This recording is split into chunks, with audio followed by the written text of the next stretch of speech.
Alright guys, let's prepare for a heart-stopping countdown of the 10 most terrifying accidental skyscraper fatal falls in human history. Let's turn this down just a bit. Make it a little less overwhelming.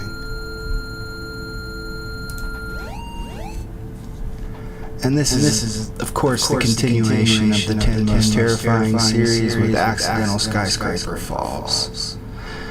And I'll be playing in the background, so when in between segments we'll go to my gameplay, but this is what I want to focus on here, revealing the real stories and shocking details behind deadly high-rise accidents that stun the world. From vertigo-inducing drops to heartbreaking moments of human error. Explore the terrifying reality of skyscraper tragedies, urban horror falls, and accidental deaths from impossible heights. The ultimate high-rise death compilation live that you can't look away from. If heights make you nervous, this one will haunt you. Physical reality of skyscraper falls. So when a human body falls from a building, it can reach something known as terminal velocity. And that is the point at which air resistance perfectly counters gravity. Capping human falling speed at roughly 120 miles an hour, but it can get up to 150. So somewhere in between. And it's reached in about 12 stories, or approximately 150 feet. The highest accidental falls from skyscrapers on record come via high-profile industrial disasters, extreme sports failures such as roof-topping, and tragic architectural accidents. Any attempts at purposefully ending one's own life will not be covered. Unlike survival stories which rely on specific buffers, like cars, scaffolding, to break and fall, these incidents represent the extreme limits from which individuals have plummeted with fatal outcomes.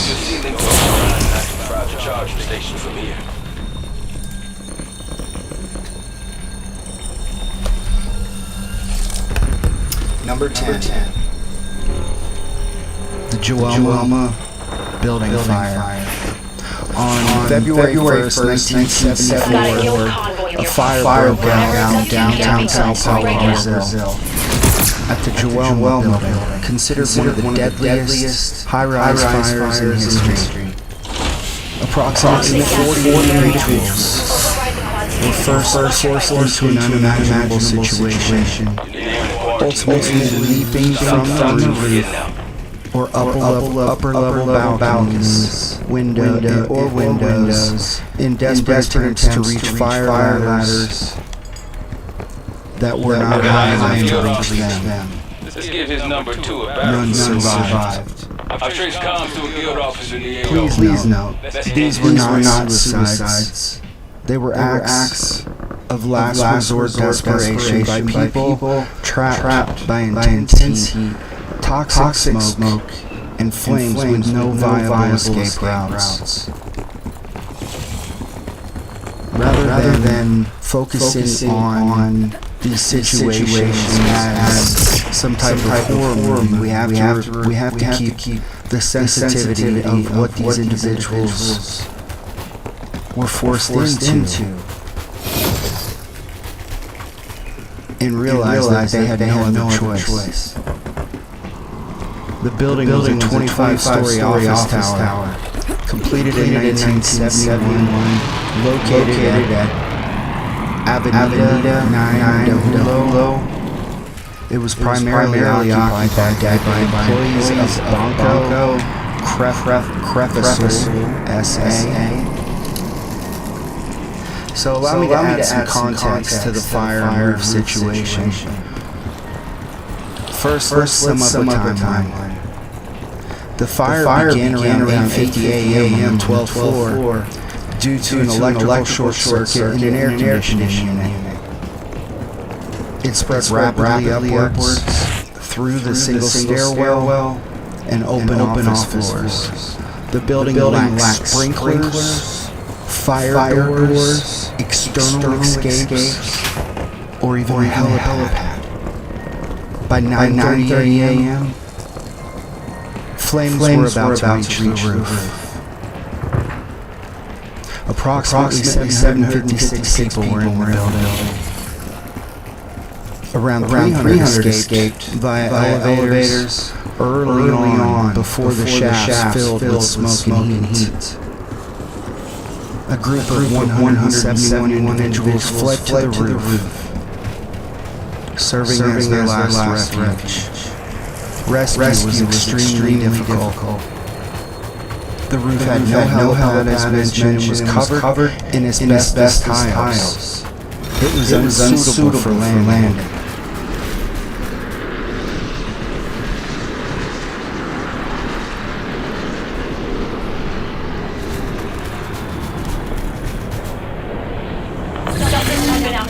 Heat, smoke, and strong drafts made helicopter approaches hazardous.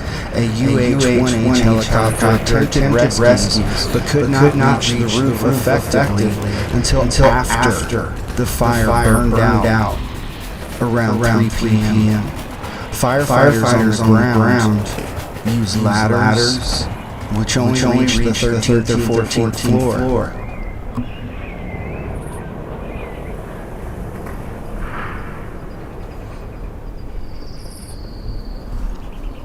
Firefighters shouted encouragement, holding up signs reading variations of remaining calm, the fire is out, even as the conditions worsened. Miraculously, 80 people managed to hide under the loose roof tiles and were later found alive. Others sheltered in whatever space they could.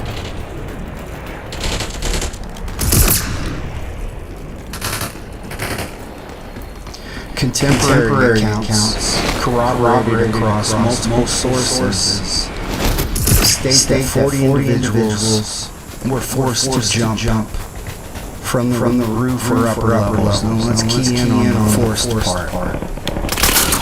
They had no other choice. They did so to escape the unbearable heat, smoke, and flames closing in. They also did so and failed attempts to reach or grab ladders that could not extend high enough. Finally, some were forced to leave in hopes the fall might be survivable, or that they could somehow break their descent. Now the Joelmo building was 25 stories high. That makes it around 275 feet.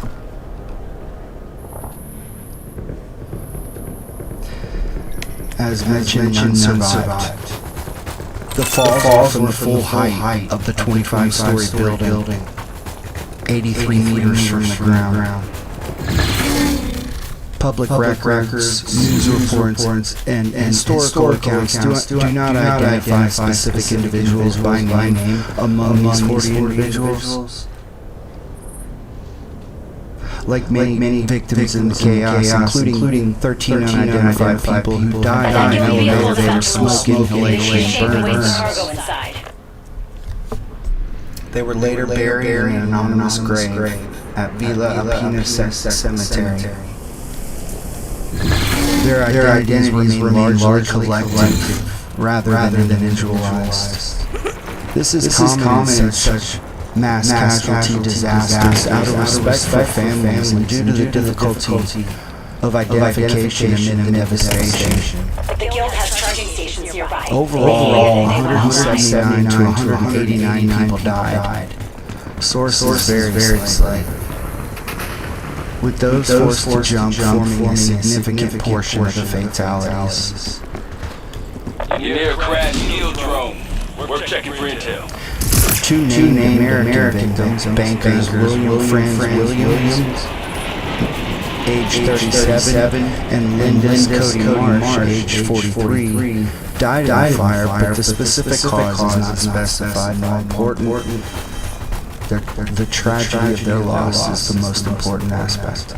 Eyewitness and media accounts are made up by rescuers and bystanders on the ground who witnessed the fallen victims and tried desperately to intervene verbally. Archival footage and photos, including from the Brazilian military, fire department, and international news, showed people clustered on the roof amid smoke.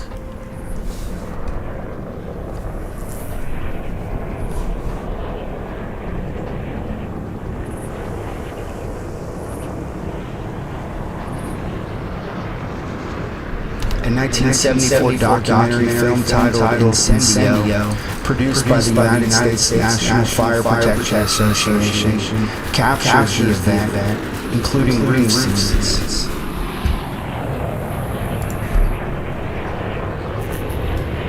Let me do one thing here, guys. I forgot to...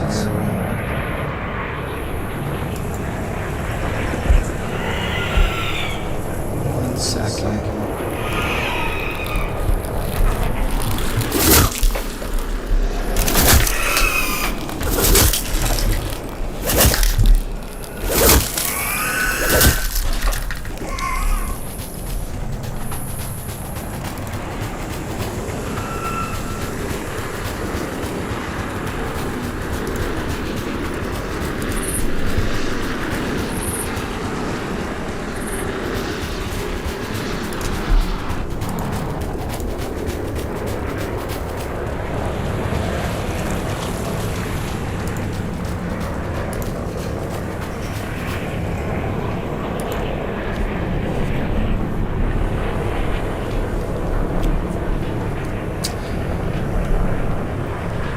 Survivor and rescuer testimonies describe the scene as one of an unimaginable panic.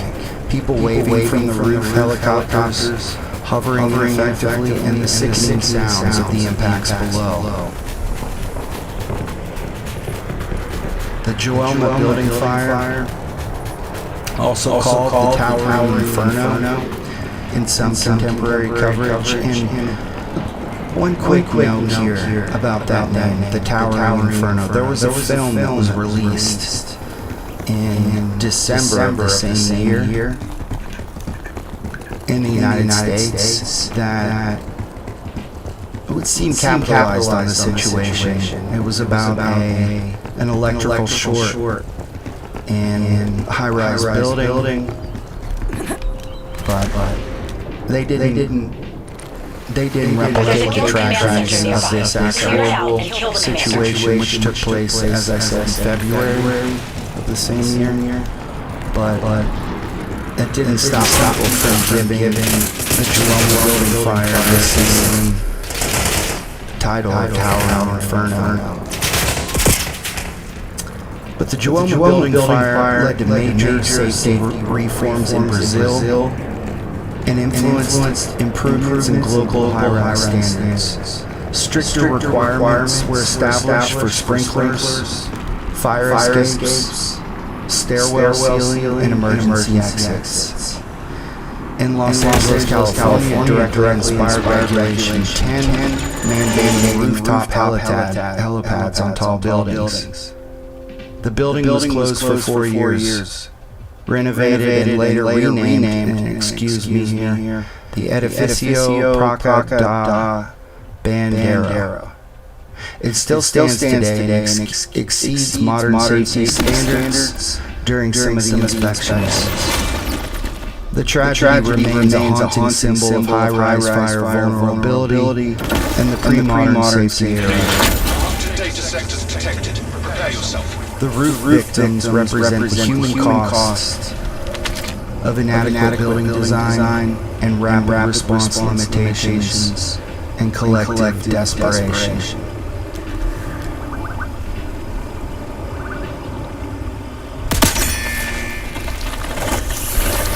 Number 9.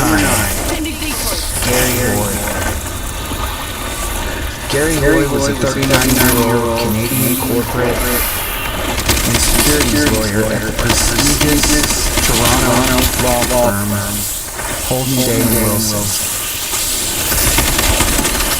He died upon impact after falling approximately 300 feet or 91 meters from the 24th floor of the Toronto Dominion Center, the TD Center, or the Toronto Dominion Bank Tower in downtown Toronto, Ontario, Canada. The incident occurred during an after-hours reception for prospective law interns. It is known as one of the most famously ironic workplace accidents in modern legal history.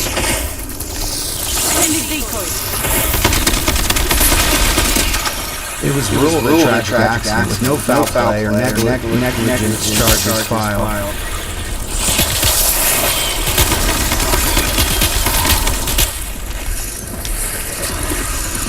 While giving a tour to a group of law students inside the bank tower, he made an impulsive decision to demonstrate the unbreakable strength of the building's structural glass windows. Hoy threw himself against the window's glass pane on the 24th floor. The glass did not break. However, the force popped the entire window frame completely out of its structural housing.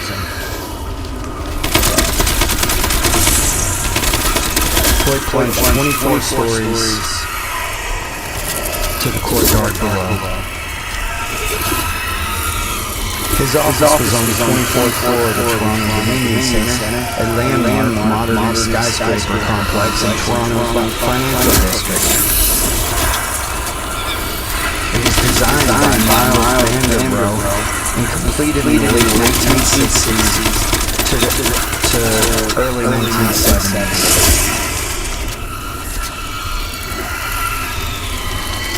The building featured floor-to-floor glass windows known for their structural strength. Hosting a group of visiting law students and interns, and his proud demonstration of the unbreakable quality of the building's windows was a party trick he had performed successfully many times before without incident. He would run and hurl his full body weight against the large pane to show how it would not shatter.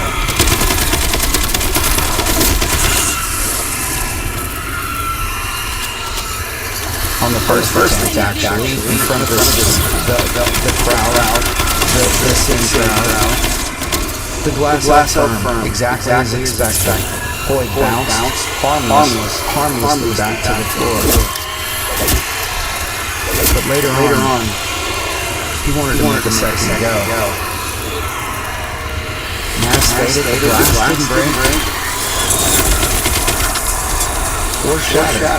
It remained fully intact, even in the entire fall, and even during the entire 300-foot fall and impact to the ground. The glass did not break.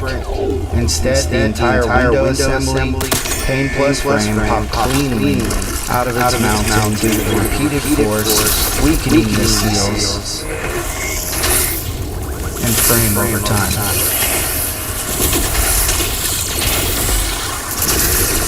Hoy fell forward suddenly, or through the sudden opening, plummeting with an intact window pane into the stone concrete courtyard below the building.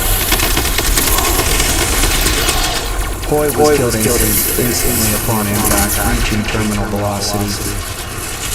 Witnesses, the horrified interns and colleagues described the scene as shocking. Some ran to the window, opening immediately after.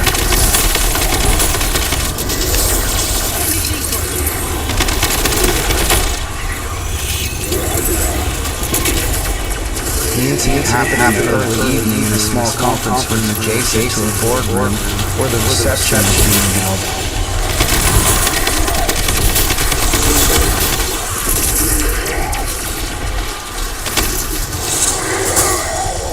Hoy was labeled as one of the best and brightest members of the 200-man association of Holden Day Wilson. It was one of Toronto's top firms at the time.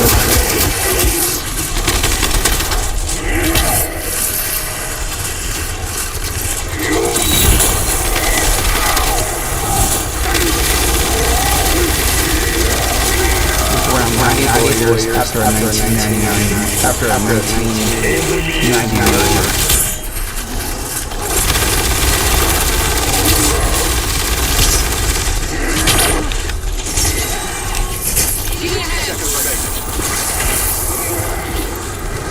He had a background in engineering which fueled his fascination with the building's architecture and materials, which gives a lot of insight into why he was such a fan.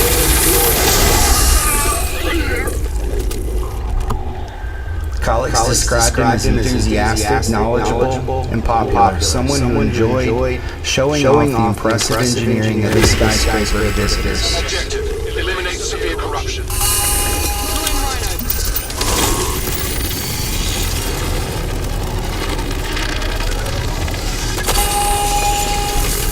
And as I stated, this was not a one-off party trick there.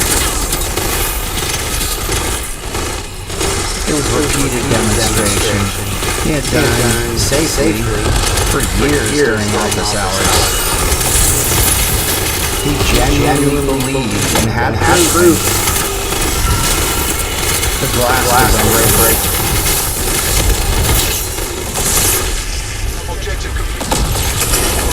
The tragedy stemmed from the cumulative stress on the window frame mounting system, not the glass itself.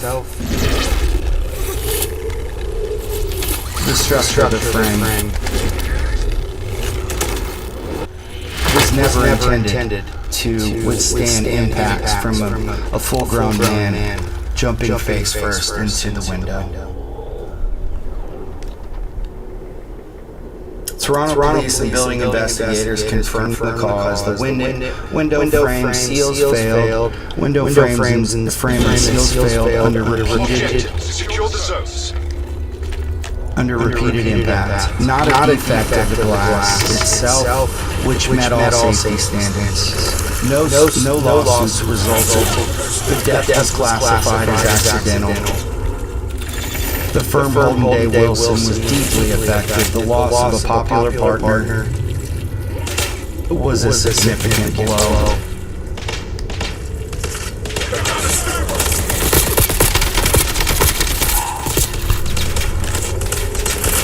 His death was a contributing factor in the decline and closure of Holden Day Wilson only 3 years later in 1996. The incident is retold with a mix of irony and caution about overconfidence in engineering.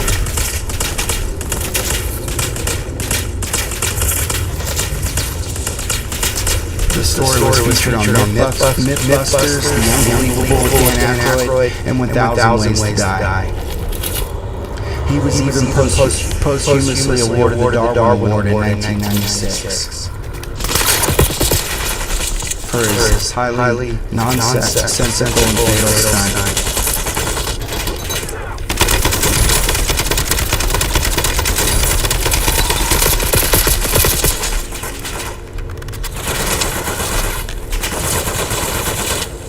An iconic complex of black steel and glass towers in Toronto's financial core. The windows were a point of architectural pride.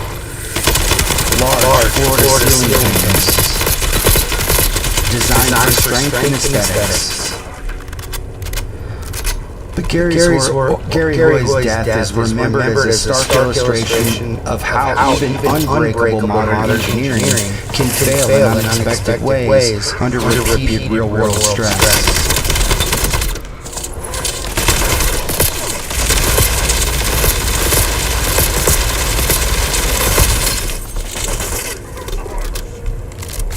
Additional discussions are presented throughout Canada on demonstrative evidence building safety and the limits of material testing.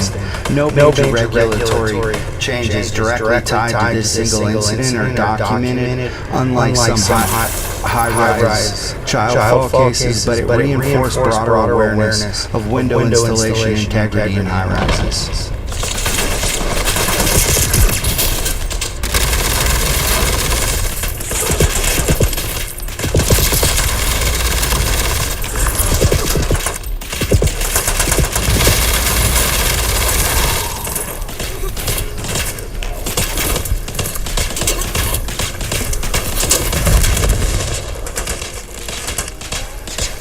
Number 8. Construction hoist failure. At approximately 1:26 p.m. local time, a construction platform hoist, or lift, they call it different things in different areas, catastrophically failed, plummeting approximately 100 meters or 328 feet to the ground at the Dongview Jinwan apartment building. It occurred at the construction site in Wuhan, Hubei province, China. Objective: eliminate severe corruption.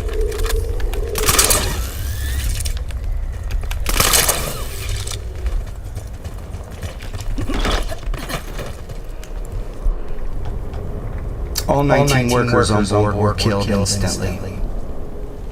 This remains one of the deadliest single construction elevator failures in history.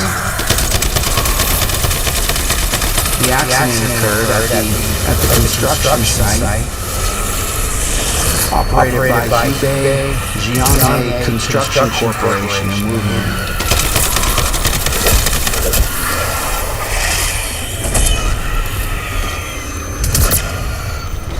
Workers were painting the exterior walls of the high-rise building under construction. The transport in question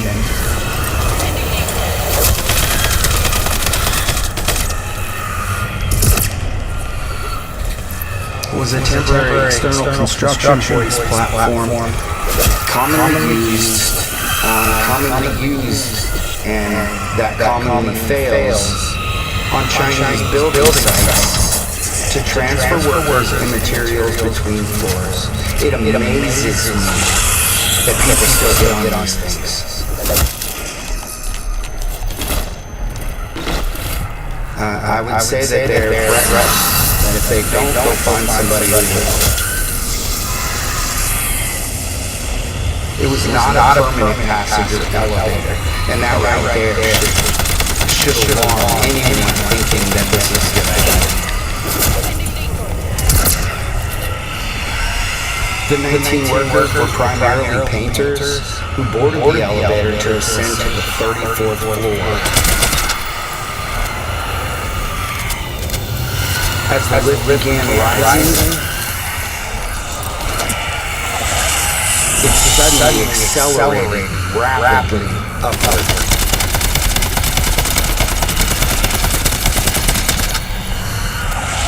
Terrifying. This is just terrifying.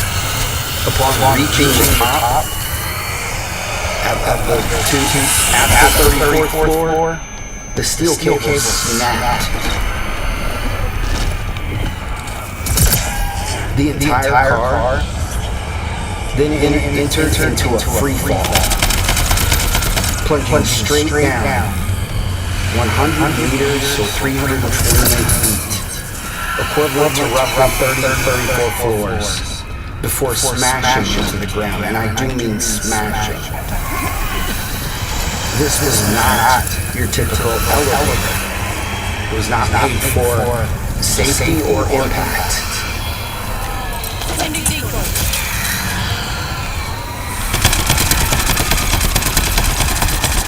Firefighters swiftly arrived at around 1:30, some 4 minutes later, almost like they were expecting something to go wrong, and spent approximately 2 hours extracting the bodies from the severely damaged lift. I don't even want to call it an elevator. It's far from that.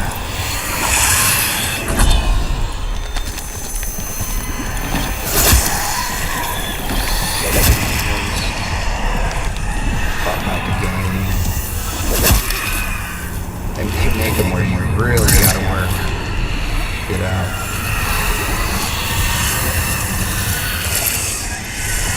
The fall distance is consistently confirmed across all official and media reports. Sending decoy.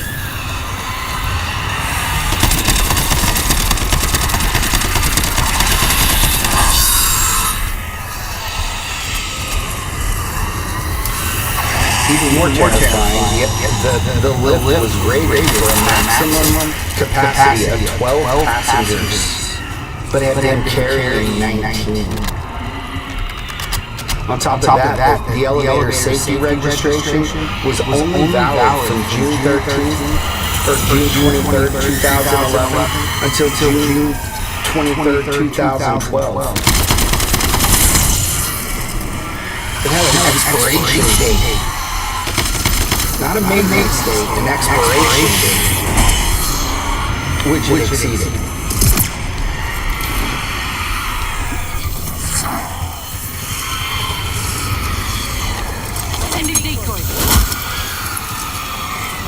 The steel cable snapped after a sudden rapid ascent.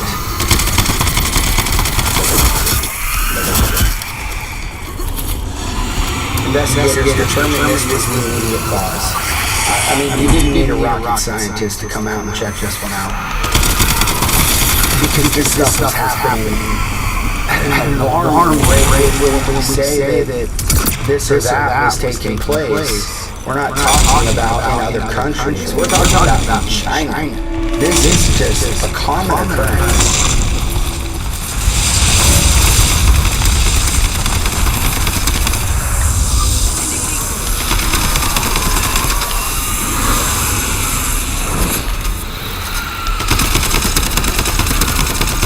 I would say the firefighters were pretty experienced at this type of situation at this point.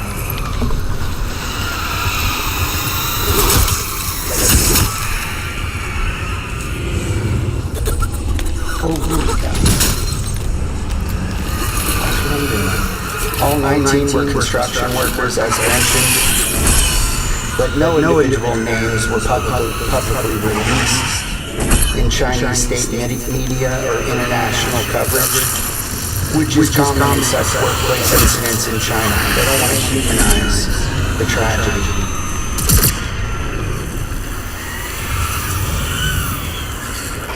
City authorities immediately launched a full investigation and pledged to punish those found responsible. I will say though, if you're responsible for these types of incidents, you don't want to do that kind of stuff in countries like China and Taiwan, because they will come after you. So I imagine there's a lot of people being punished in these countries.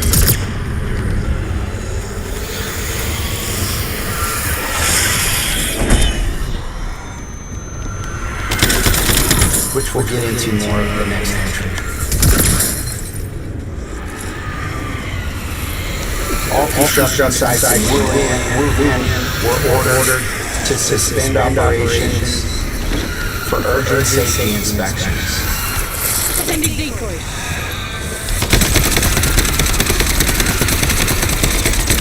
This order was later expanded province-wide. The site itself was shut down pending the inquiry. Well, and the cleanup.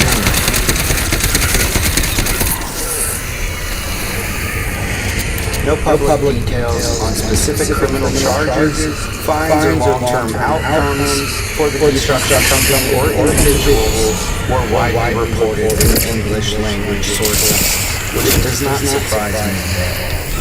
So in this case, perhaps their pledge was a weak one, or that they were protected from above. But at the same time, not reporting criminal charges is pretty common for China. So, I guess it shouldn't surprise me. China has seen repeated high-profile construction accidents at a truly alarming rate due to three factors: rapid urbanization, intense work schedules, and variable enforcement of safety standards.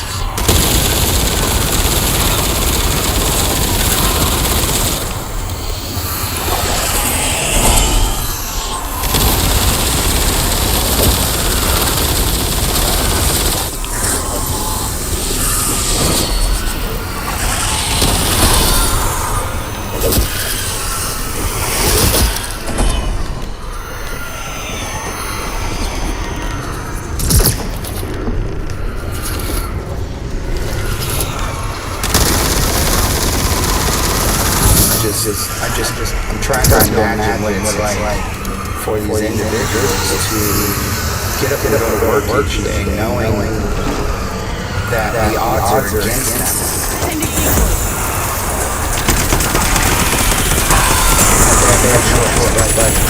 But to continue to work under these conditions.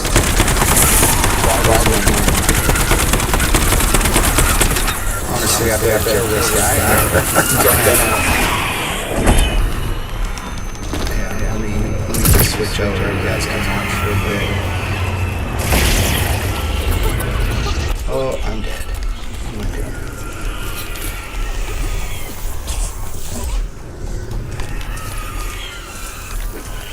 Let me get this guy killed before I continue, because otherwise I'm gonna run out of time.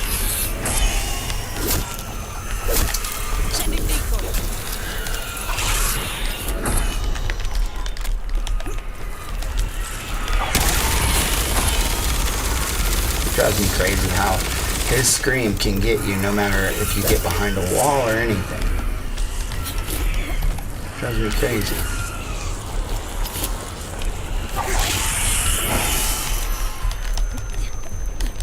You don't even have to be in front of him.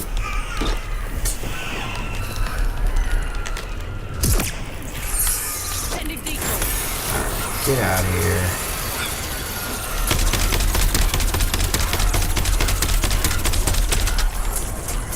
Yeah, I know it's this presentation or mini doc is pretty low quality. It's a work in progress. I'll get better as I go. But as of right now, it's what I got.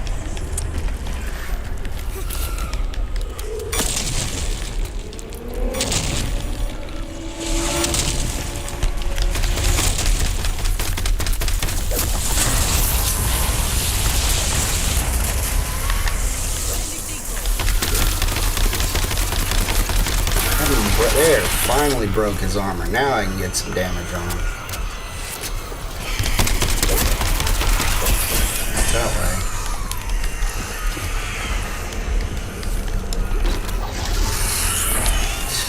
So annoying. I regret not going with Warband when I prestiged this guy. Which, by the way, is ridiculous. You have to prestige 3 times? Like, are you really... Do you really think we're going to do that, like, with all of our guys? Or, I mean, I'm not. There's no way. Get out of your mind. 3 times? I don't even know if I'm going to kill this guy. I just waited too long.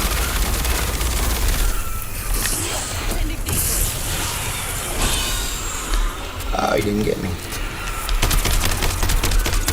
If you just keep shooting, it won't move your center dot off of your original spot, so that's pretty cool. I'm gonna have to really push here.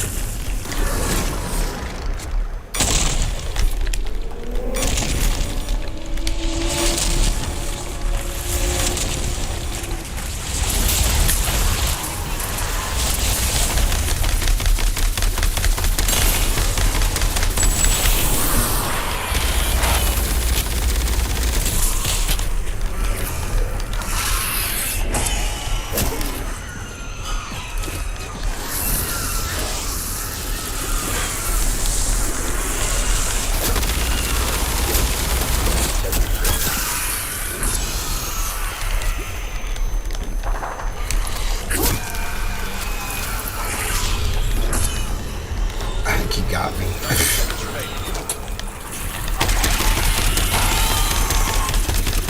And there's a good example. Yeah, this is where it gets a little dicey when the size reduces of the playable area.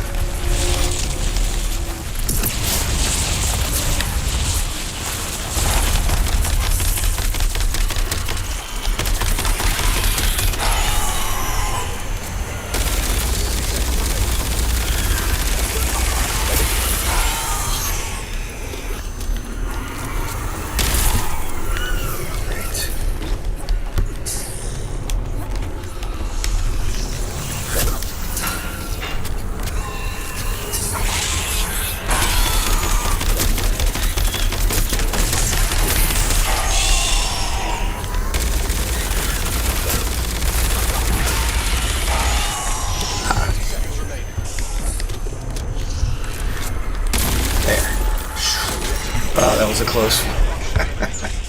That was not my intention. All right, so number 7, the Thailand state. Oh yeah, let me actually turn it on for you. Sorry about that.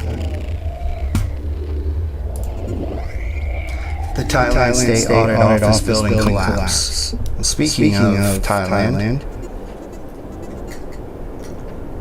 a magnitude 7.7 strike slip earthquake, which is a predominant lateral shift, Kill enemies and collect drop shots. struck the Sagaing region of Myanmar, the country's second largest subdivision.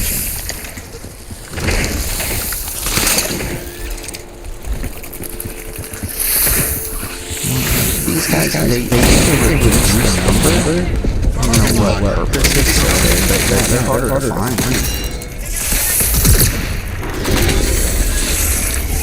And the last part of this fracture, you don't see what I see.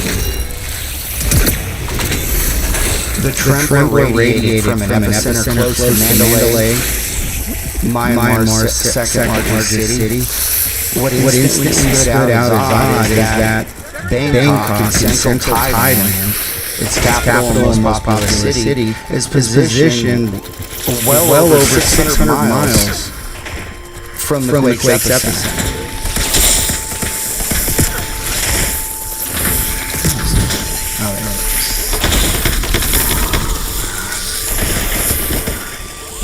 However, the city experienced significant shaking, leading to the collapse due to two factors. The super rupture at speeds in excess of the seismic S-wave. It had a propagation effect analogous to a sonic boom. And number two, Bangkok's soft soil amplified the energy released. So jump back to the 14th century, prior to the city's founding. The entire Chao Phraya River Basin was a shallow prehistoric sea. Bangkok would be constructed upon a 15-meter thick basin of highly compressible, water-saturated marine clay known as Bangkok clay. Sending decoys.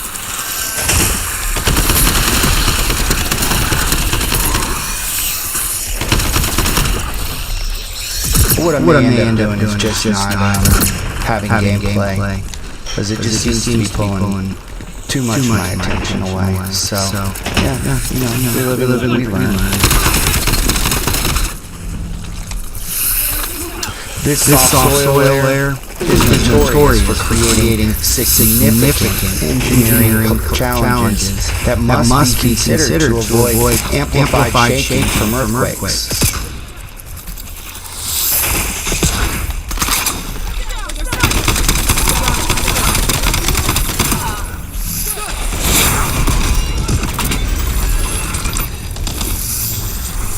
The disaster led to 96 deaths, 93 identified terribly, 315 recovered body parts. 22 were terminally foreign nationals.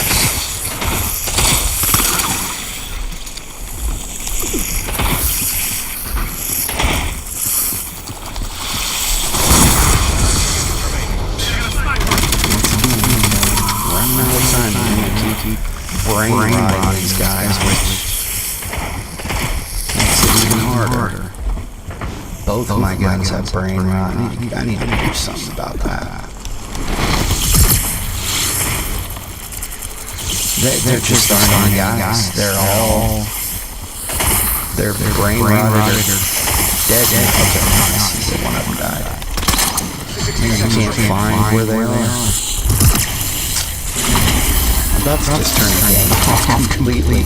Yeah, this will be the last one I play, and I'll focus on this for you guys. So just give me a second here. This is stupid. Why did you take away the ability to complete the challenge? So there are no shooters.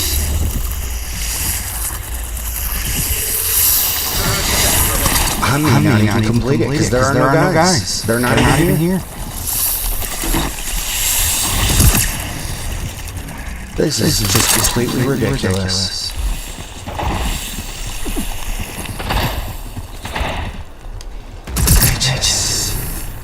They just baffle me. I am so ready for a new game, guys. Beyond understanding. Yeah, I just died. There weren't any dudes. I only got 6. Use this stupid restore token. I can't stand this company. I'm so fed up with Treyarch, guys. All right, let's just move on from the video game.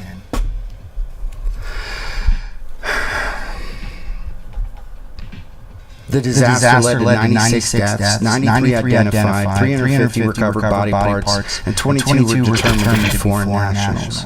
Miraculously, 9 workers did manage to survive the collapse.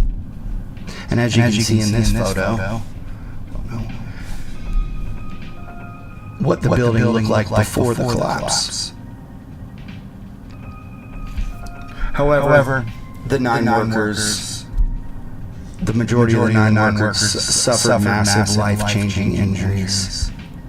2 days into the investigation, experts claim to have discovered anomalies in the crumpled steel, with immediate accusational claims of using substandard construction materials to curb costs. Industry Minister Akinat Promfan. Sorry, I am not a linguist.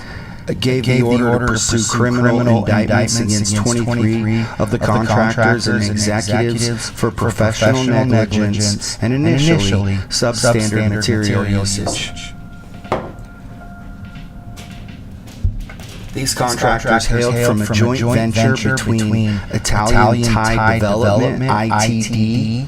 That's an abbreviation that we need to keep in mind here. And the China Railway Number 10 Engineering Group, CREC Number 10.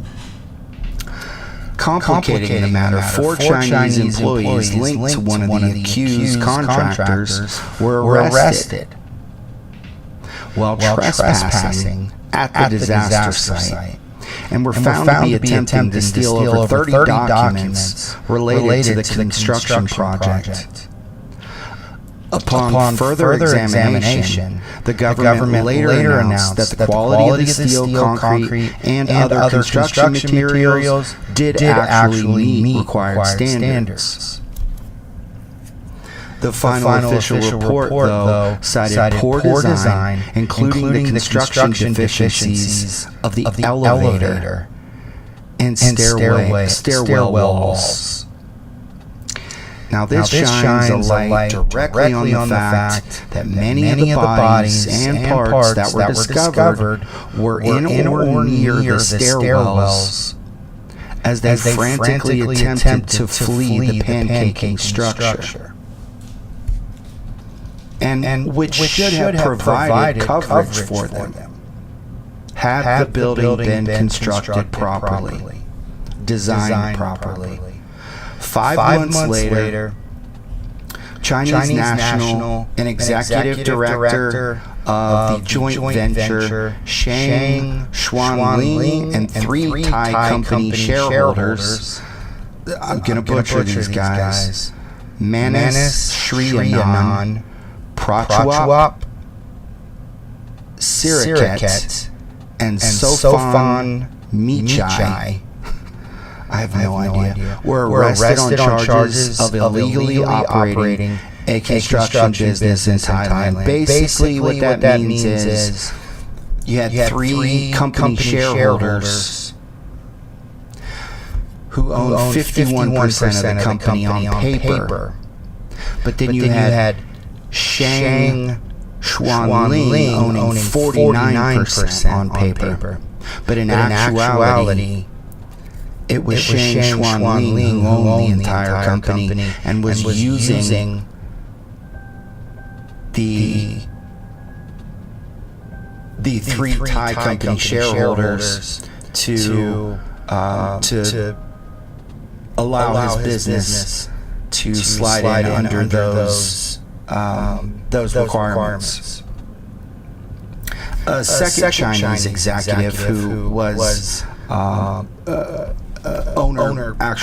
full owner with Shang Xuanling remains at large with an identical arrest warrant issued.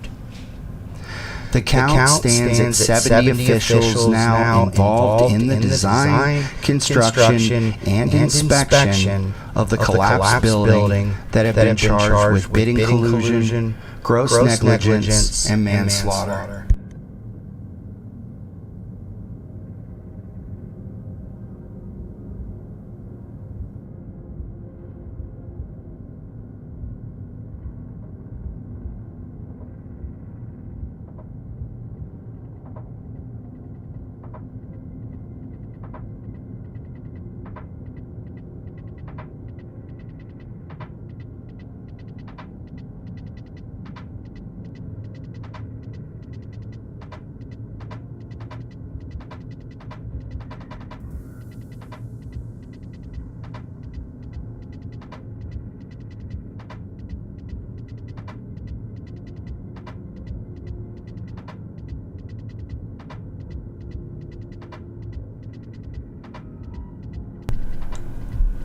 Now this one is shocking because less than a year following the collapse, the ITD CREC number 10, those 2 companies,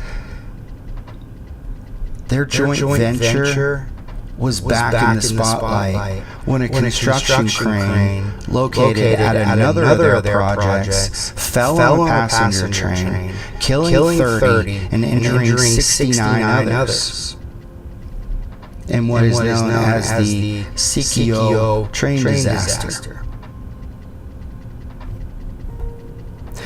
The investigation report stated they violated safety procedures by proceeding with construction despite ongoing train traffic.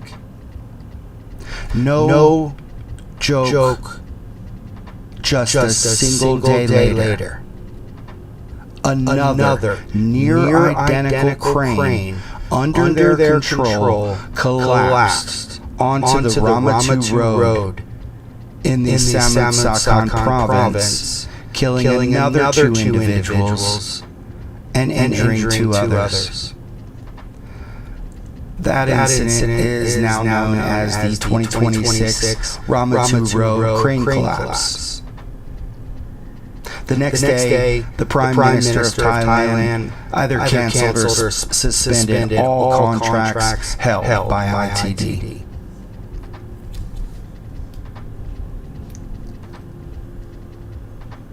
And as you can see, this was a horrific building collapse. Unimaginable.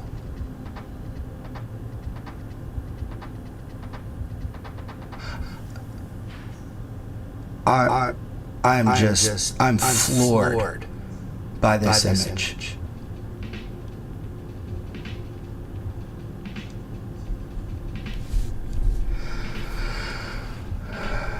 Number six, Bruno Travaglia.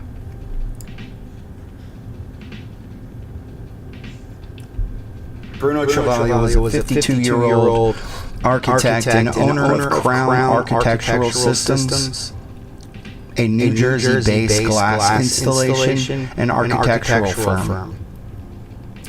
He died on September 15, 2016, after falling from the roof or the deck, whichever you want to call it, of the 47th floor at 135 West 52nd Street in Midtown Manhattan.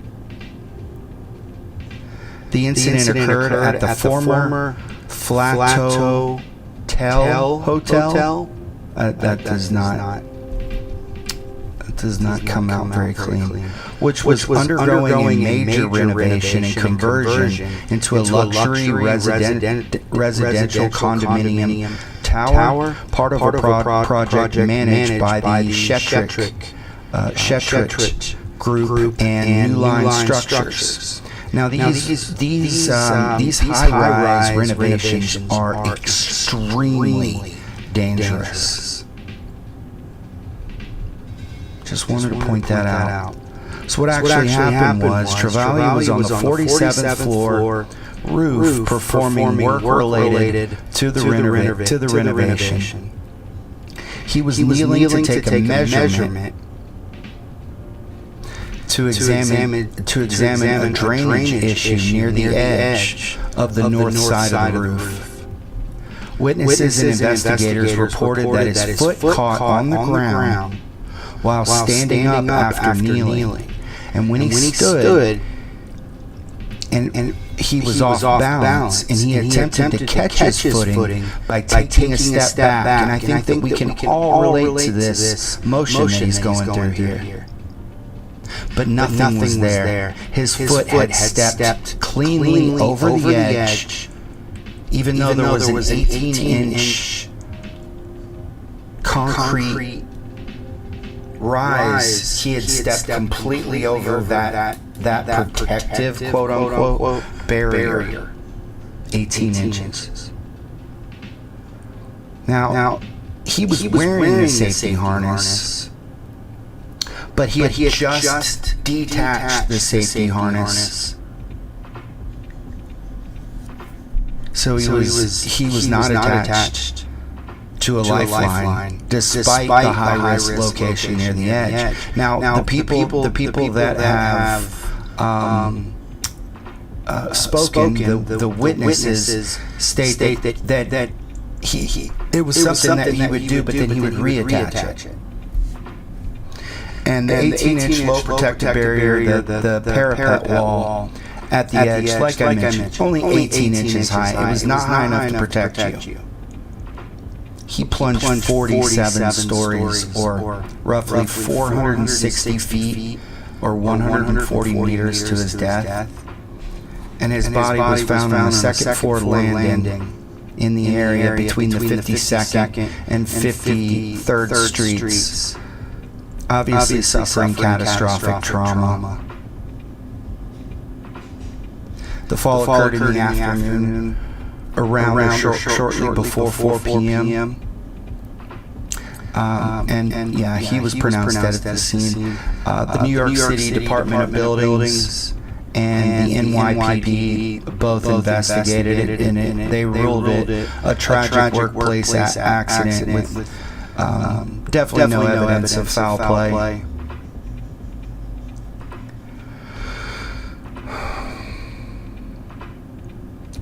So Travaglia's firm, it's not uncommon for the owner to be involved, and he was directly involved in on-site inspections and measurements during renovations. So as far as his personal life, he was married. His widow was Alexis Travaglia, and they had 3 children. He was described by colleagues and family as dedicated, hardworking, and someone who strove to help others. Living in Ridgewood, New Jersey, and commuting to the New York job sites.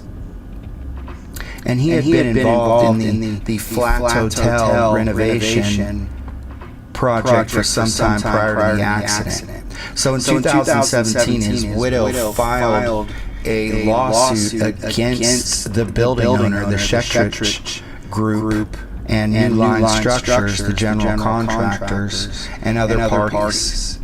The suit alleged negligence in providing proper safety measures, inadequate parapet protection, failure to ensure harness use, and other safety violations.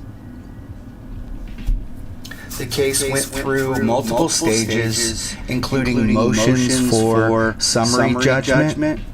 In 2023 and 2024, the New York Appellate Division, First Department, issued rulings on liability and other issues. The litigation focused on whether defendants failed to provide a safe workplace under New York labor law.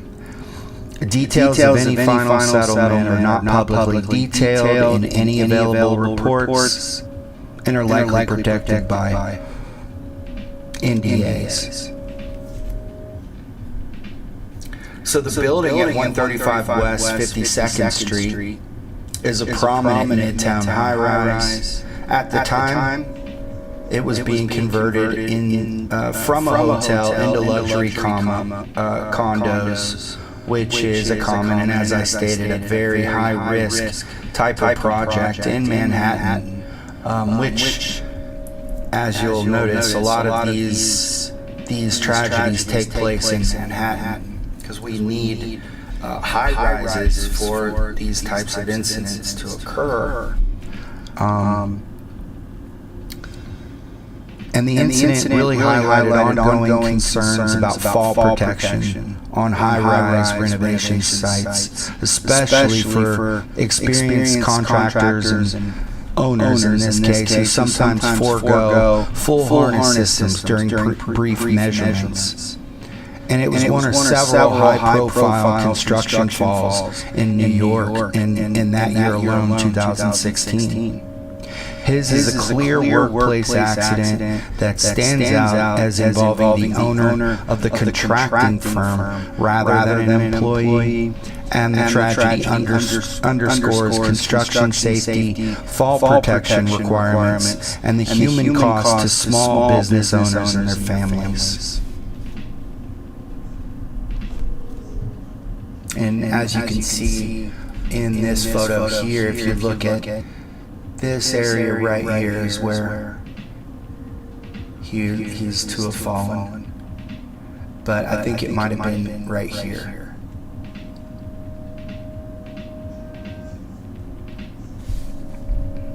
Just truly terrifying.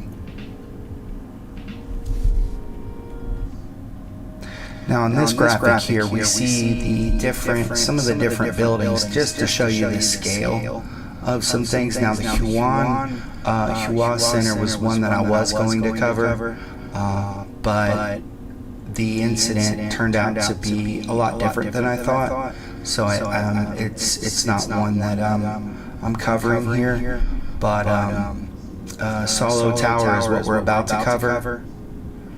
In the Edgar Moreno story, it was 689 feet tall, but it just gives you an idea of the scale of the full heights down here. But really, we'll get to that. And this one is number 5, Edgar Moreno. Edgar Moreno was a 30-year-old Ecuadorian immigrant and professional window washer who died instantly on December 7, 2007 after plunging 472 feet or 144 meters, which 47 stories from the roof of the Solo Tower at 265 East 66th Street in Manhattan's Upper East Side, Lenox Hill neighborhood. So this one has both tragedy and triumph built into it. Moreno and his brother Alcides were preparing to wash windows.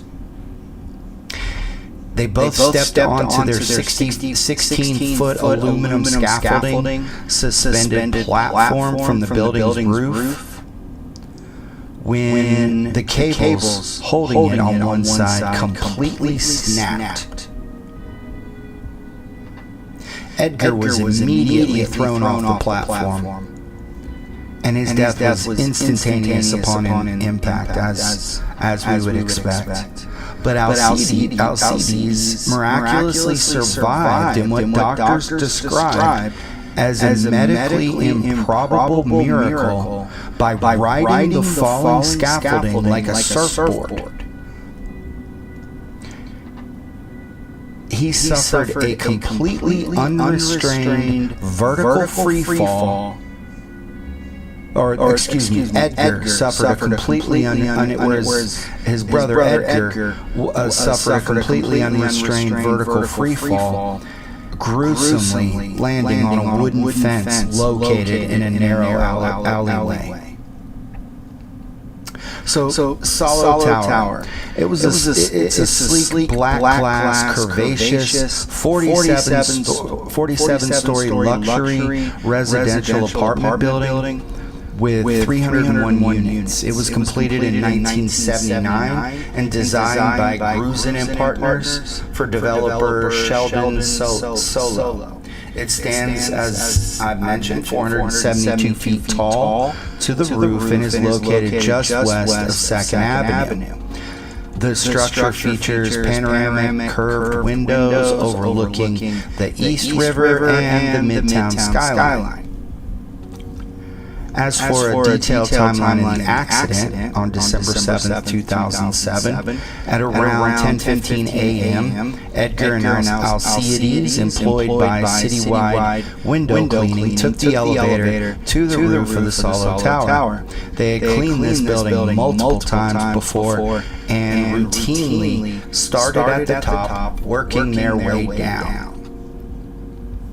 The men stepped onto the 16-foot-long, 3-foot-wide aluminum scaffolding platform that weighed about 1,250 pounds, and it was suspended by cables or anchors from the roof. As they prepared to begin work, the anchors or cables, whatever you want to call them, both on one side holding the platform gave way. Neither individual were even allotted enough time to apply their safety harnesses or lifelines prior to the collapse. Investigators later cited a combination of mechanical failure and human error during maintenance, and the entire rig plunged straight down the building's facade. The platform struck the building's glass facade once, shattering a window before crashing into a narrow alley or plaza below. So as for Edgar's fall, with the cables and anchors on his side of the platform, they detached first, which is why Edgar was immediately thrown from the platform. And as I mentioned, he landed on the wooden fence separating the properties in the alley, and the impact was catastrophic, as we would expect. His body was severed, and he was pronounced dead at the scene. Terminal velocity estimates placed his speed at over 120 miles an hour after the roughly 6 to 8 second fall. Now Alcides clung desperately to the aluminum platform, which somewhat cushioned his fall like a surfboard in the sky, quote unquote. He landed amid the wreckage, conscious and breathing. Firefighters and paramedics found him sitting up and alert. However, he suffered severe injuries. He had fractures to his ribs, his right arm, both legs. He had terminal trauma and a serious brain injury. He was immediately placed in a medically induced coma, so doctors could evaluate how they were going to treat this man. And they eventually had to insert a catheter into his brain to deal with the heavy swelling. But he survived after months in intensive care and requiring 24 pints of transfused blood in combination with years of rehabilitation. So Edgar was married with 3 children. He lived with his family in Linden, New Jersey, and he and his brother Alcides were very close. They shared a home and worked together for many years. Edgar was an experienced window washer who took pride in his job, once stating, "I love to see the windows really clean." The brothers had been in the U.S. for several years, performing high-rise window cleaning across Manhattan. Back in 2007, non-unionized window washers in Manhattan, Edgar and Alcides fit this bill here. They typically earned around $12 per hour for standard commercial work. Now, for dangerous high-rise scaffolding work, it would typically command at least a 50% boost in hazard pay. However, without the union, these workers rarely received overtime perks or even hazard pay. So this amounted to an annual salary of approximately $23,900 for Moreno, which was drastically lower than the $47,000 plus earned by their union counterparts. Edgar was buried in Ecuador following the tragedy. So New York City authorities, the fire department, the NYPD, and OSHA immediately investigated.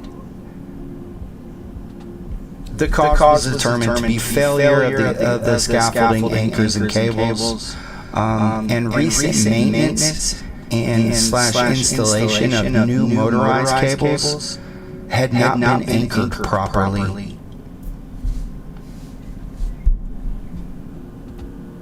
No criminal charges resulted. It was ruled a tragic industrial accident. The incident highlighted the risks in window washing rigging and led to scrutiny of equipment standards and safety protocols.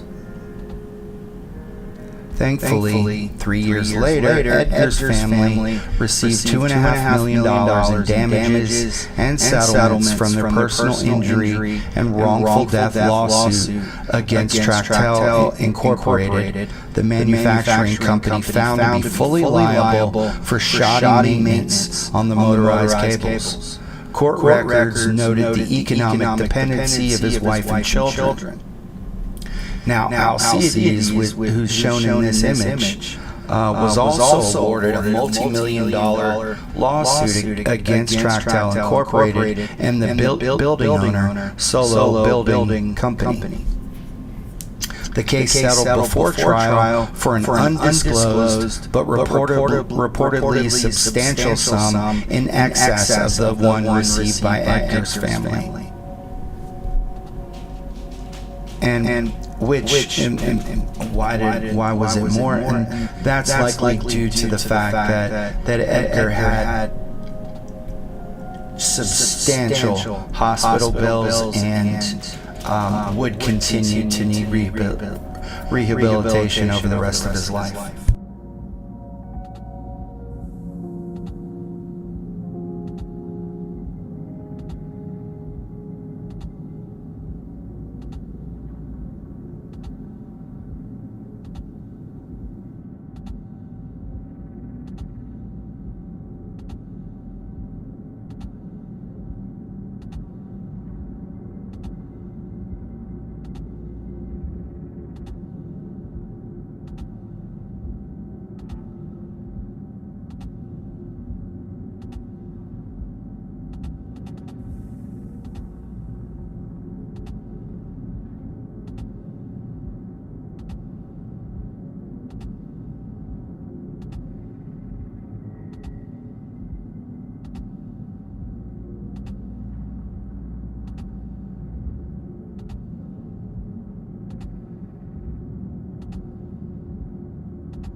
Sorry about that. That seems to be some type of echo. I was trying to fix it. So this story received widespread national and international attention due to Alcides' survival. Focus was often split between the horror of Edgar's death and the medical marvel of Alcides' survival. And Alcides, who's shown in this image, later became an advocate of sorts, sharing his story in interviews and even walking for charity years afterward.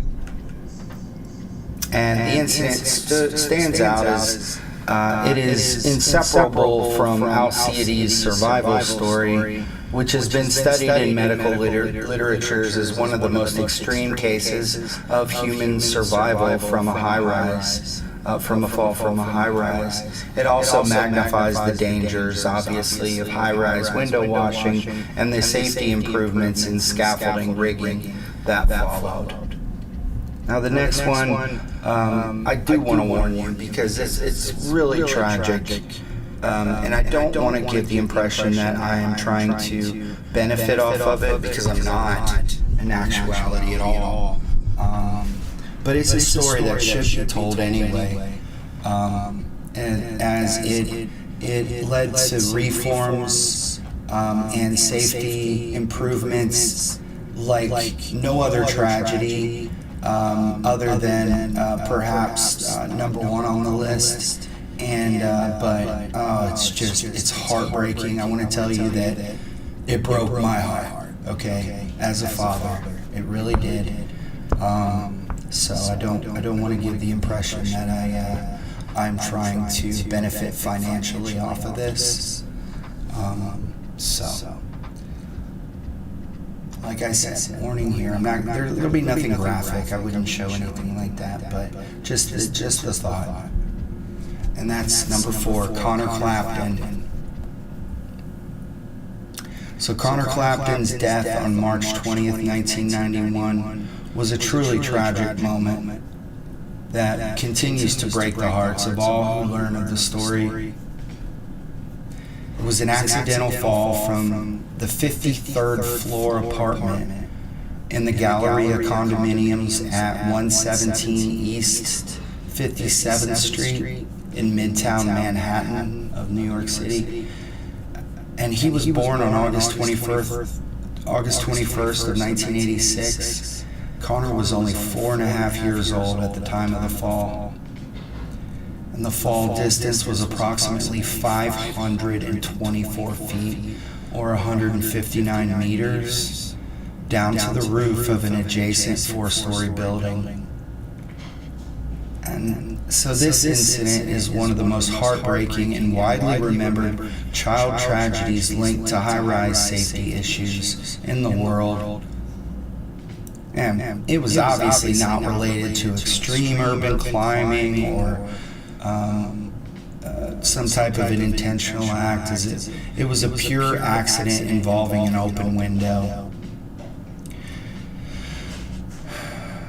So the Galleria condominiums is comprised of 57 stories, 55 residential stories above commercial floors. It's a mixed-use skyscraper completed in 1975 with a roof height of 544 feet. Connor and his mother, Italian actress and television personality Lori Del Santo, were staying temporarily in a luxury apartment on the 53rd floor. Now, exactly what happened was a housekeeper had opened a large bedroom window, approximately 6 feet high by 4 feet wide, in order to clean it. Connor, dressed in his red pajamas and slippers, was not in the room at the time of the cleaning. But seemingly out of nowhere, he suddenly darted past the housekeeper while playing a game and fell through the open window. His mother, Lori, was in the apartment but was momentarily distracted. She later described hearing the fax machine and checking it before realizing what happened. His father, Eric Clapton, was in New York at the time, so not too far away, and actually arrived at the apartment shortly after the accident. Tragically, Connor landed on the roof of a 4-story building adjacent to the Galleria. The fall was instantly fatal. Police and emergency responders confirmed his tragic death at the scene, and it was ruled an accidental death. There was even a British coroner's inquest, since the family had ties to Surrey, England, that returned a verdict of accidental death as well. No foul play, no negligence charges were filed against the housekeeper or the building. Condominiums at the time, and this is why, were exempt from certain New York City window guard requirements for rentals.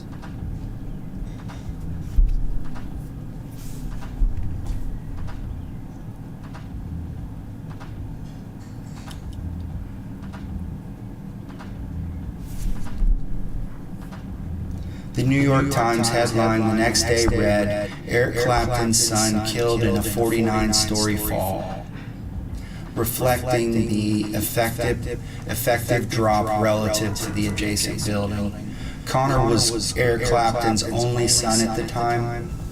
Eric and Lori had a brief relationship from which Connor was born.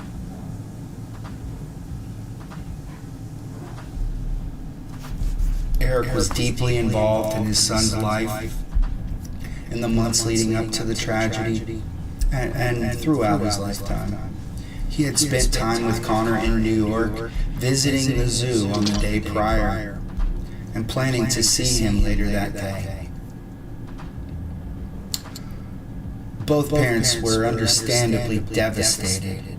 Del Santo later described herself as feeling like a zombie for years after, and has spoken publicly about the guilt and the trauma from the incident. Eric Clapton channeled his grief into music, co-writing the infamous song "Tears in Heaven" with Will Jennings as his co-writer, in a direct tribute to Connor. The song became one of Clapton's most iconic and emotionally powerful works, winning 3 Grammy Awards in 1993, including Song of the Year and Record of the Year.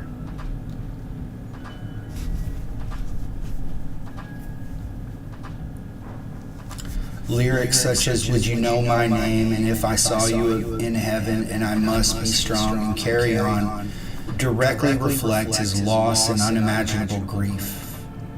Clapton also recorded a public service announcement for the New York State Health Department promoting window safety guards in high-rises. He urged parents, please do two simple things. Use guards on windows and safety gates on stairs. It's easy and it could prevent a terrible tragedy. At the time, New York City law required window guards in apartments where children under 10 lived, but condominiums and co-ops were largely exempt due to a 1984 ruling. Now, this loophole meant that many luxury high-rises, including the Galleria, did not have them installed unless owners chose to. The tragedy highlighted critical gaps in high-rise window safety, particularly in luxury condominiums and co-ops, which had previously operated with looser requirements than rental apartments. However, it led to a citywide enforcement crackdown. New York City officials, including the Department of Housing Preservation and Development, the HPD, and the Health Department, launched intensified inspections and enforcement actions. Property owners, condominium associations, and residents were required to ensure these guards were installed even for short-term visits by children, closing previous loopholes for condos and co-ops. Connor's death remains cited today in discussions about high-rise safety for families. National studies show a measurable decline in child window fall fatalities and serious injuries in areas with this strict enforcement that Connor's death propagated. Still today, though, roughly 8 to 12 deaths per year occur among children under the age of 10 from high-rise falls nationwide. And these patterns are similar across the world. And a quality window guard will only cost you $20 to $50. Connor's death understandably profoundly affected Eric Clapton's life and career. He has spoken openly about the grief in interviews and within his autobiography, describing it as a turning point that forced him to confront his priorities as a father and human being. The song Tears in Heaven has been performed and played at countless memorials, including those I've attended, and remains a staple in discussions of parental loss. Still considered a well-known luxury building, the Galleria condominiums is occasionally referenced in New York history tours and articles as the site of this tragedy. This was a heartbreaking accident involving an innocent child and a momentary lapse of supervision in a high-rise setting.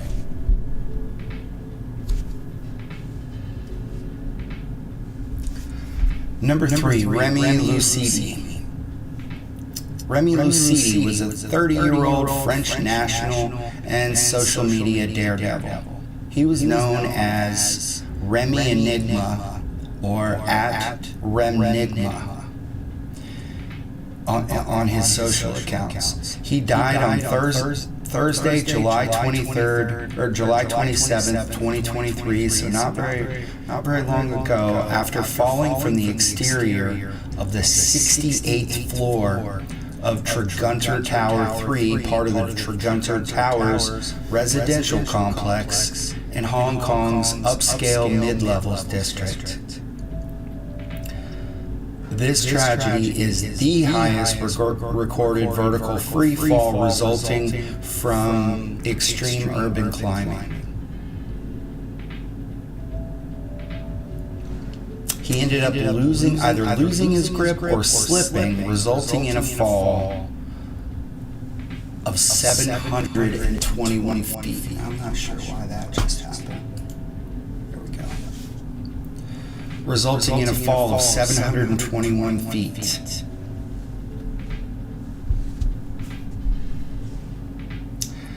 As far as the detailed timeline of the incident, Lucidi arrived at the Tragedies Tower complex around 6 p.m. He informed security guards he was visiting a friend on the 40th floor, but security later verified that the resident didn't know who he was. Security footage captured Lucidi entering an elevator and exiting on the 49th floor, then proceeding via staircases towards the upper levels.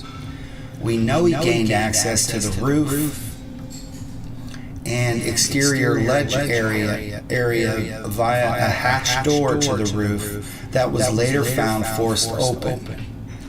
So between 7:30 and 7:38, Lucidi was last seen alive, frantically knocking on the window of a penthouse apartment on the 68th floor from the outside ledge. The maid inside the penthouse saw him, became frightened, and immediately called the police and emergency services. But before the officers arrived, Lucidi lost his footing, or his grip, we really don't know, and fell from the building. His body landed on a patio, lower level area near Tragedies Path. Police arrived shortly afterward and obviously confirmed he was dead at the scene. They recovered his sports camera containing footage of extreme sports at the location. The entire sequence from entry to fall took roughly 1.5 to 2 hours. And Lucidi had been staying at a hostel in Simsha Suite.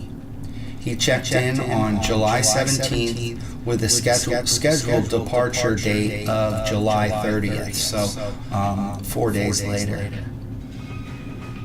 Or excuse me, 3 days later. Officers later searched the hostel as part of the investigation.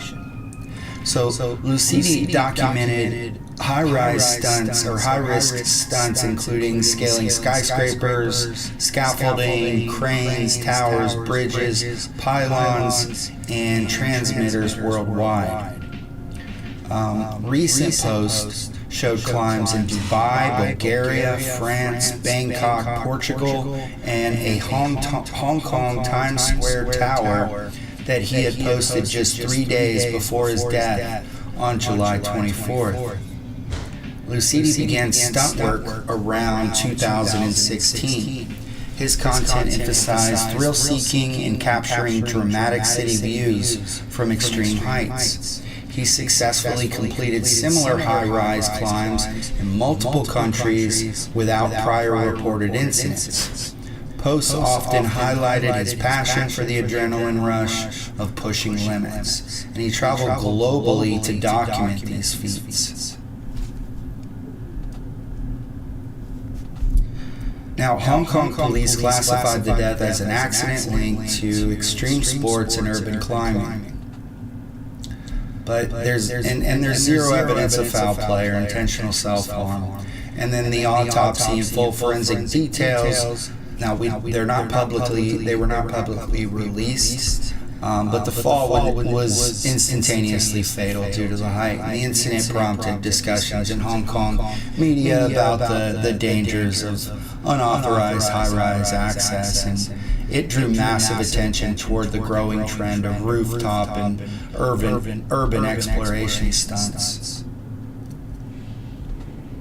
The media coverage and major outlets emphasized Lucidi's daredevil reputation and the circumstances surrounding gaining unauthorized entry. The coverage was widespread, but it was very respectful, and it focused on the tragedy rather sensationalizing. Social media tributes highlighted his adventurous spirit while mourning his loss. And I mean, as far as a broader issue context, Hong Kong's dense skyscraper landscape, a lot like Manhattan, has seen similar incidents and raising questions about building security, the allure of extreme content creation, and the thin line between thrill-seeking and fatal risk. And the incident highlighted the associated risks of extreme urban exploration, so lying to security to gain unauthorized access, exposure to ledges and penthouse exteriors, particularly a penthouse windowsill, and slippery conditions and fatigue and the absence of safety equipment and non-professional climbs. It's a stark example of how a single misstep in extreme urban exploration can end a life. And it's a cautionary tale within the larger narrative of adventure sports and social media influence and the hidden dangers of city skylines. Now this one's a little different. Number two, the Ostankino Tower elevator tragedy.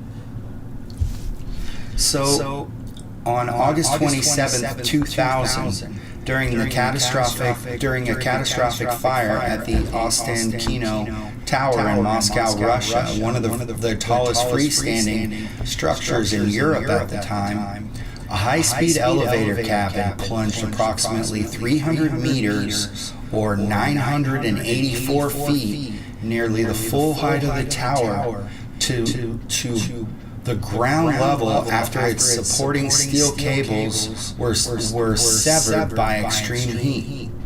All three people inside the cabin were clearly killed instantly. The victims were Svetlana Loseva, who was the lift elevator operator, Vladimir Arsyukov, a colonel and deputy chief of the Fire Protection Service for Moscow's Northeastern Administrative District, and Alexander Shipolin, a plumber repairman employed at the tower. These three deaths accounted for all fatalities in the fire. The incident remains the most haunting element of the disaster, clearly. So, as you can see in this graphic, we have the different towers across the world, and the tallest that it's been. Three towers have been built since that are taller, but I mean, really, if you look at the height of where the elevator went up to, which is right here, it's just as tall as these, relatively speaking. It's the antenna that goes up higher. I don't believe you go up past this, but I could be wrong. It doesn't really matter, but yeah, I mean, it's about as high as you're going to get on the tower.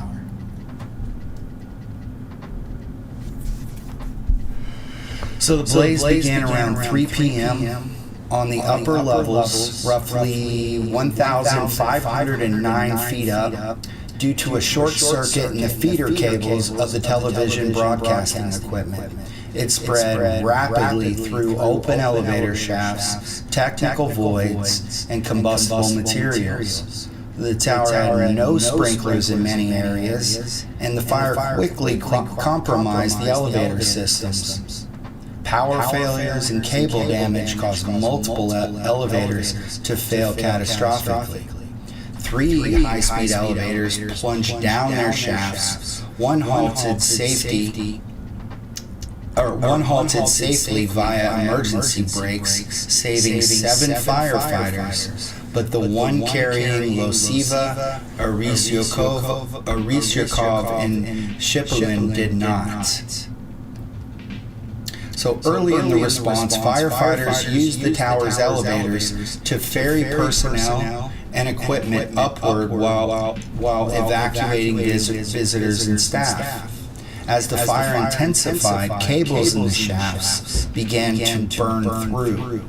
Loseva was operating and escorting the elevator to the fire zone as part of standard procedure. Colonel Arsyokov, a senior officer, chose to personally ascend to assess and direct operations at the fire source. It was a leadership decision that placed him in the cabin. And then Shiplin, the on-site repairman, accompanied them to assist with any mechanical needs.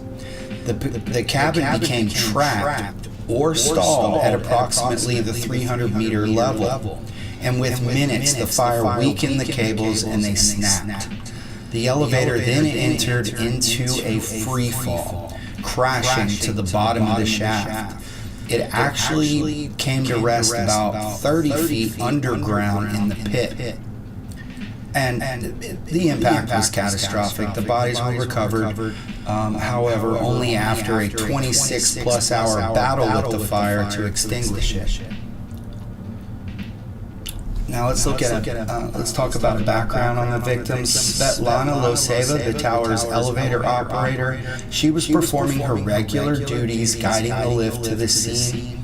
Contemporary Russian media described her as accompanying the team to the source of the fire, quote unquote.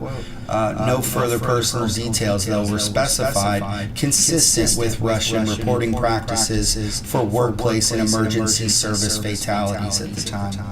Now, Vladimir Arsyokov, a highly experienced colonel in the fire service, he made the deliberate choice to ride the elevator rather than remain at a command post, reflecting the urgent and dangerous nature of the response in the early hours. And again, and then the Russian sources emphasize his leadership and personal courage. And then finally, Alexander Shiplin was the maintenance and repair worker at the tower, and he joined the ascent to provide the support, but once again, no further personal details were publicized.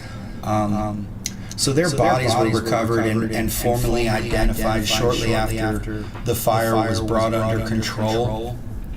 And the fire caused massive broadcasting disruptions across Russia for several days, but did not lead to the tower's collapse. I did read that there were several hundred supports in this tower, and there were only something like 19 remaining following the fire. So it is a miracle that this tower didn't collapse, and it likely would have led to additional fatalities. The elevator failure was directly attributed to the fire's thermal damage to the steel cables and safety systems. The tower's original German-made elevators, R-Stahl, I believe is the company, were noted for their vulnerability once the shafts were compromised. But no criminal negligence charges were prominently reported against individuals. The focus was on systemic vulnerabilities in the 1967 era tower design, with open shafts, a lack of modern fire, and a lack of modern fire suppression in certain areas. And the incident led to safety reviews and upgrades to the tower's remaining elevator systems and fire protection measures. And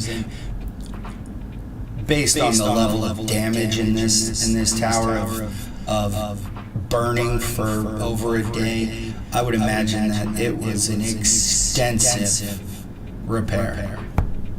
So this elevator crash, though, it has a legacy because it's frequently highlighted as a symbol of the extreme risks faced by first responders and essential workers during high-rise emergencies, and the dangers of relying on elevators in fires, a lesson echoed in other disasters that we are well aware of. The 3 deaths were the only fatalities, as hundreds of others were safely evacuated, but any loss of life is tragic. And this is a view from the tower looking at the city of Moscow. So, very high up.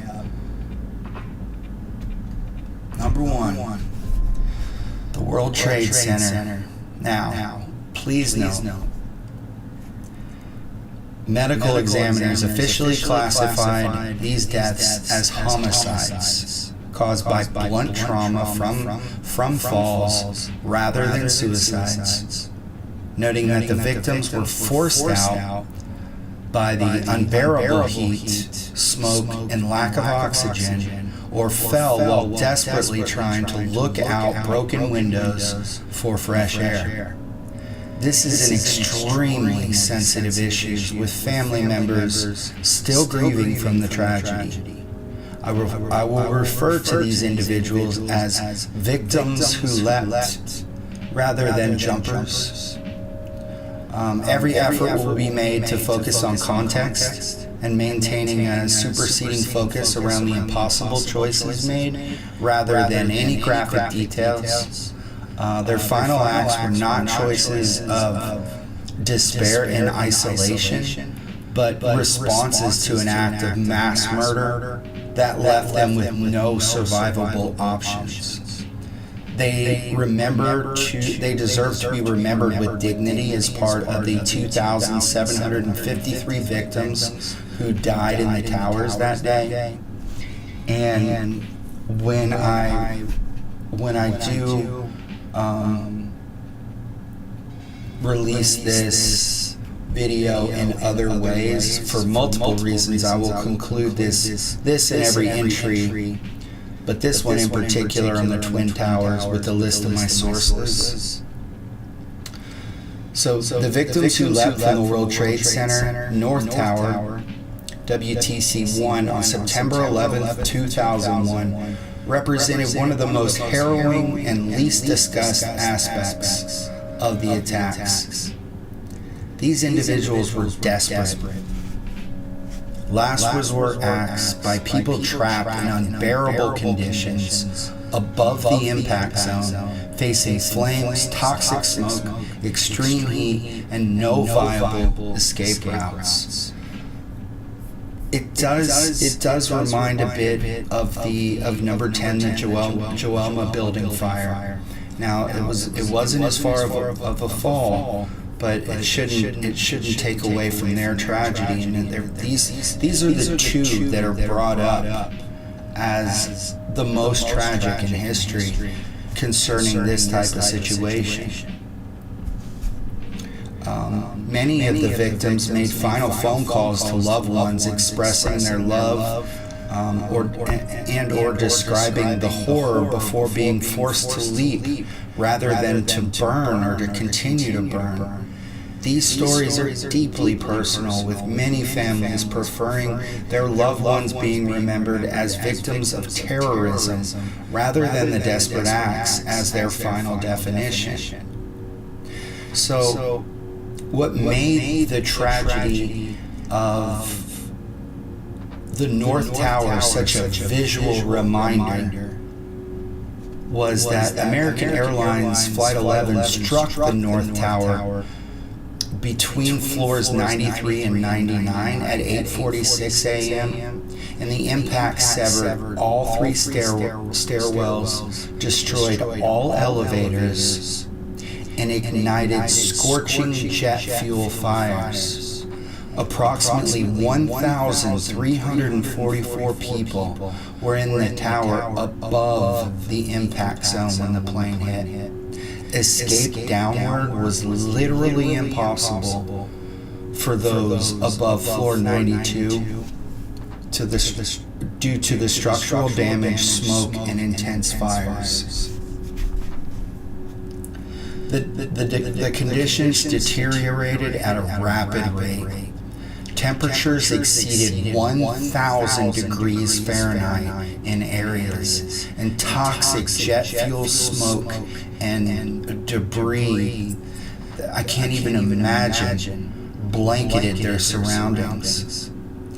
That's when the floor under their feet began to buckle.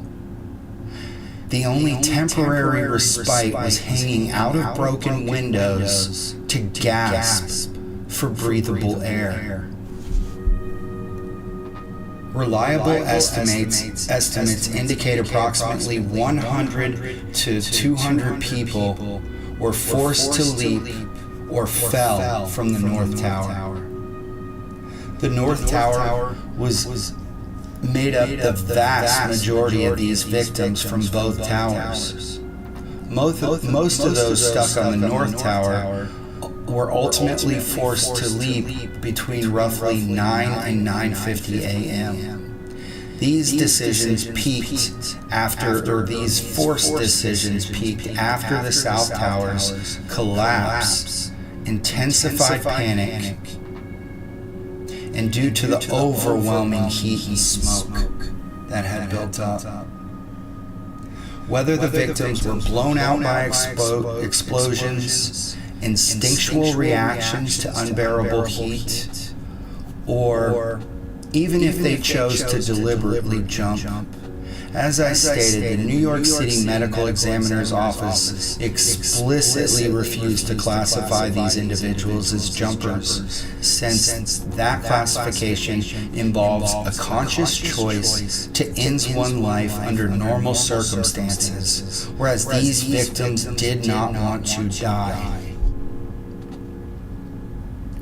The New York City Office of Chief Medical Examiner and NIST reports confirm the figures between 1 to 200 deaths, though admitting the true number is likely undercounted.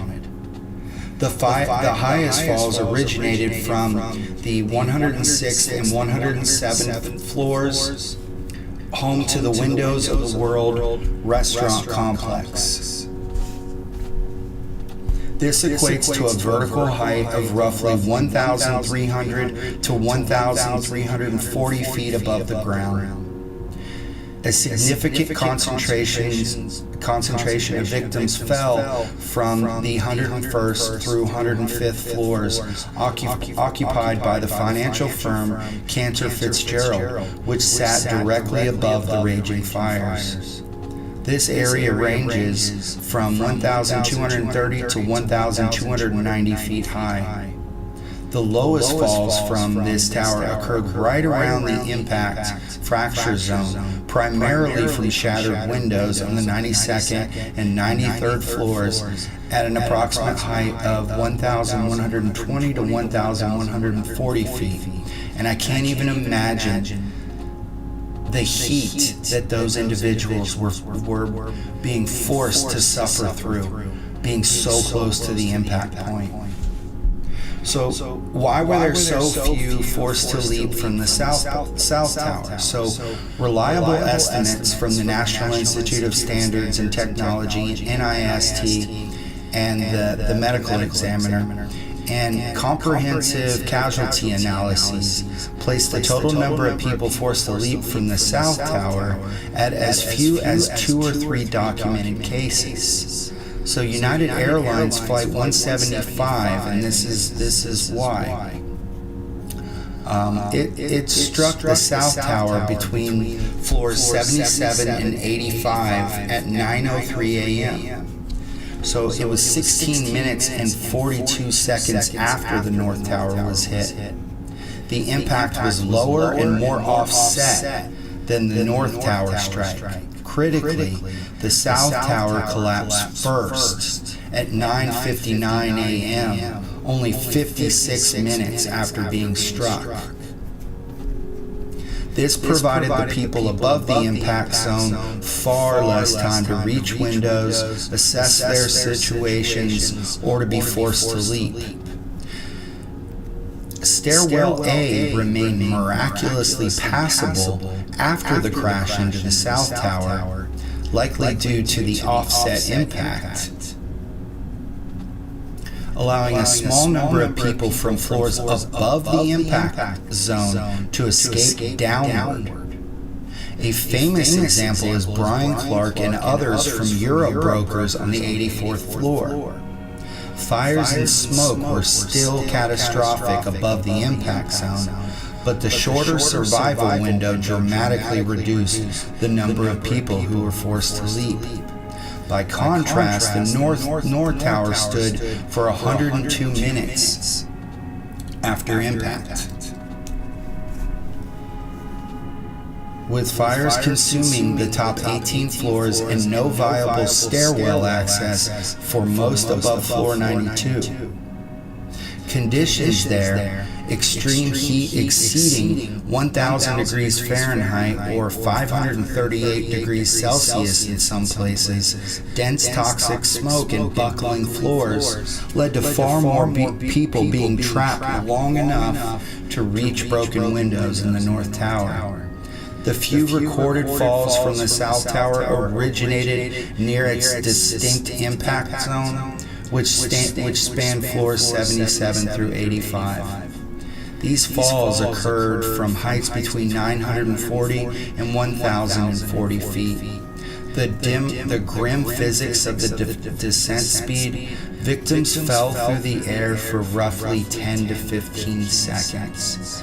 And due to the immense height, these victims reached terminal velocity, some capping out at around 150 miles an hour before impact. So publicly identified individuals who were forced to leap from the South Tower are virtually non-existent, which I wouldn't name them anyway.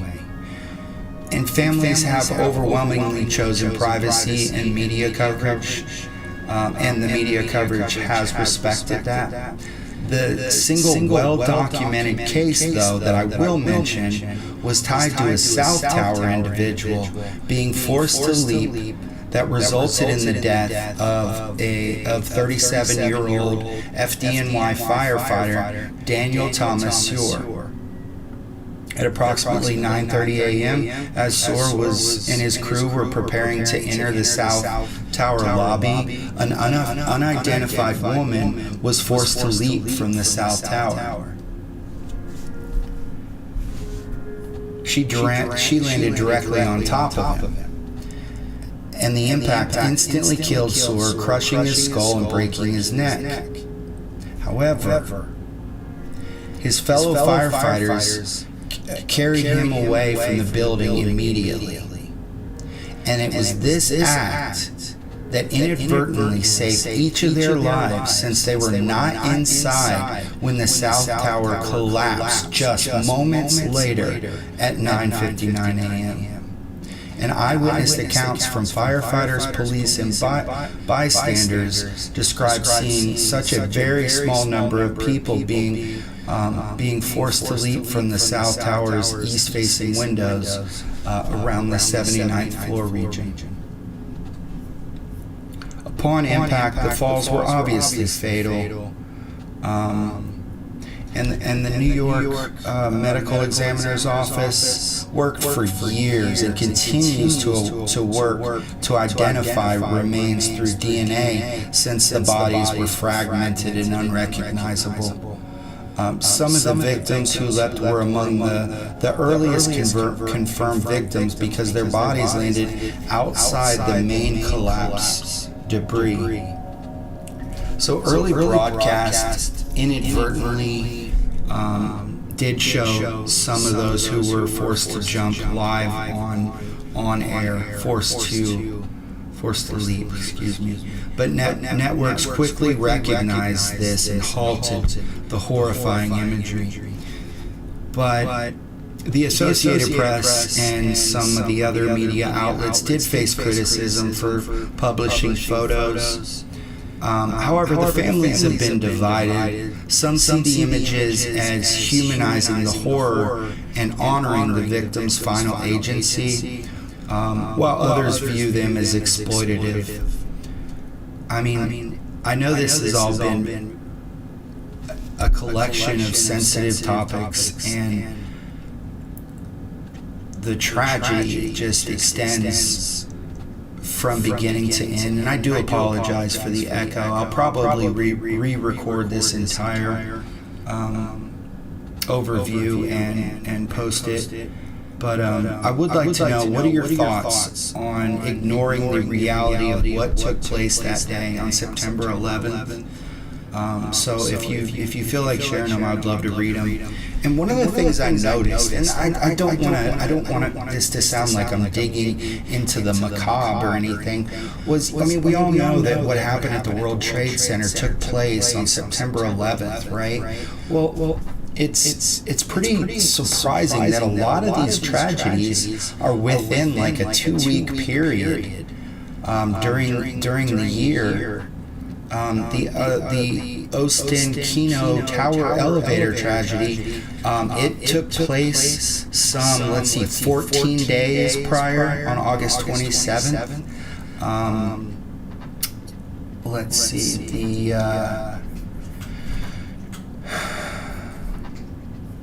the Bruno Travaglia fall took place on September 15th. The construction hoist failure took place, the one in Donghu Jingwan apartment building in China took place on September 13th.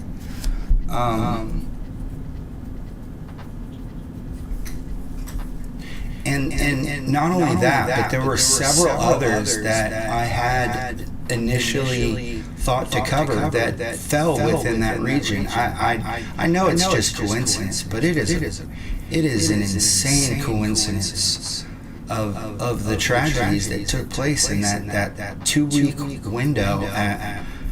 It means nothing. I know that, but and they say if you chase after statistics, it's exactly what you're doing. You're chasing. And I do realize that. And I'm a data scientist, but I can't help but to notice patterns. And when you're talking about things that people can't, that they didn't, none of this was intentional. This was all beginning to end. These were all, or otherwise I wouldn't cover it. Was completely unintentional, and it blows my mind that the timing is so close. There were several other of the collapses in China that took place then. I do believe another one of the rooftoppers, he had slipped around that time in that 2-week period. So I just kept writing down these dates, and I'm like, what is going on here? You know, of course there are outliers. It's not like everyone on the list or every tragedy on the list falls within there. But yeah, I mean, this stuff is it's. It reminds me. So what inspired me to make this list was looking at watching the trailer for Fall 2, which is a location in China where they don't actually use. I don't believe. Yeah, that was the last photo. They don't actually use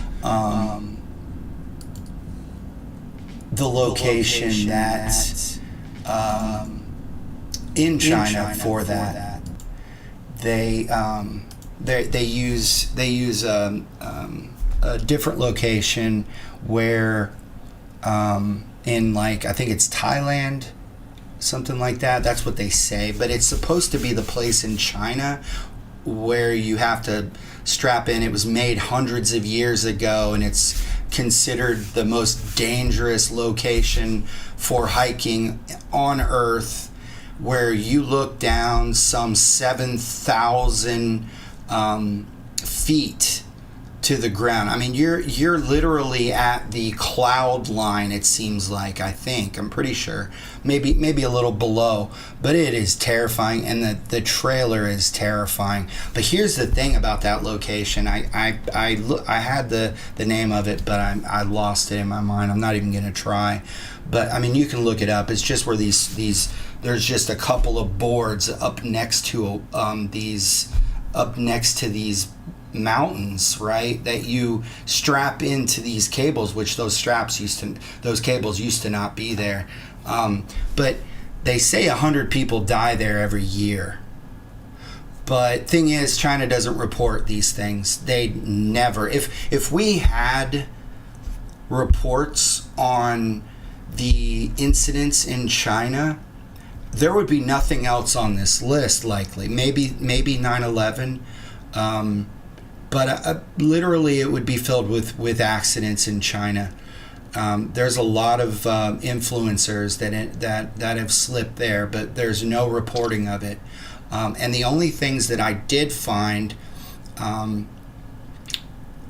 from China are the major tragedies.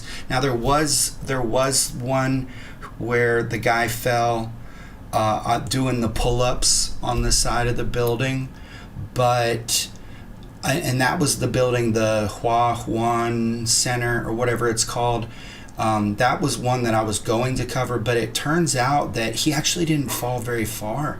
There was some type of a terrace right below him, and he only ended up falling. It looks terrible. Like, you can tell he is really high up, but he ends up falling and landing on a terrace. Like, it's only some 40 feet below him, but it still killed him. I think he may have landed on his head. I don't know the details. And it wasn't a fall from a skyscraper like I had initially thought. But at first it was terrifying. I would not recommend looking at the video. I'm not somebody who chases these macabre videos to see for myself. It was actually my kid actually showed it to me, and I was like, okay, you're never watching that again. Turn it off. I didn't find out, like I said, until the other day that it was like that. But that was somebody from another country, foreign national. So I think that's why it's so public. And then you have these tragic accidents at these construction sites, and they become so published, and you can see the damage done to these buildings and to the lifts and things. So that's why the news gets out. But if we did not have if we had a free speech in China, I'm telling you, everybody on this list, it would be Chinese situations because of how many times this happens there. But yeah, truly tragic. I took no joy in going over this list. It was out of pure terror that drew me to this list. And I don't know why it draws me, but I'm just so overwhelmed by what these people went through, especially those that were forced to leap off of burning buildings, because, oh gosh, there's no words to describe it. I'm not even going to try. And then the others who fell, the Gary Hoy, who was showing this one was the one I would probably underscore as, come on, man. I don't want to speak ill of the dead. I never would. It's just something that I live by in life. Even the ones who deserve it, I guess. I guess there are certain exemptions. Jeffrey Epstein stands out, but Gary Hoy is the one on the list where I just cannot believe this guy was doing that at that height. There's no way. There's no way I'm doing that stuff. So thrill seeker, it seems like, maybe down inside, but then it's terrible. Bruno Travaglia, who tripped, and an 18-inch barrier. Come on. But then the Edgar Moreno story, that's awful. That's awful.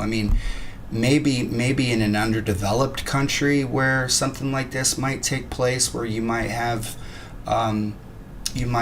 mechanics that are cutting corners, but in the United States, in Manhattan no less, this is shocking. So I understand why he trusted it. He trusted that scaffolding not to fall. I understand, because he thought, no, this is a very high class high rise. No way they're cutting corners. But yes, they were, or they just didn't know what they were doing. And the story of Connor Clapton it broke my heart, my freaking heart. I knew that his son had died. I had no idea this is how he had died. I get goosebumps thinking about this. This is one of the most horrible things I've ever read about. And when I think about that song, man, it really gets me. It really does. I'm not a fan of rooftoping. I think it's the stupidest thing in the world. But at least he considers himself to be an expert in the field. But I don't think there's a such thing. And I really think that everyone should work together to just boycott these channels, to persuade these individuals to stop, because you're not just hurting yourself, you're hurting your families, you're hurting the people, the first responders, you're hurting the witnesses. I mean, this stuff is not something that should be done at all, and these people should be prosecuted at a level that discourages this at all costs. But you know, when we're talking about the tragedies such as the Joelmo building fire, the World Trade Center, and you know, the Needle Tower, the Austin Kino, and you know, those three are things I think that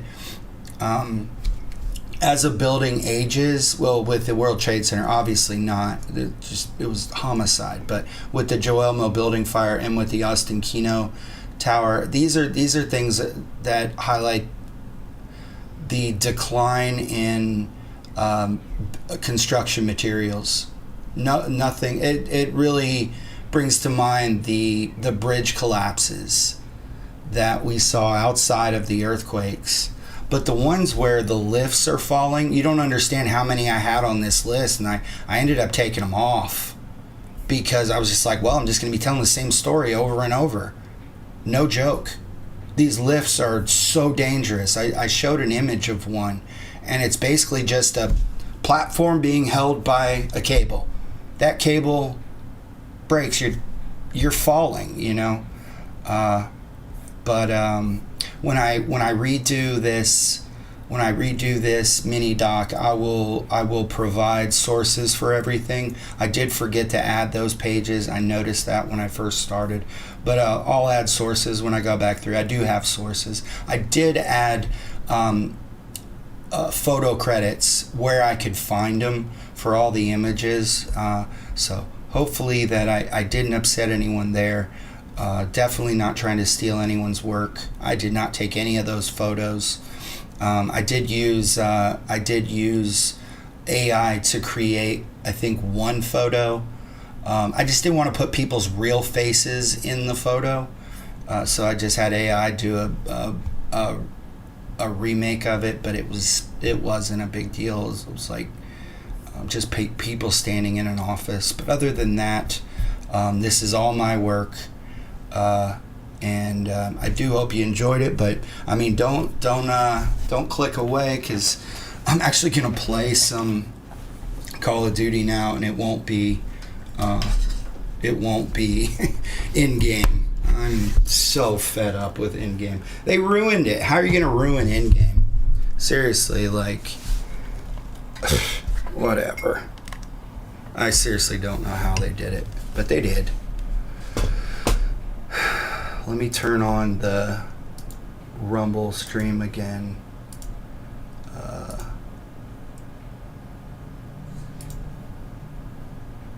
There we go. Let's play some zombies, I guess. Got a couple of things I can do there. Then when my son wakes up, I'll restart the stream and play some ranked play if you're interested.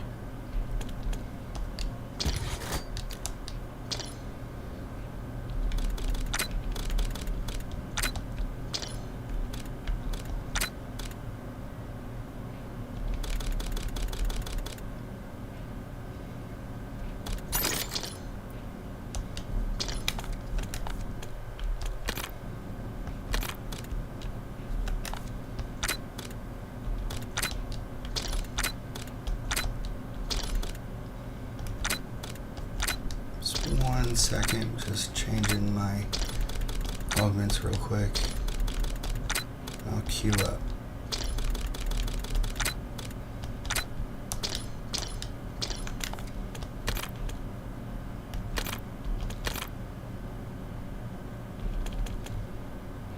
Wish I could play Totenreich, but it won't send any elites after me, which is what I need, so gonna have to do Ashes.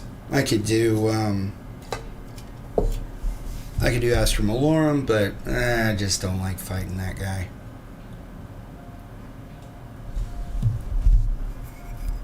Get enough Oscar in in-game, and I haven't been participating in the Xursa in-game stuff, and that's probably going to be the case. I think I'm going to stick a fork in in-game from now on. I don't know what they're thinking, but I'm about to stick a fork in all of Black Ops 7, to be perfectly honest.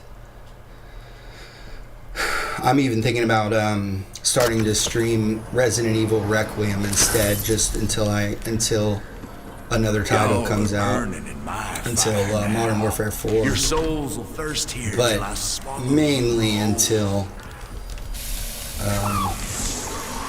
Grand Theft Auto 6. That's what I'm waiting on.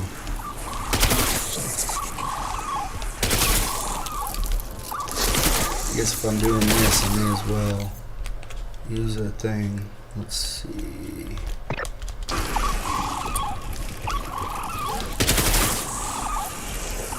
Oh man, it really grinds my gears that these developers are spending their time to make previous content more difficult or impossible, like what happened when I was playing in-game. That just drives me crazy. 3 prestiges? You must be out of your mind. It's rare to find such spirited prey. Yeah, like maybe one guy, but yeah, it was like everyone has had like 7. How long have you been playing this game now? 7 months. So, what do you? How many? Do you think we've been using one guy in in-game all this time? No, we ended up using like every operator. And now you want us to prestige each 3 times? You're crazy. Maybe twice. Twice would have been. I'd have been okay with that, and I wouldn't have said anything about it. But 3 times. Somebody is trying to force people to just grind their butts off, and not. You guys go ahead. I'm not doing it. I'm not doing it. I've already made the decision that my grinding days in Call of Duty have come to an end.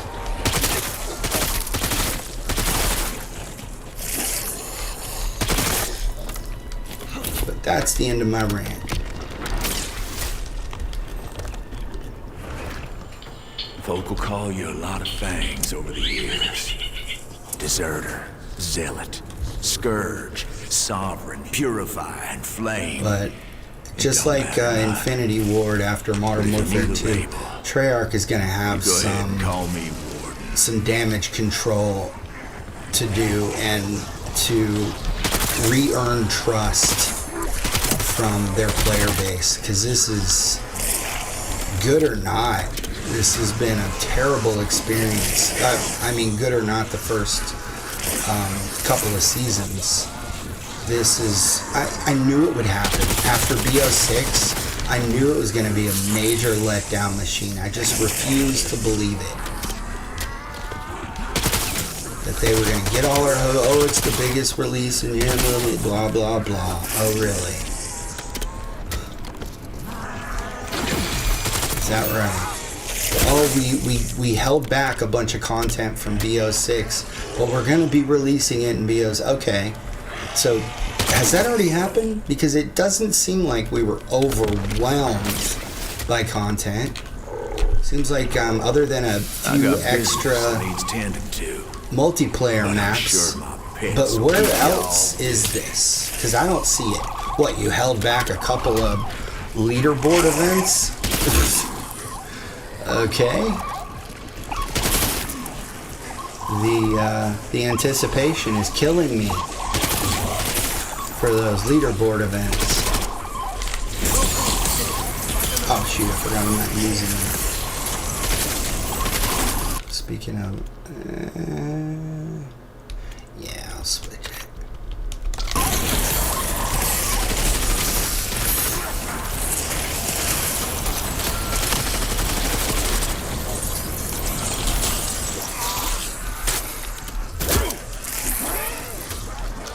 So yeah, Resident Evil Requiem looks like a good game. So that's something I'm considering. Also, Call of Duty Valve, gimme. I can't wait. I cannot wait. That game looks so good. I love that story that they're about to tell. I mean, I'm a little biased, but I'm gonna play the crap out of that game. Mainly because they're not opportunists who just try to get you to devote as much of your time as possible. They actually, if you like the game, play it, you know? And that's what I like. Hey, I like being given things to do. Don't get me wrong. But tedious things that have no real reward are just, you gotta be kidding me. I'm gonna do it so that I can have an extra power. I'm gonna do all of that. That is an overwhelming amount of work. No. So if that means I'm just not gonna be able to handle the content, that's fine. I just won't play it.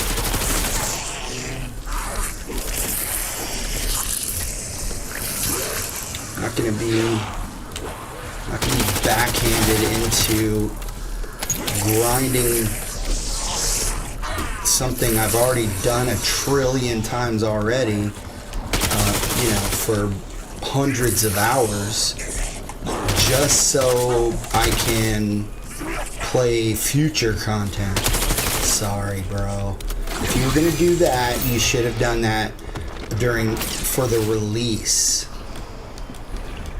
Not for season 5. Oh man. I couldn't believe it when I saw it. I really couldn't. Let's see what you got. Surprisingly, left in the tank. I couldn't believe it.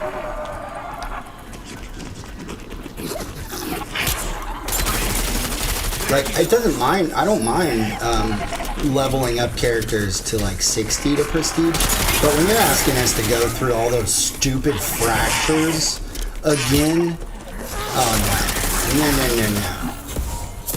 Like, they're okay. The only reason they're stupid is because we have to do them so much now. Mother Nature's about to shamrock on your heart. Yeah, I enjoyed them, but now I don't. Now it's... And then they made, like, when I was doing that on stream, I couldn't even find the guys to get those red things to put them in. I couldn't even get 8 of them. They weren't there. It's crazy. And that's almost happened multiple times, but that's the first time that there wasn't even enough. There were no guys. It was only those flying things. It's a little annoying with this gun where you have to cycle through the different... I mean, it's different though, so it's not like I hate it, but a little annoying every now and then. Because you'll take your finger off of the trigger sometimes, or thinking you need to reload, but it's actually shifting to one of the 3 cylinders. I know my son hates it. Like, he won't even use this gun.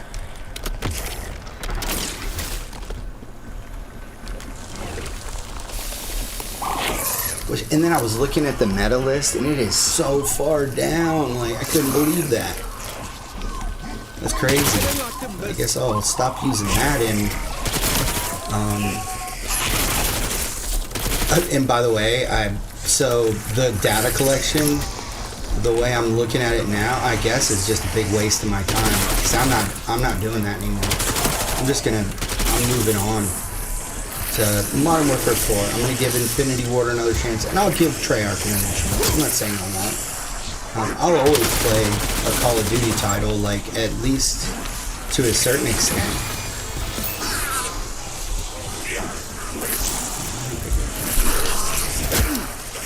But some of the D&Z stuff concerns me, though. I'll be perfectly honest. I wasn't completely sold. I'm not completely sold. I mean, I already pre-ordered. Don't get me wrong, I'm sold. But I'm not really, like, fully invested yet. We'll see. We'll see. Clearly, we don't have enough information yet to really form an opinion. But not having zombies it hurts. You know, of course, I love Warzone. I love multiplayer-ish. I love multiplayer when it's not controlled by shotguns and cheaters. So we'll see how that goes.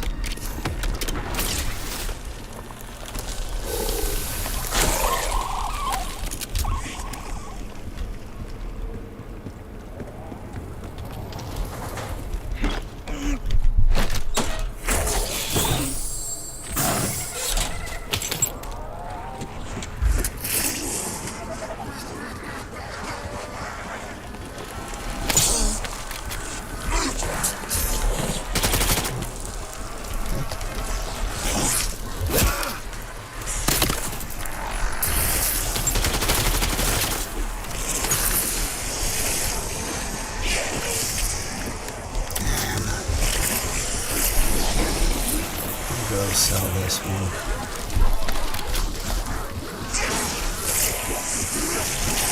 Yeah. Salvage it.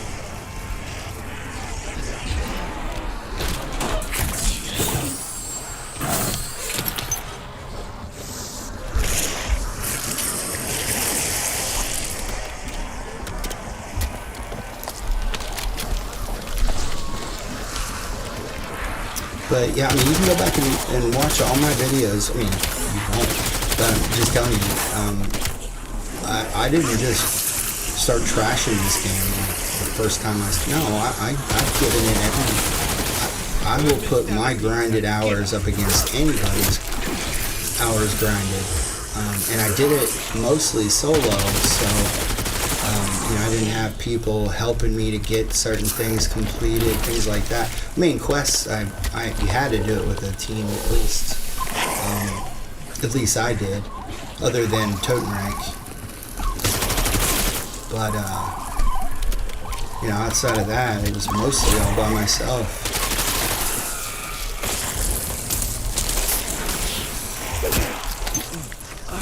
Keith, that'll do nice. And I wanted to give this game a full chance, but I can't grind this the full amount of time. And it was after the release of the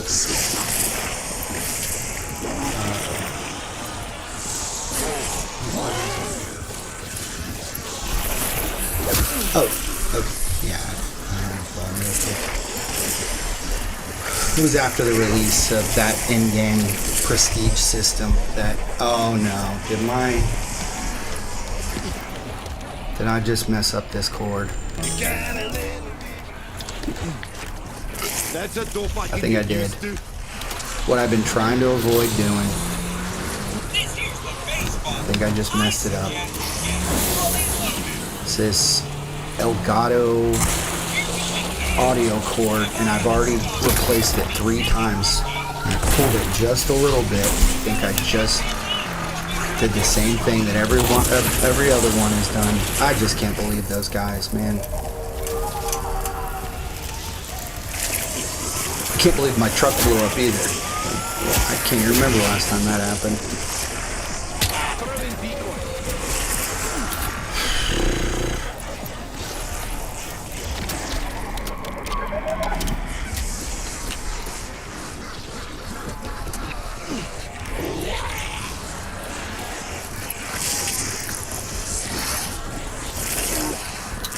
I've been making Slade go to bed at decent hours, so he should be up. I'll give him another like 45 minutes. Then we'll play some Warzone. I cannot believe I just messed up this cord, though. There's another $25 down the drain. And I've worked, and I put in so much effort to keep it from messing up, but I can tell because it makes the sound on the right, even though I don't have it on my ear, on my right ear. Hold up. Yep. I can just hear it not working, and that's what it does. If you pull on this cord at all, it is so flimsy. Buy another one. Telling you, I am done with El Gato.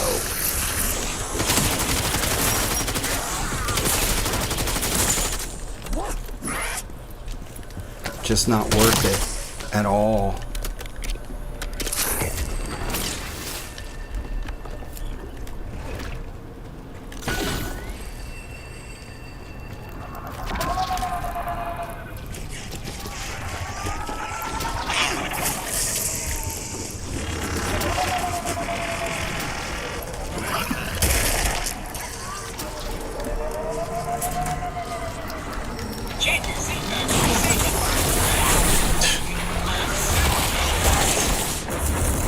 They're gonna blow it up again.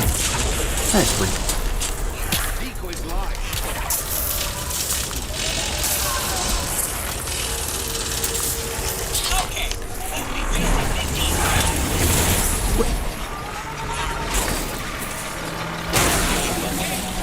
That's crazy.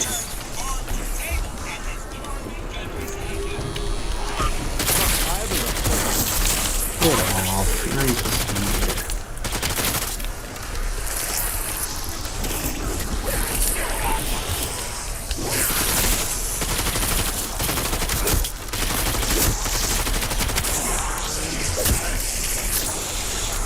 Turret deployed. Get off of me.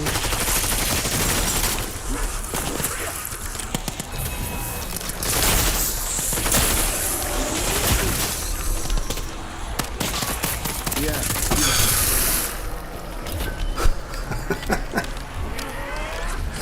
Oh wow. There you go. That's your hard-earned dollars. Put to good use. I guess Treyarch is trying to make it more difficult. Those guys suck, man. They seriously need to focus on fixing the cheating problem in the game, and they just don't get it. At any minute that they're putting into these little tiny things, someone should be fired. Because they should have every developer in their building working on preventing cheaters. I mean, you know, new content is one thing, but whatever they think they're doing with this old stuff, bro, don't do it. Don't do it. Ever. Or you're fired. Don't even touch it unless it's broken. Better be broken. They better be so glad that I'm not in charge of their employment, because they would no longer have jobs. Come on.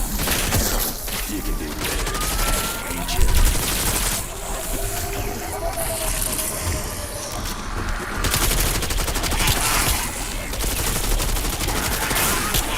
Just kill. Oh, jeez.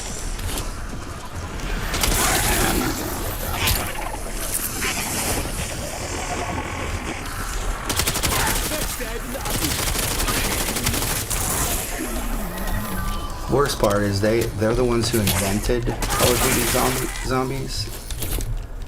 You can't make the first map harder or more annoying. Just makes it's gonna piss people off. It's called consistency.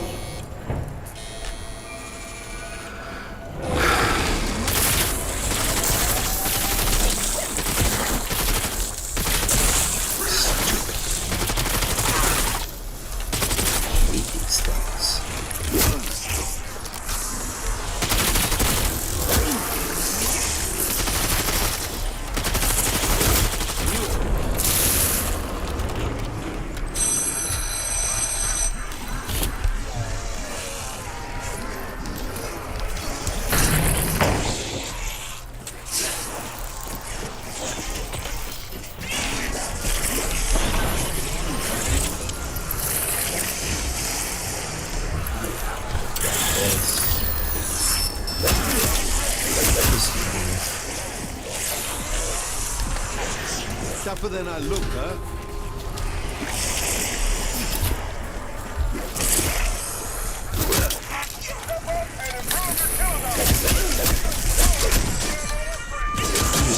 He's coming out right now.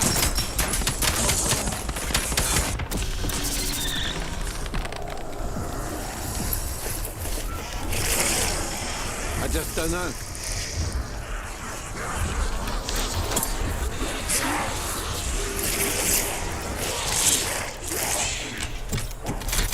I think I never played this game before. Or I just do it badly. Maybe so.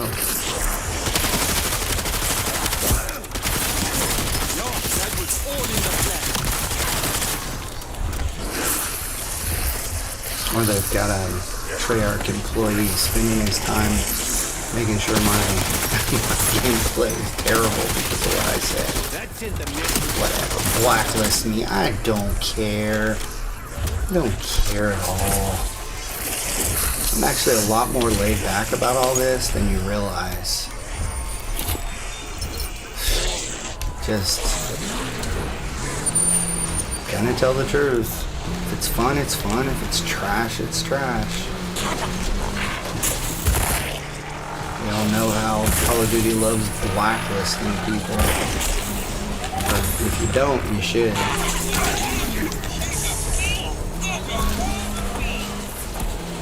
Go ask Mr. Waffle Waffles about his blacklisting, because he tells the truth.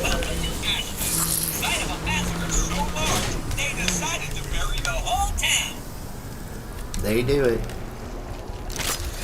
I'll never be invited to their pre-play opportunities. I don't care. I don't want to go. Like that. And then I have to oh, it's the greatest thing I've ever done. No, I would never say it. If it sucked, I'd be like, man, this is really bad. And they would hate me for it.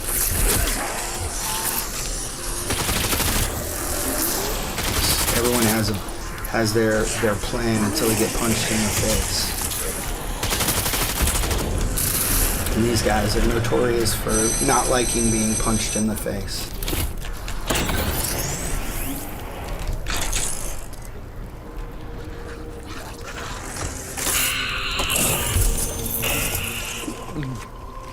Once you get past the feathers, it's not bad.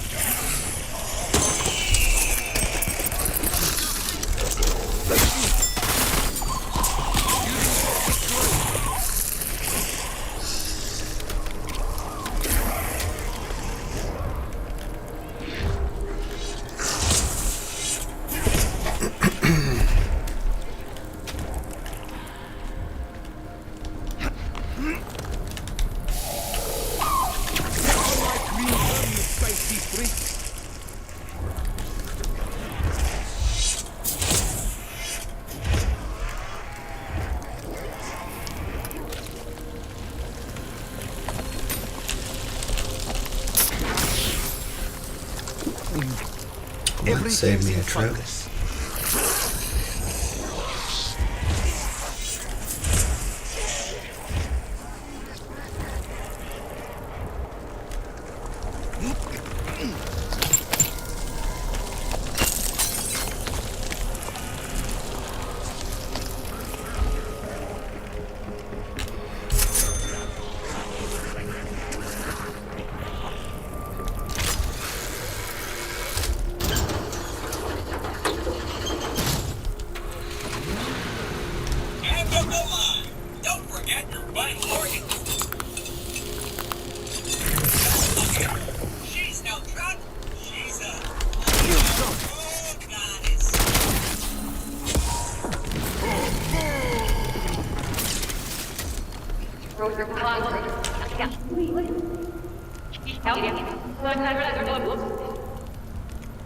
I'm shocked that we haven't found the I haven't the foggiest. what do you call it? The wrestler belt relic yet. That's crazy. I think this is going on one of the longest stretches. I guess one of.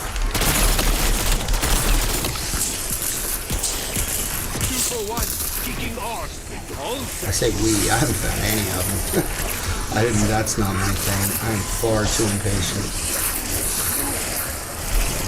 Yeah, I can't do that.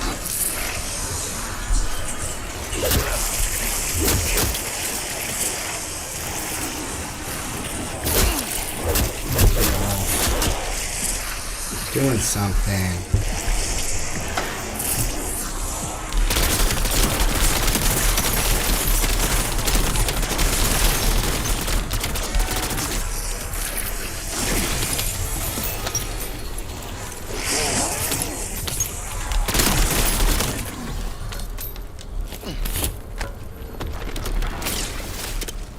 I'm around for the long haul.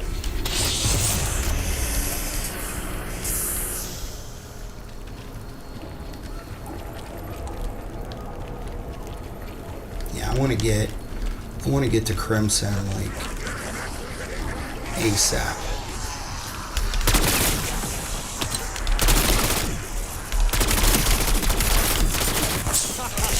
Gotta do that more often. And Warzone.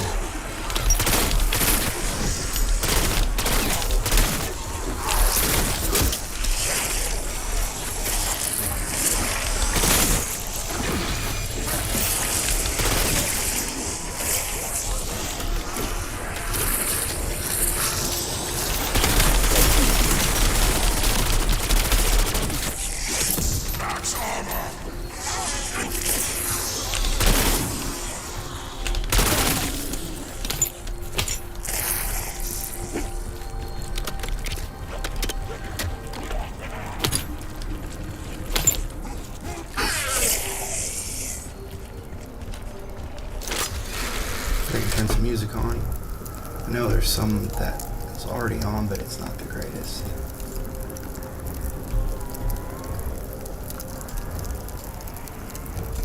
I mean, this isn't the greatest, but more upbeat, I guess.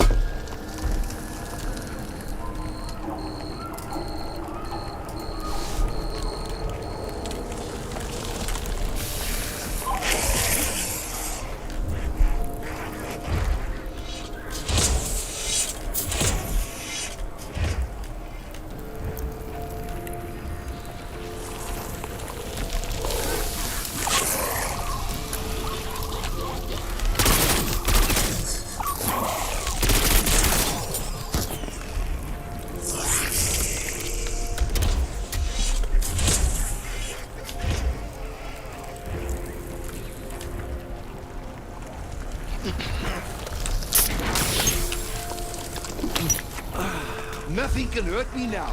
Not even me.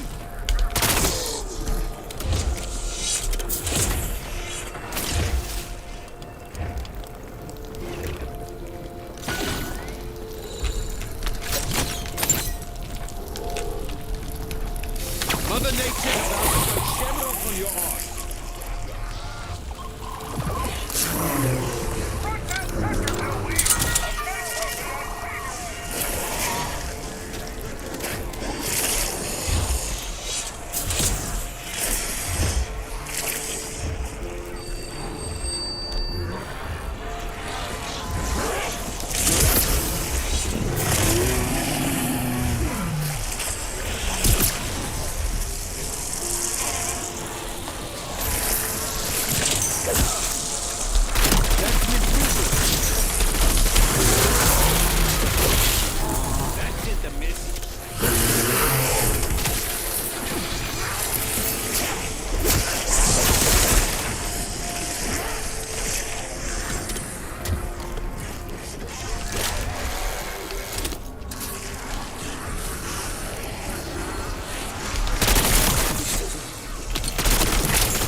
circle of life.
Because you aren't getting anything That's else. gonna kick right in the ballas.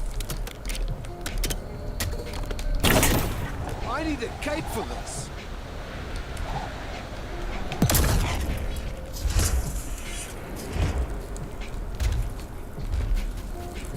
Cleanse them in righteous fire.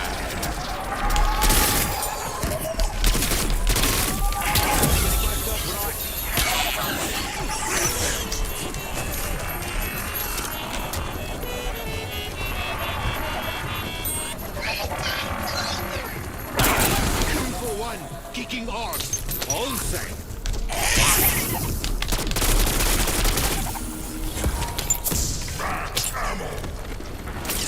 It's so weird just not having ultra rarity or Pack-a-Punch 4 or gold, at least golden armor. It's such a different experience.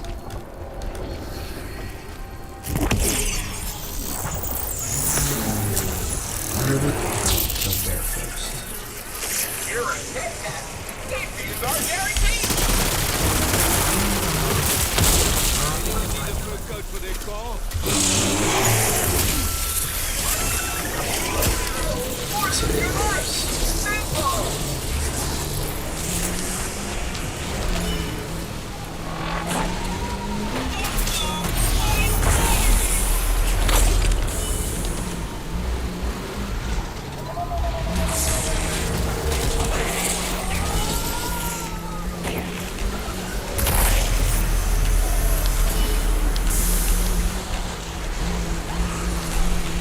Pull yourself up by your bootstraps. You're just not working hard enough.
There will be a company-wide celebration in your honor.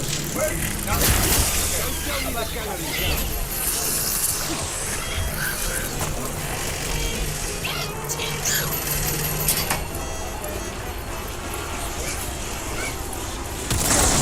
That is one brave, unselfish little guy.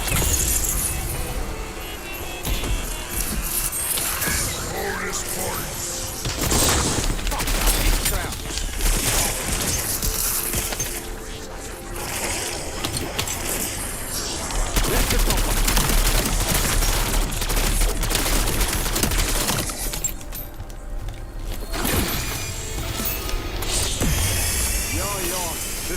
almost unfair.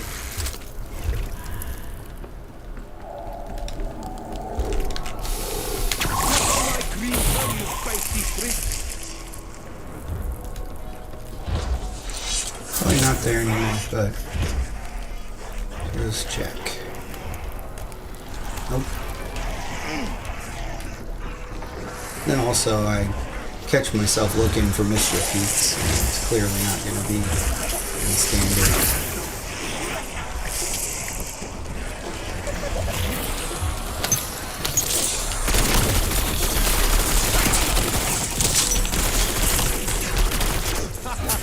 Gotta do that more often.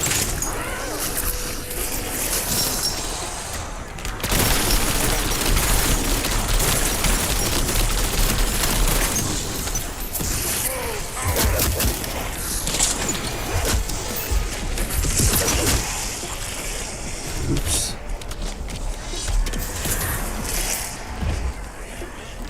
Down to like 1 hit point.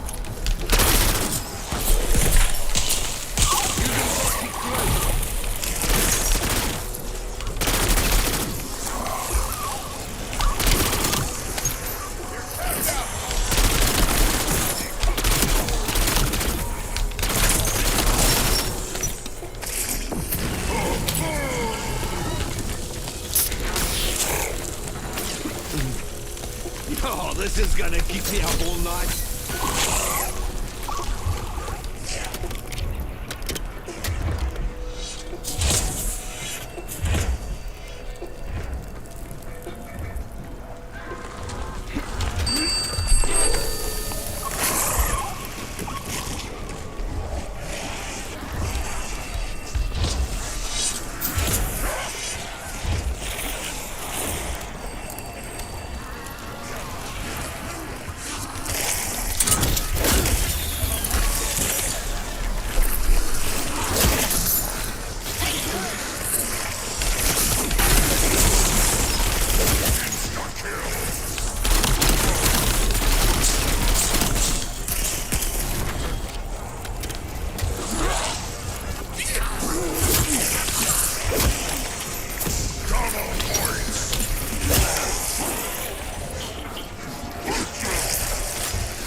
Scattered.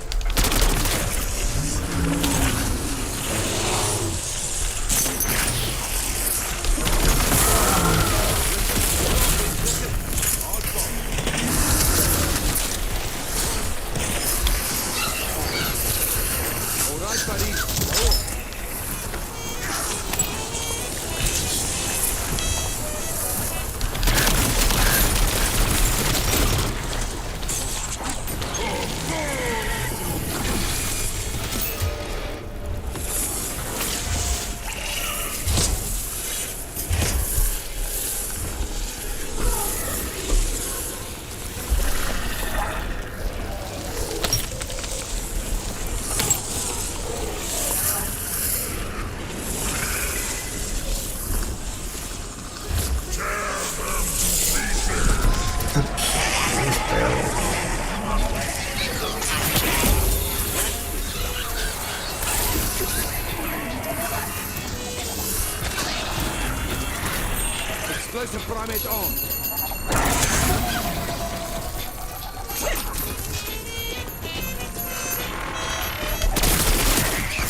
I think it's silly that you can die with 3 armor plates.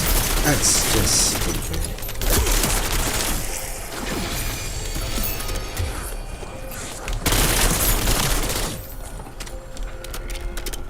I mean, not that you have the potential for 3 armor plates, but that you still have 3 armor plates up, and you can still die. That's just silly. They have to damage your armor first, but stuff is backwards. It doesn't make any sense to me.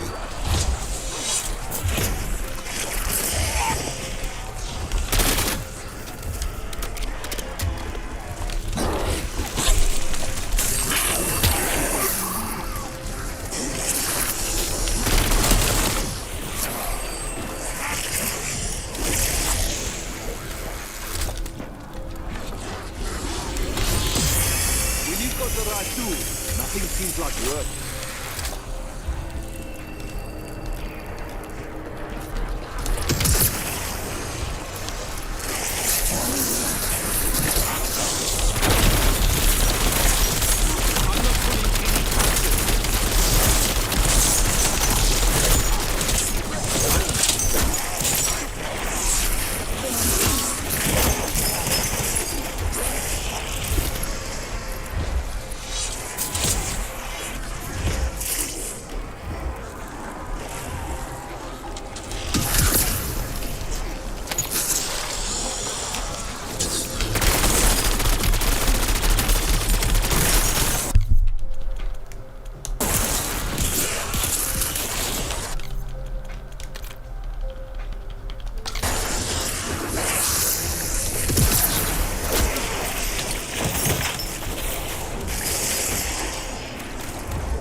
Yeah, I don't know why I had that echo this morning. That's really bugging me. So I put a lot of work into all that, so it's whatever. I'll figure it out.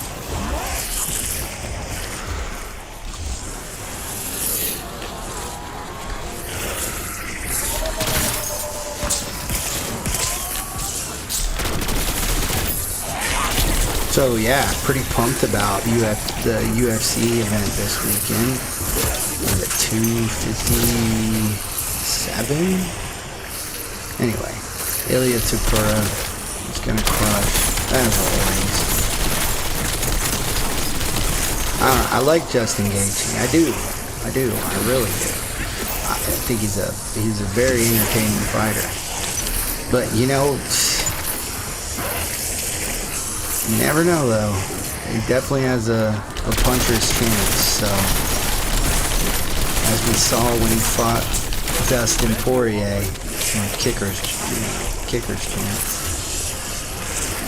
One strike can put somebody out. So, but man, Ilya is just a monster.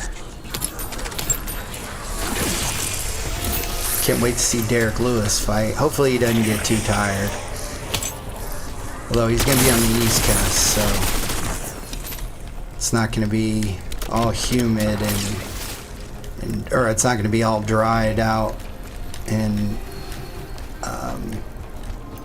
oxygen deprivated. So I think he should be good. He'll be the sweaty black beast that he always is, or that he is at his best. So that's going to be fun.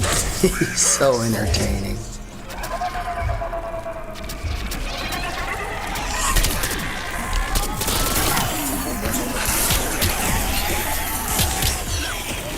Today's special, hot lead. Definitely going to be getting that pay-per-view, that's for sure. 2-for-1, kicking arse. All set. I hope there aren't any or not as many fighters that are just trying to that are putting entertainment, or excuse me, that are putting their survival above the entertainment value. I guess that's the best way to put it. Hopefully we see more finishes than anything else. You know, I watched Smashing Machine the other day. Man, that was not good. That was not a good movie. I was so disappointed because I wanted to like it. But, I mean, you know, it was good up until about halfway. And then it just lost all... I don't know. And the ending? Like, what in the world? What was the story we were telling? I don't get it. Because it just didn't make it. It made no sense to me. Oh yeah, I forgot about the one in the barn. Oh well. I need a cape for this. That ending. What in the world am I watching right now?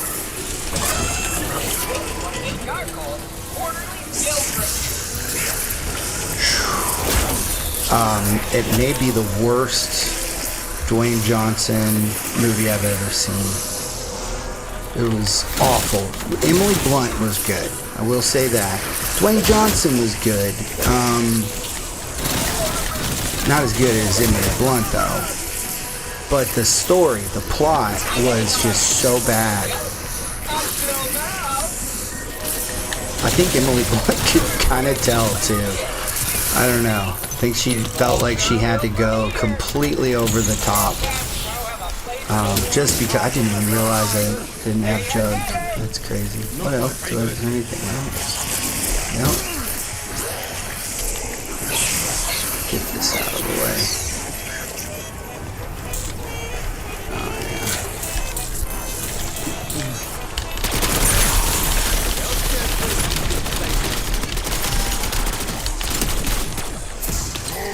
Emily Blunt, I'm not sure what the movie, I saw that it was an Oscar nominee, and it was probably her.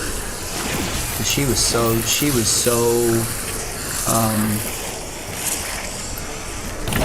just immersed in that character. She did a great job. I've never seen her like that before.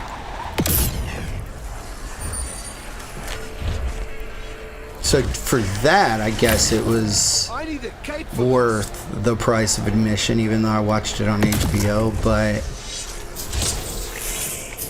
the fight sequences, a lot of them didn't make sense. I'll be honest. And I mean, I know it was Pride, not UFC, but and that's crazy considering you got The Rock, you know. Not strong enough.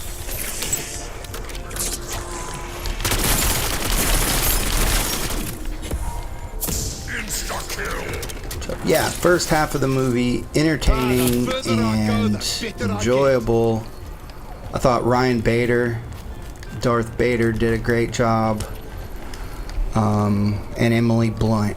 And then of course Dwayne Johnson, which, you know, with Blunt and Johnson, with The Rock, you're gonna get entertainment value, but outside of that,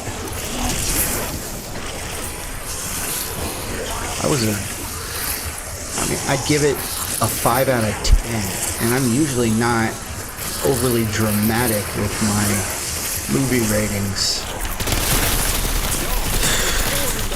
I would say reviewers probably gave it so like on Rotten Tomatoes, you know, if you don't know, getting a positive score on Rotten Tomatoes is 51% is positive, which that's really low, you know. So don't always look right at a Rotten Tomatoes score and think, oh, it must be good. No. Especially when it comes to drama, I feel like they're overly kind to dramas. And and then, when it comes to comedy and horror, I feel like they're overly harsh. Because you got a lot of these reviewers that if you go through their profiles, they give bad reviews to every horror movie they see. Like, who do you think the 4% that gave Obsession a bad review are? Like, what? A bad review? Like, what was bad in that movie? You're crazy. You should be fired. Again, you're glad I'm not your employer. I would make sure that they signed some type of agreement that if I felt like their reviews were very bad, that this would not be a freedom of speech information. You're getting fired if I don't feel like you're doing a good job. But I feel like these guys they have too long of a string. Or like, as long as they meet their deadline, they're good. No. You gotta actually be good at your job. Not gonna immortalize you for doing your job and just doing the minimum. This is a company of excellence. Or at least you're not going to be consistently poor, That's not the consistency I'm looking for. You're a writer. You need to write quality material. These guys, you go through their profiles, and it's like somebody's dragging them by their ear to watch these movies. Like, don't even review it then, if that's not your thing. You have no right to be anywhere near that movie. If I just cannot stand Will Ferrell, I shouldn't be sent to do a review on the next Will Ferrell movie, which he's one of my favorite actors, by the way, so I'm just saying for instance. And because, we're bringing bias into the theater, so it's got nothing to do with what's actually on the screen. You just don't get him, so just stay away, let somebody else do that review.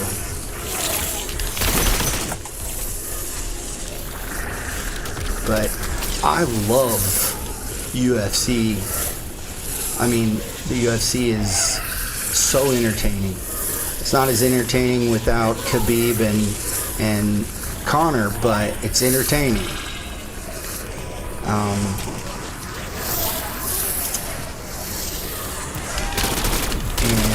And then Ronda, I hate that she's no longer there, but I just felt I do agree with why she left, though. She just was getting outclassed. She doesn't have the stand-up to compete with the UFC fighters. She had to go into more celebrity fighting.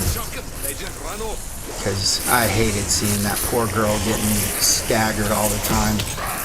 It seemed like it was almost every fight. So just there comes a point when you've reached your limits.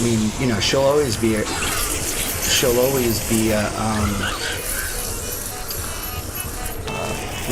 great grappler. And why can't I think of her fighting style? It's like, I'm so stupid.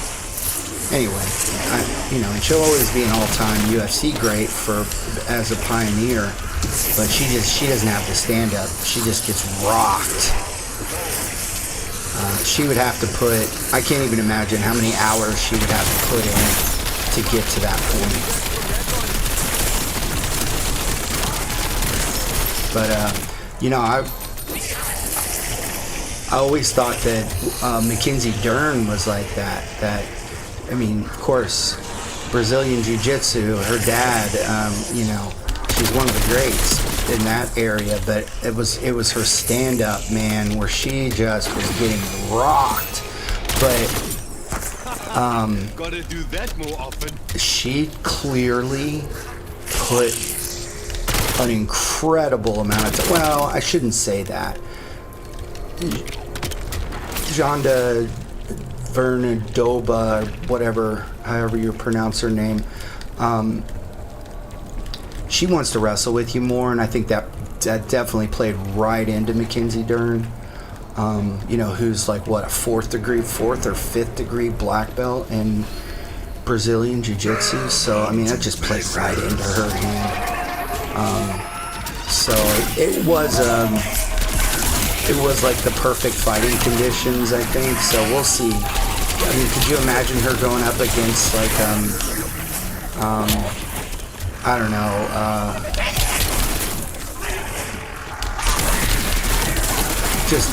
just somebody with. I mean, we saw that in the fight. I'm drawing blanks on everybody right now, but we saw that in the fight against the Brazilian. I should look things up before I open my mouth, honestly. Just make it a lot easier.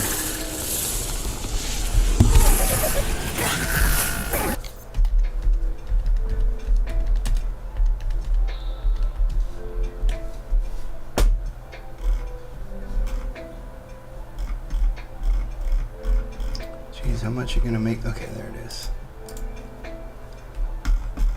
Yeah, we saw how much the striking advantage hurt her against Jessica Andrade and Amanda Lemos. I mean, Andrade got her out of there in the second round.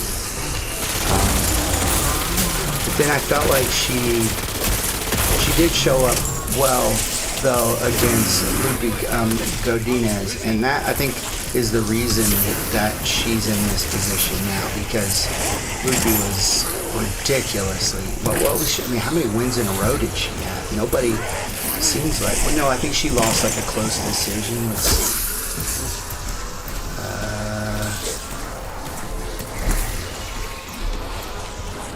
Well, see, like, she beat Jessica Andrade, you know, and that, see, it would seem to figure that Mackenzie was on, you know, was going to be, and I think that's why they set up that fight. But then, was it Tatiana Suarez that beat her? Something like that. Still trying to look things up. Yeah, Tatiana Suarez ended up beating Lupe. But and Jandrioba beat Lupe Godinez. I don't know. It just seemed to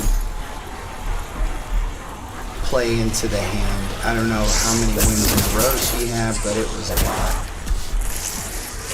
Seemed like it was going to be difficult for Mackenzie in that fight. But I was pleasantly surprised. She's made strides. And those are the types of strides that we've never seen out of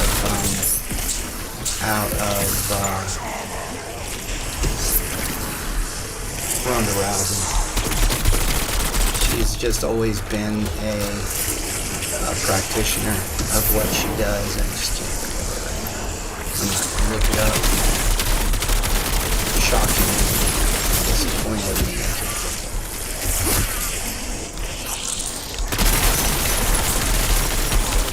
Yeah, let's look at the fight card here.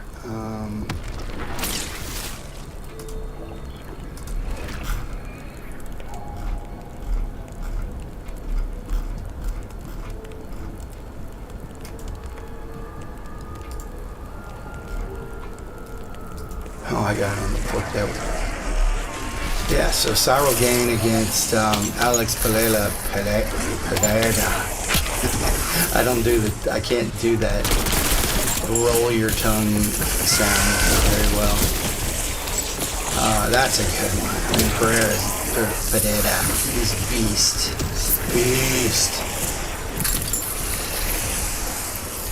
I'm surprised that we don't have more big timers on this card, though. To be perfectly honest, I thought we were going to get like John Jones involved, you know. People were going to come out of retirement and stuff. case. I wonder how many Trump really wanted on the card though, and did he get them? Because I mean, it'll be his birthday. It's not actually 250th birthday of America until what, July 4th. So really Trump's birthday.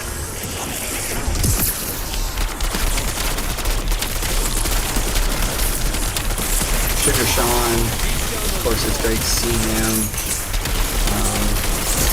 Yeah, it's surprising. Like, I'm not 100% sure, but didn't he defeat Peter Yan? And then Peter Yan beat Divishvili, who beat Sugar Sean twice. It's just crazy. You can't predict these things. But that's because you can't predict the improvements that fighters make. It's, you know, it's behind closed doors, and it really goes to show how much that plays into everything. How many do I have here? 4 more. I guess I could go kill Mr. Confidence. Make sure there's no bear here.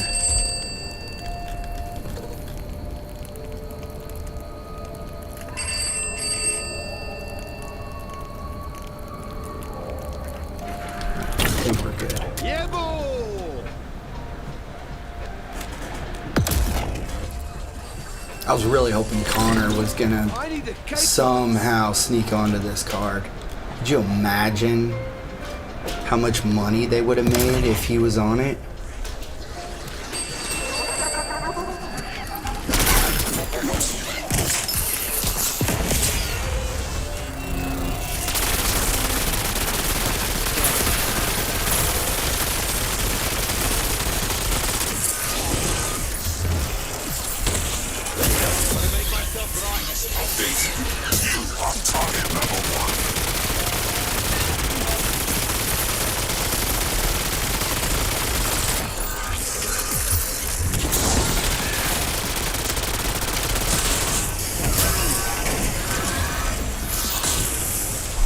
Should be level 7.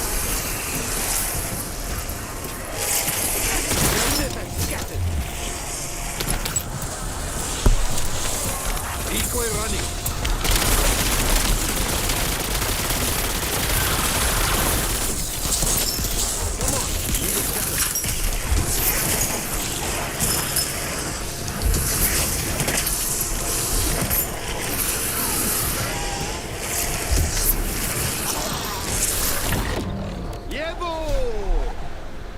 Yeah, it was so disappointing when the eye poke that ended the Cyril Gain versus Tom Aspinall.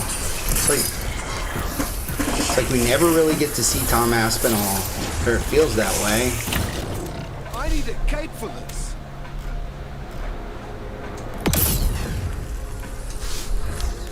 Bo Nickel, what about him, man? And he gets defeated right when you think, oh wow, this guy's like straight up going to the title. Now he's the 10th fight on the card.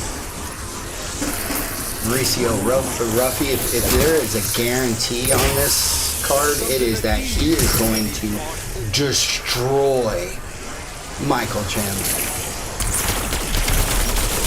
So, if you're going to put a bet on anybody, there you go.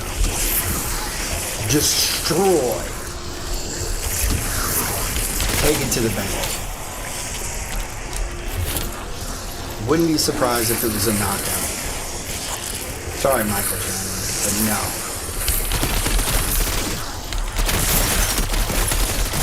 No backflips this time. Anyone count them?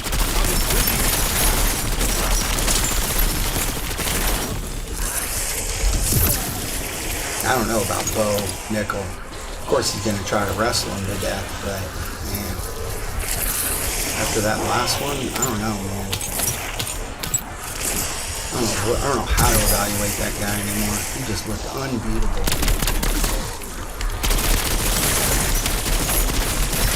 And then not so much. That's usually what happens. It's like guys will move up and destroy people, And then Diego Lopez. I can't believe he's last.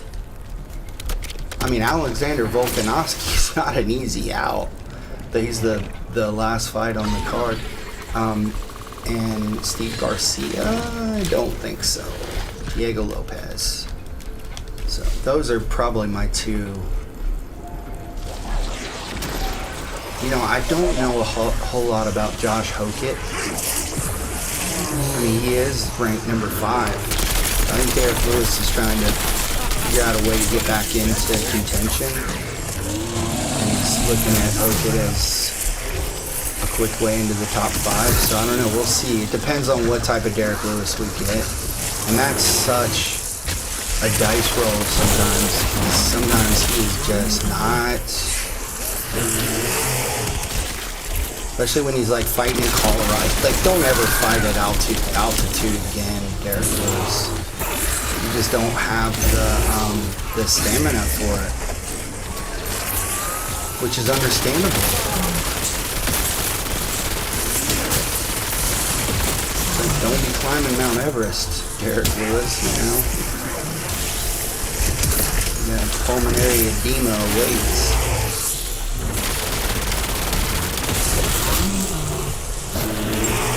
I remember the fight, of course he's dead now, but was it Kimbo Slice and another big guy, and they fought, and like their organs started failing during the fight and stuff. Like, no.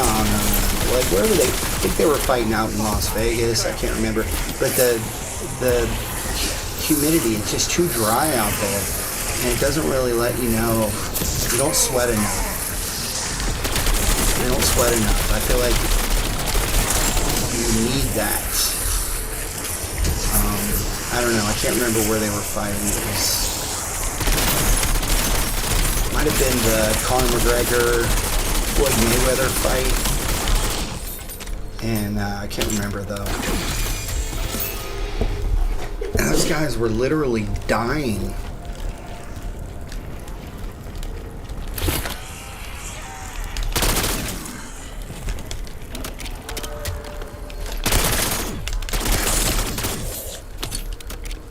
But yeah, you know, when you looked at, so Ryan Bader's, I mean, he's a big guy, right?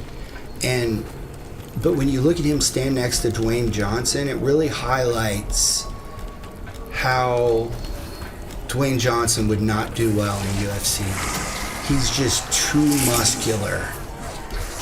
He wouldn't have the stamina to compete against these athletes.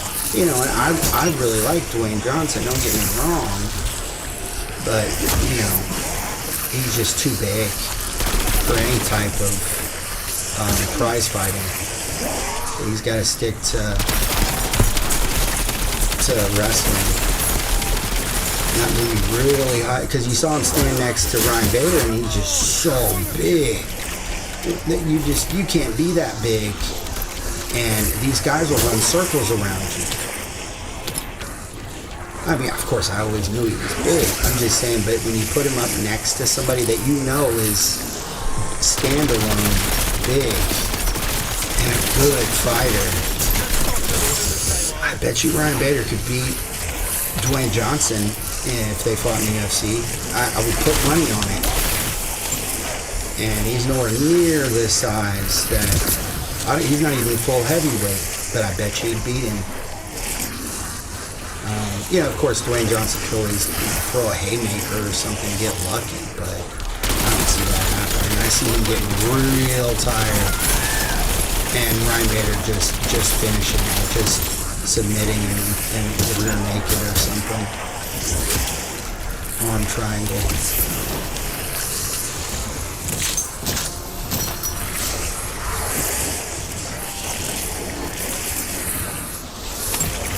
That's why Derek Lewis is such an impressive fighter for the size that he is, that he's able to keep up with some of the smaller heavyweights. It's amazing. It really is. Of course, sometimes he looks really bad. There's nothing worse than watching a tired Derek Lewis. Nothing. But then all of a sudden he'll get like a burst. If they don't capitalize, he'll get that second win or third win, you know. And that's when you're in trouble. Okay, yeah, I've gone a little long here with waiting on the kid up. Let me get these last 2 kills. I think it's 2. 1 more. Okay. Oh, I can just go ahead and exfil if it doesn't pop soon. I'd say Sugar Sean O'Malley is probably a guarantee. I think Eamon Zahabi is a stand-up fighter, so that's not good for him.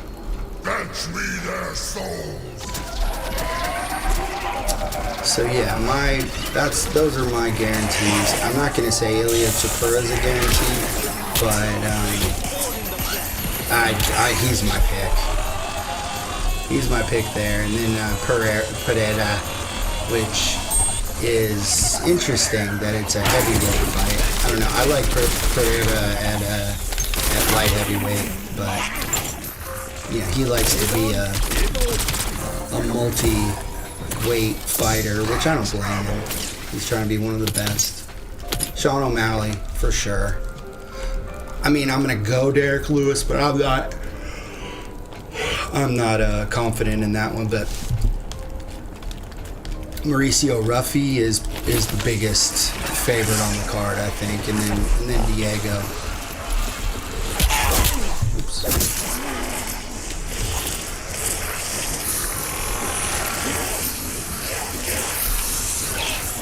Let's get 49.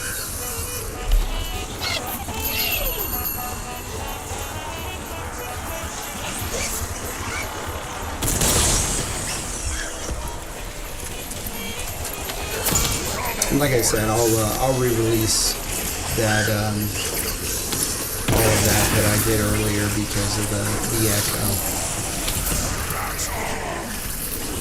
For all I know, you still hear it. I can't do both. I'll figure it out. Never happened before, which is really frustrating.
I think it's this one.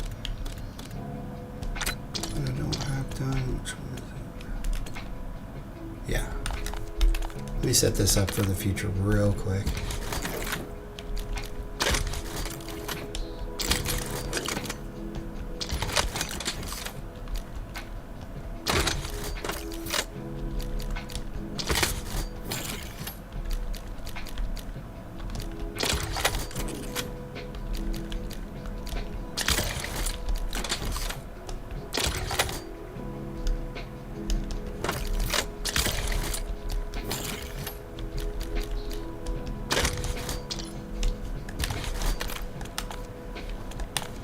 go get my kid.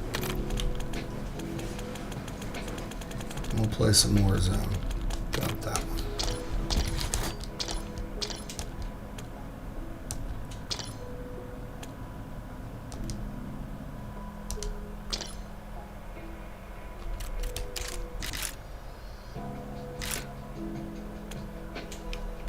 Alright, I'll be right back.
Sorry about that. I was eating a Pop-Tart. Didn't want to be chomping into the mic.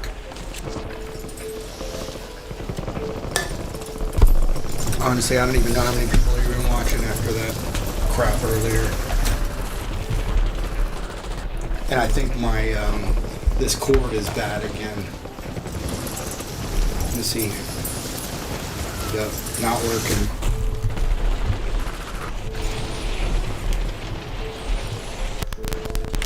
Prep time's over. Now you deploy to the war zone. Piece of junk. And yeah, I mean, I look like I just crawled out of bed, so I'm not gonna be on video today. I'll get back on video tomorrow. Sorry guys, I know you're just dying to see me. I'll turn on my, no actually, the green screen cam fell, so I gotta put that back up. Resurgence. Stay alive to keep the squad in the fight. Yeah, we're just gonna play a game of casual to warm up, and then we'll jump into ranked.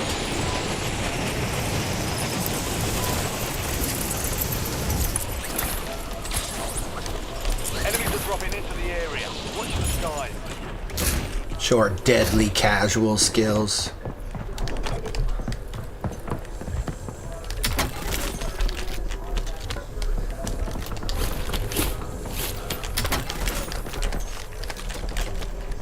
Because I know how much everybody is so impressed by your results in casual.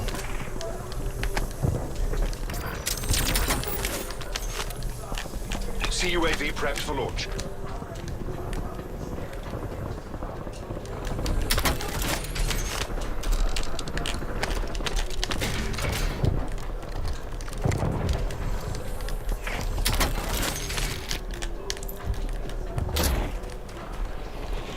Enemies dropping into the AO.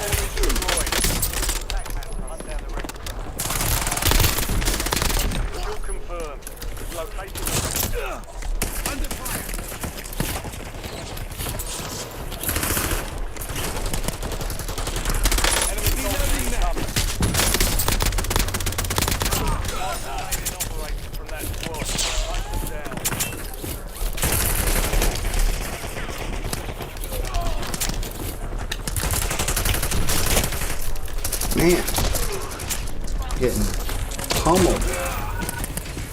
And then a real guy came along.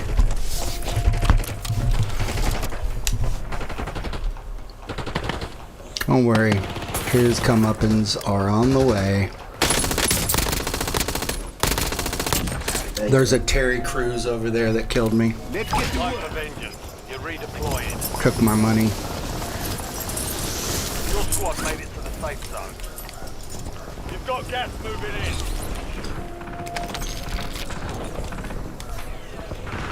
Enemy dropping into the AO.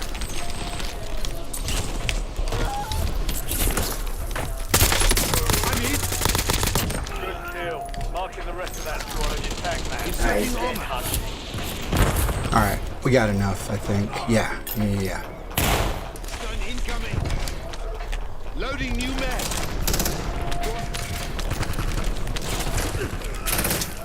Oh, he left my carbon on the ground.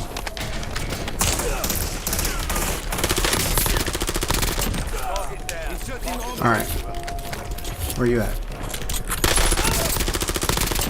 Where you at? Let's get a loadout. Inserting armor. Fuck, that was close. Friendly loadout drops on the way.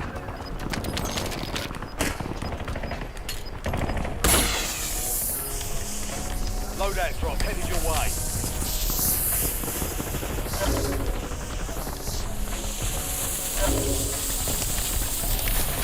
Oh man, I got your loadout. Oh no, I didn't. No, I didn't. Yes, I did. Let's get.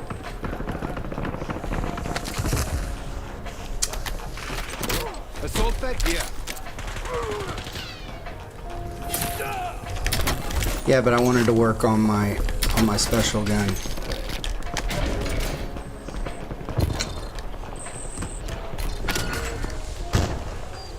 Your objective's simple. Eliminate all bounty targets. Taking fire.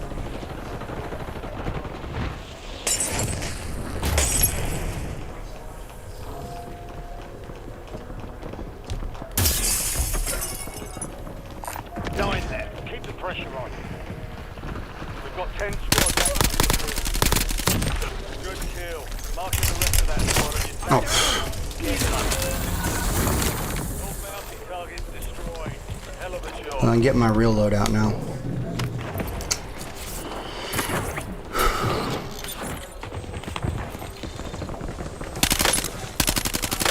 I don't know why I turned my back on that guy. It was so stupid. Back in the Get air. ready. You're redeploying.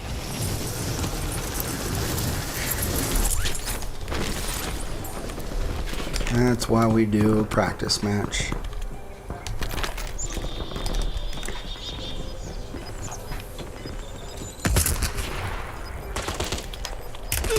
I'm hit. Enemy destroyed. Use your tac map to hunt down the rest of them. Switching mags.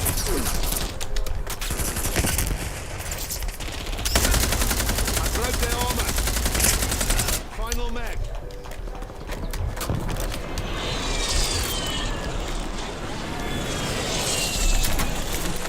Inserting armor. Enemy soldier incoming. Inserting armor.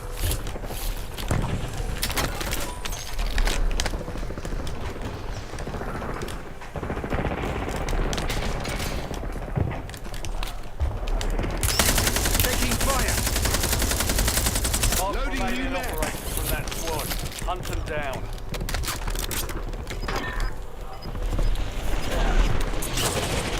I broke their armor. Target down. Marking the rest of them.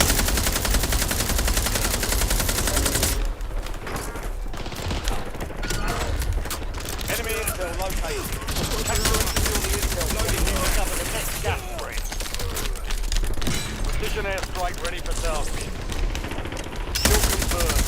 Location I broke the their rest. armor. Reloading Enemies mag. are dropping into the area. Watch the skies. Enemy destroyed.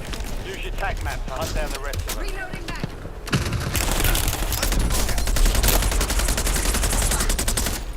Inserting armor.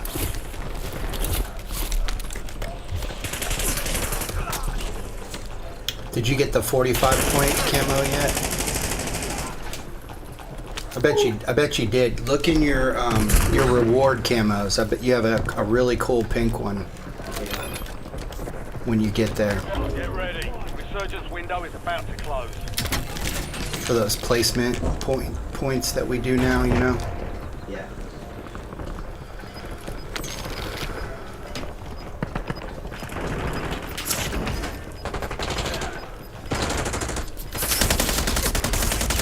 Some of your squad is outside Switching the mags. safe zone.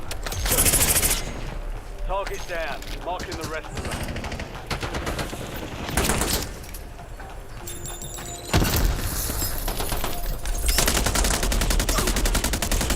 Good kill. Marking the rest of that squad on your tac map. Get hunting.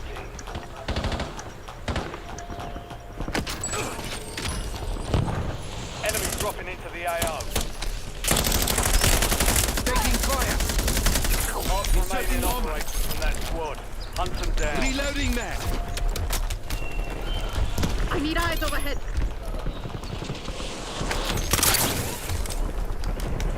Broke their armor. Kill confirmed. We've located the rest of them.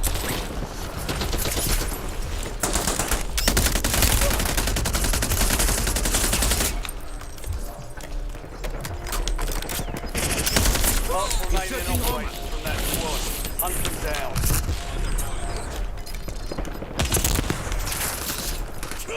Resurgence is close. No more second chances. Enemies are dropping Loading into new the area. man. Watch the sky. Oh, shit. Buy me back, please.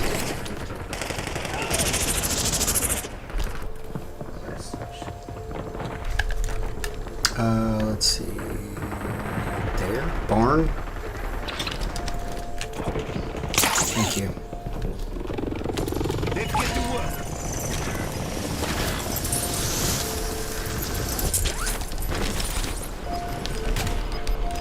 Buy me back. I'm ready. I got him. Head to the safe zone. Gas is closing in.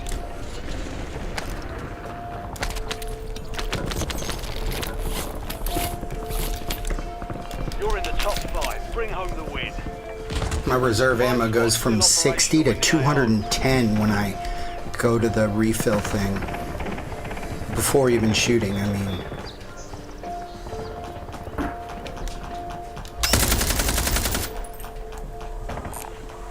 You're in the top 3. Don't let up now. Switching mags. 3 squads left in the water. Stay alert. Only 2 left.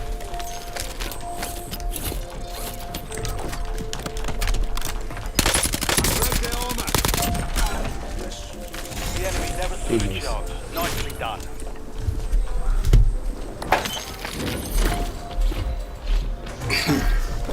Time's up. Contact. Broke their armor.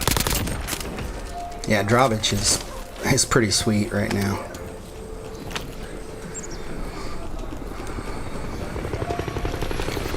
Alright, let's play some ranked.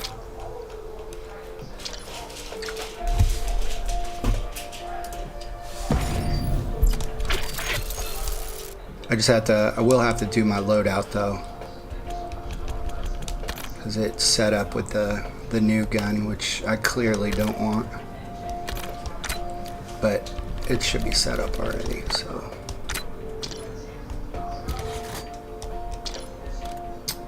Then the AK looks good, okay, I'm actually ready. Okay. What's the one thing? The Dravich? Which one? Here, I got it. Which one do you need? No, I don't need that. That.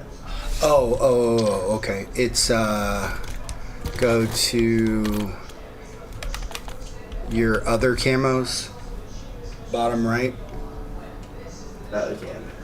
and then all the way over. I don't have it. You don't have it yet? Yeah, these aren't even worth unlocking. Jeez. You have yours, right? Yeah, it's this one. Yeah, 'cause I got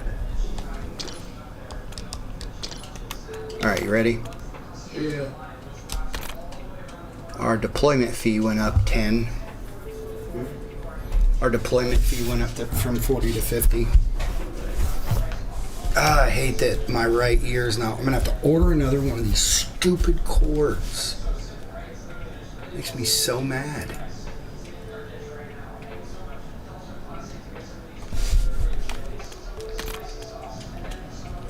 Maybe I'll switch to your DS20 build. You should.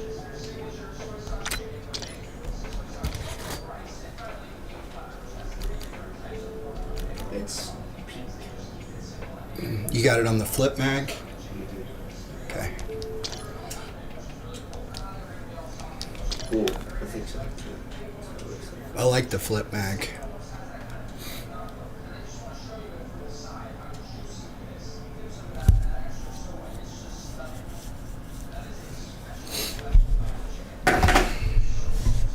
Sorry guys, I wasn't feeling that great yesterday, and so yeah, I need to shave so bad, and I just rolled out of bed, and I got up at 4 this morning to get everything set up. Of course, I didn't anticipate. You know, season 4 is over in 35 days. What? How? What? Because it's only 7 weeks instead of 9. What? I don't know. At least we'll get the zombies map in a couple of weeks. I mean, I know you don't care.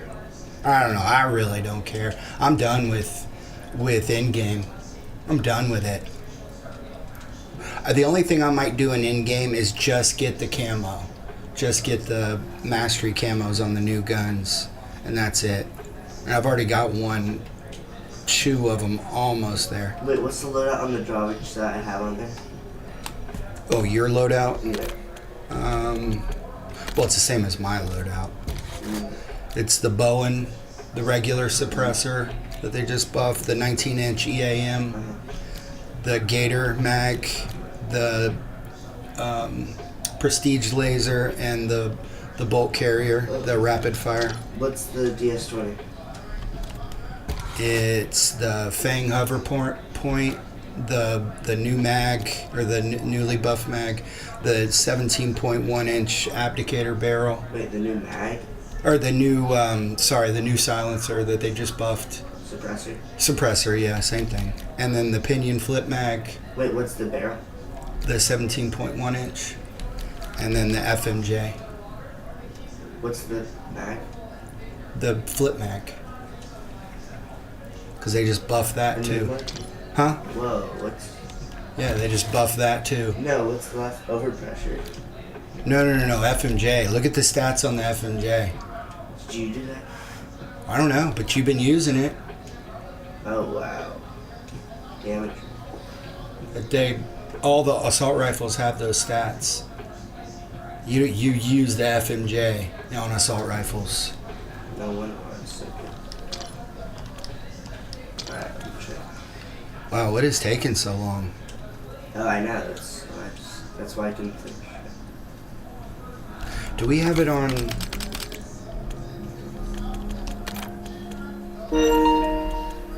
It's on console only. Should we take it off? Yeah, okay. What do I do? Turn it off? Yeah, turn it off. Okay. Oh no, put on. Because we want crossplay.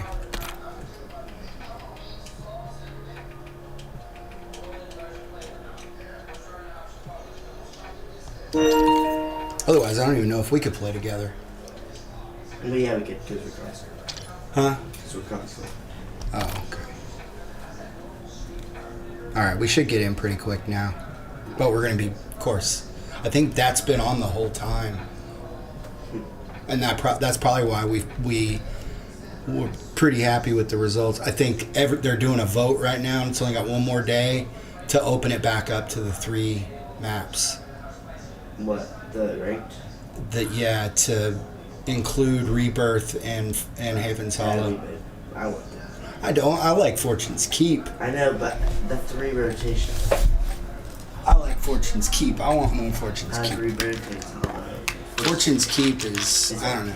It's just old school beast. It's not that I dislike the others. It's just I want to keep playing this. Yeah, we can. Just the two of them.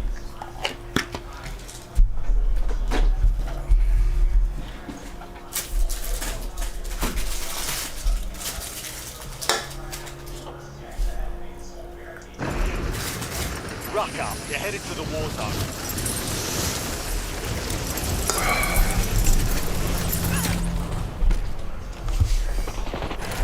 Probably shouldn't have put it on Unsorted Horror. I won't do that again. I'll keep it on my typical what do you call them? My topics. People probably can't find me. Enemy soldier incoming. And at least until I get better at the setting up the things.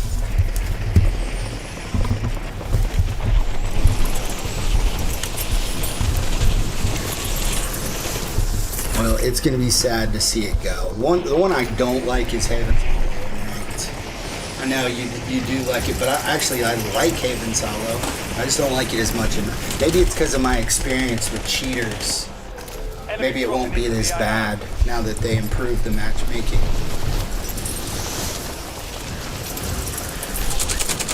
They always say they improved it. I know, but I feel like they really did this time. Yeah, I didn't go into a single changer mission.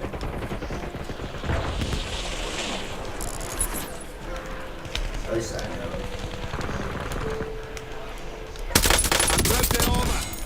Enemy soldier incoming. Oh, watch your back. Watch your back.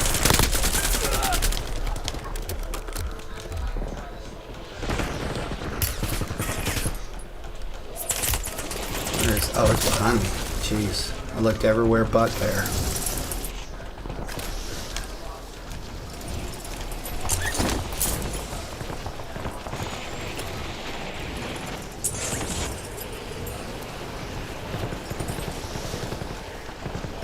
Dude came back for revenge, huh? All stations, this is Shadow 01. Deployment to the war zone has been authorized. Alright. Lighthouse.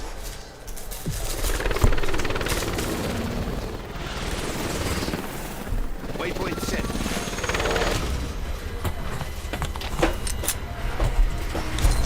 Hopefully dude's good. It's okay. Correct, man. No, he's gold, I think. Gold 1. Or is he bronze? Resurgence. Survive Okay. to redeploy fallen teammates. Guess it's better Bring than them back fast. seeing a bunch of iridescent. Mark the drop point with your squad and get in the field. I got that.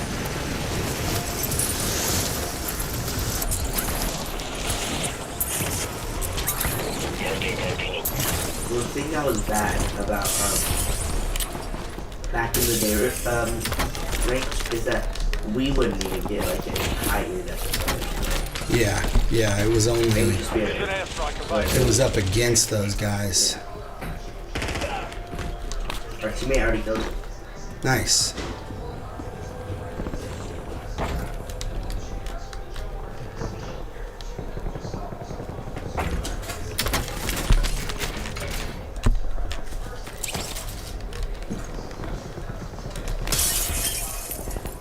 This may just drop on us. Road to the Okay.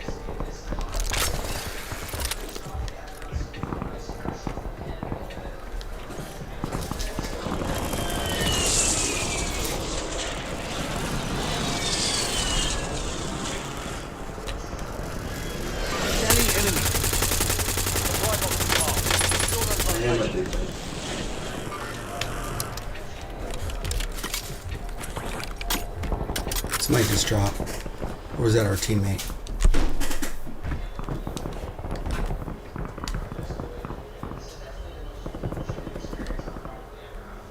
Here comes the boat. I don't know if anyone's on it though. What is that? The boat's coming.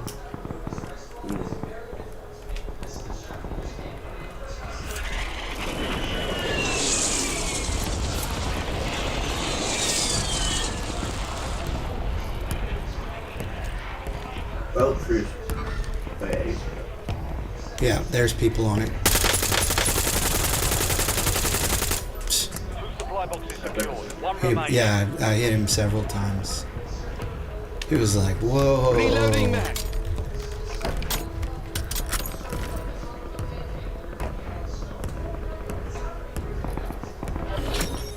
Contract complete. Nice. All supply boxes found. Oh, sniper. Hostile mark.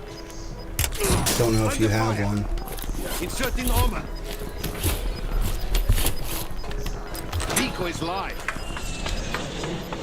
Move to the safe zone. Losing Oh, ground. yeah. Moving. Oh. Must buy Target marked. Hey, drop money. I'm coming.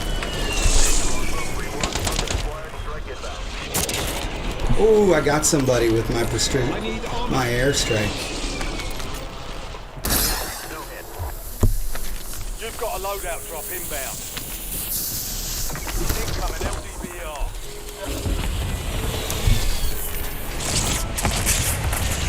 We're gonna have to move. Yeah, it sucks. Yeah, let's get money.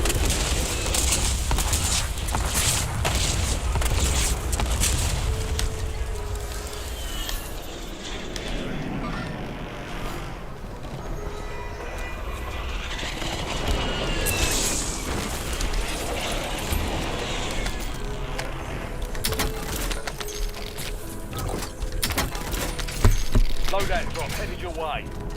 LDPR salvo ready for launch.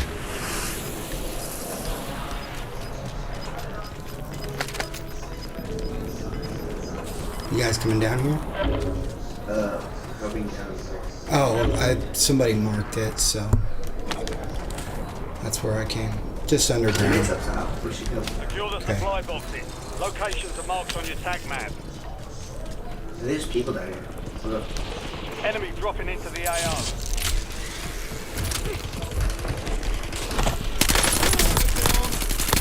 Good kill.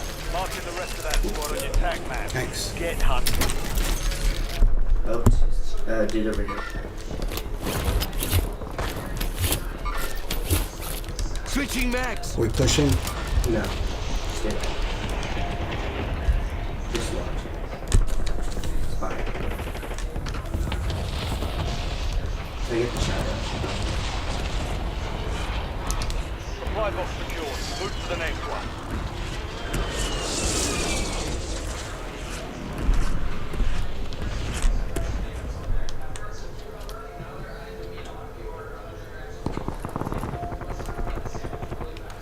I'm gonna get this box. He had the image.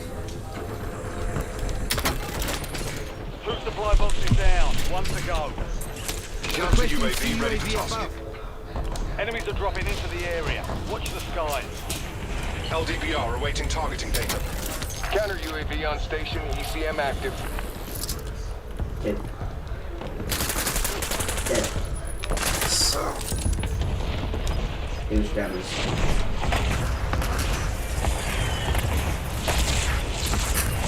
I'm not gonna let him randomly. You're not what? I'm not gonna let him randomly grab his Yeah. Inbound.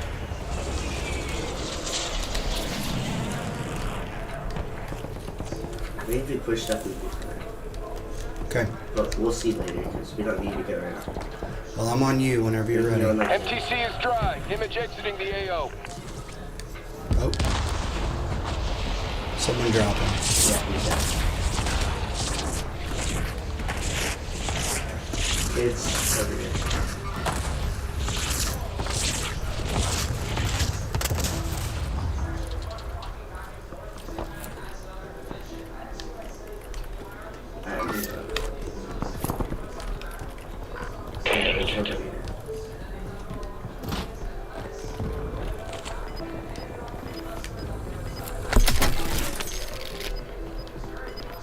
Here, you hold them. Let's just split it. Let's what? There, take that. He may drop this money. Why? Does he want to get another loadout? We don't need it. I think it's just about rushing my back. Well, I'm good. I'm coming. Hostile UAV in the area. What the frick? This dude's sweaty. Oh, got two of them. What at? Find our teammate first back. Squad's active in the field. Valiant effort. Get ahead up.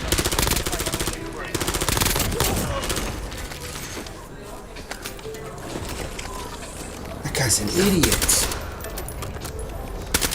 Did we even get in the positive? Yeah, no, Gosh.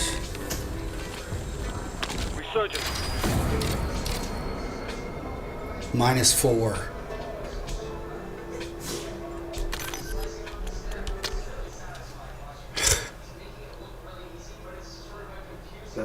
Let's not rotate with unknowns anymore. Well, I know he was trying to fight him, it's just... I shouldn't have gone with He you. was gonna 1v3. He didn't even tell us to go. Yeah, someone should stay back for... just to make sure we're not...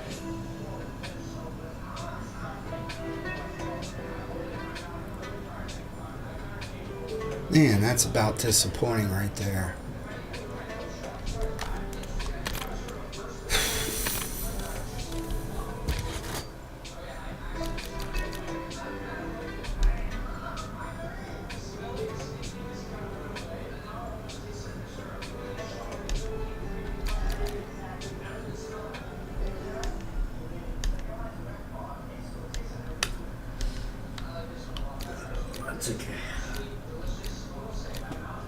Wait, why does it say eliminations are 21 or plus 21 SR? Where? No. Oh, that's how many you had. Oh, okay. Good thing we have 2 more SR lost then. I know. That's how little we've lost.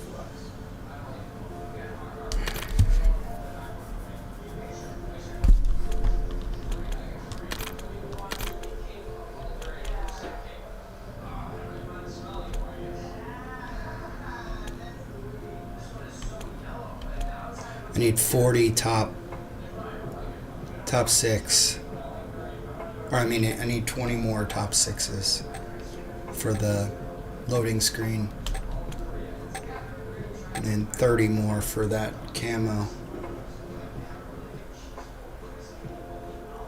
Shows you how much we've grinded ranked play on this title.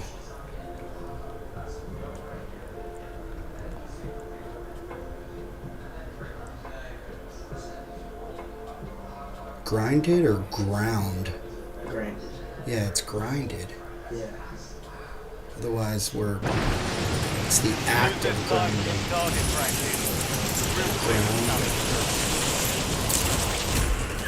Grinded. Enemy dropping into the AO. How much we have grind? You just say, yeah. I don't think Yeah, I don't think grinded is a you say word. grind. How much we've grind? How much we've grind. That doesn't sound right. Grinded? It's ground. No, I don't even know. I have to Google that.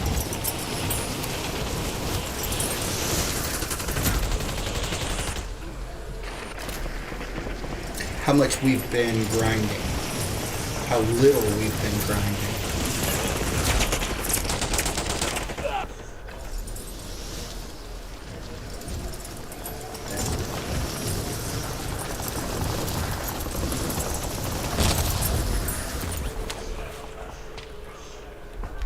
Oh, what? I fell all the way to the ground. It didn't kill me.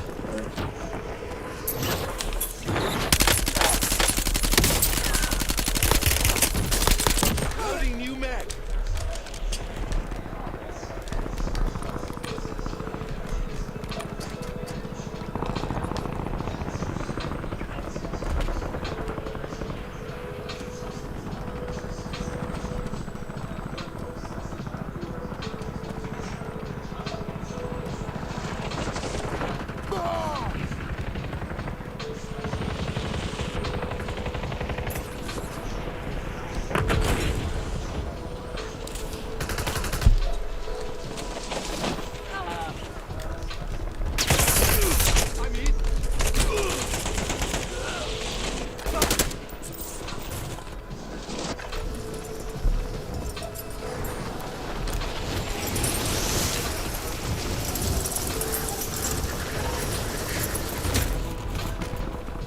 Stations, we are green to go. Stand by for deployment.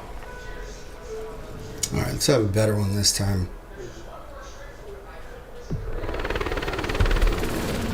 Or if you decide to push with our teammate, I'll stay back.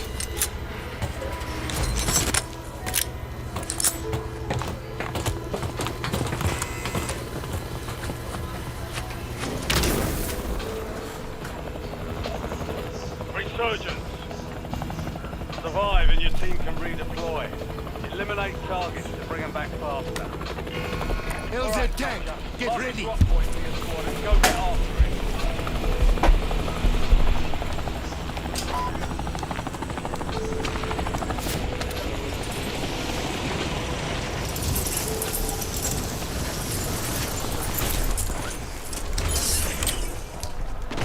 Adding armor.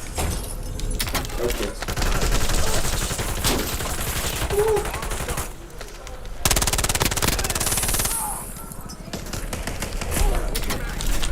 Well, I killed one. Inserting armor. Oh, You come. Oh. You did it.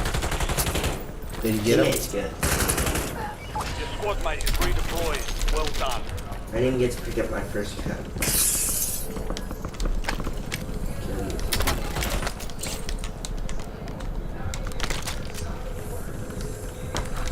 Enemy airstrike in the area.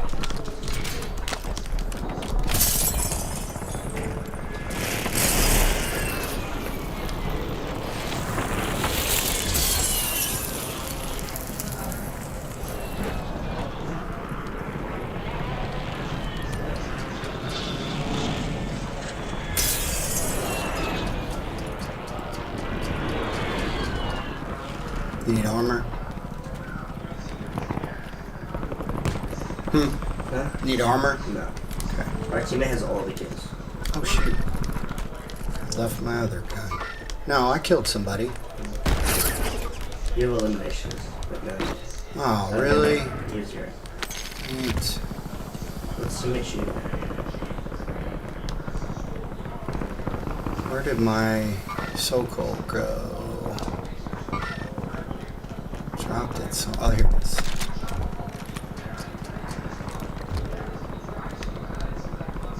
Yeah, we're gonna have to move. Later.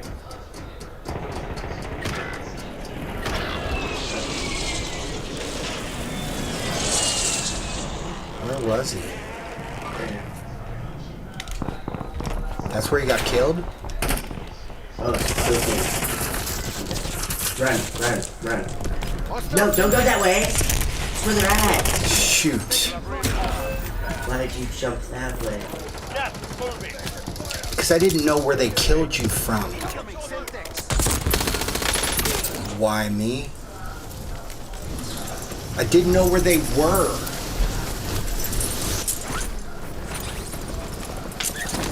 If I did, I obviously wouldn't have jumped there. Good work. How about we don't act like that, okay? Let's not get nasty.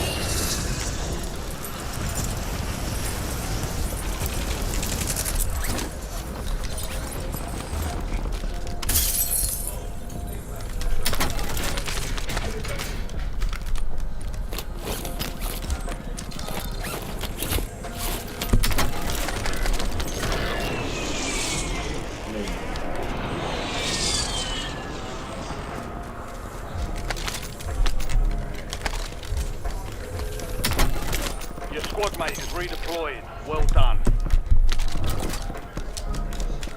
Friendly loadout drops on the way.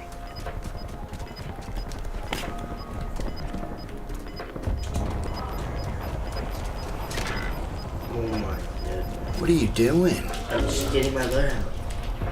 Oh, okay. Somebody's camping it. Alright, well I'll come that way so when you drop to do it we can both. No, no, we're up top. Okay.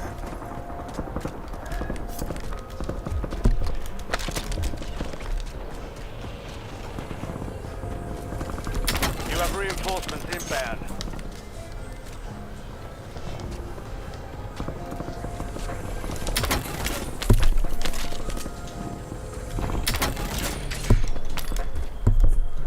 Marking field upgrade. Bro, I can't find a place where there's nobody there. A deserter left your squad. Oh my gosh. Well, at least we won't lose anything this time. Precision airstrike standing by. Your squad is down. Stay alive and bring them back. Alright, land on this house. Nobody's in it. And there's a AK right here. And a Marking thing. field Squad upgrade. mate back on station. Good work.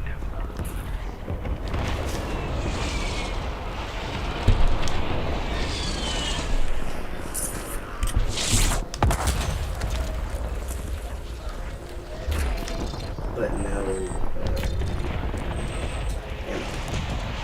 Yeah. Oh, here's some armor.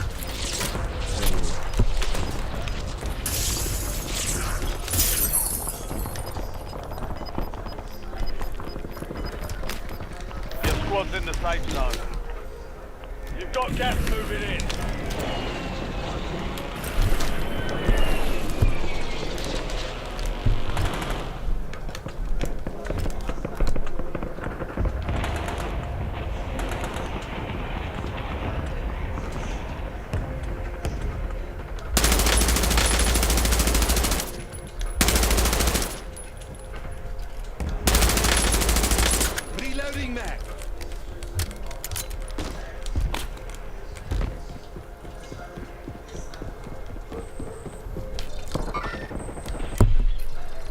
Good. Coming. Why am I getting shot at? I wasn't the one shooting.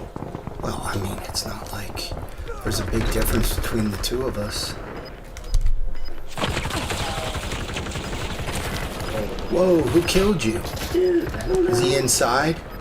No. Under fire. Inserting armor. Yes. There he is. Switching mag. Target mark. Send it. Inserting armor. Copy. Longbow 3-1 on approach. Strike inbound. You're the last one standing, soldier. Survive until your squad can redeploy. No hit. Go again. Did you notice I was there? That wasn't even the person I was shooting at. This guy over here is.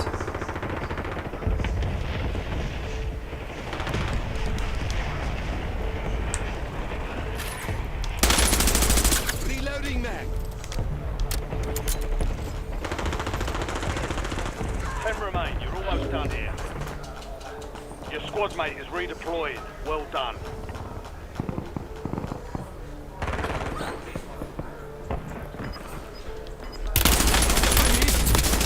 Oh my god. How did he see me? Watch this.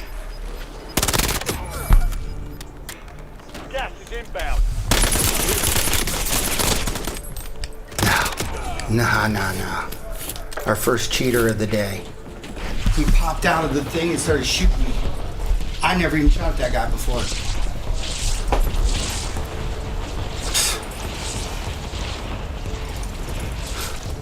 Freaking walls. I mean, how is that being allowed at this stage?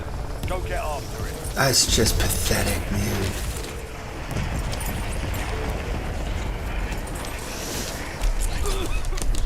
Ah, stuff. No, that's still there.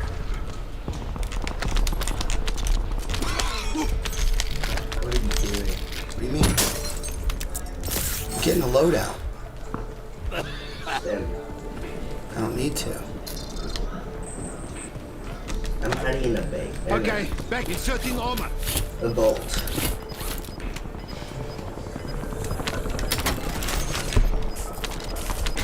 Switching mags. Oh, I got 2 assault rifles. I should have got that It's no BST. longer active.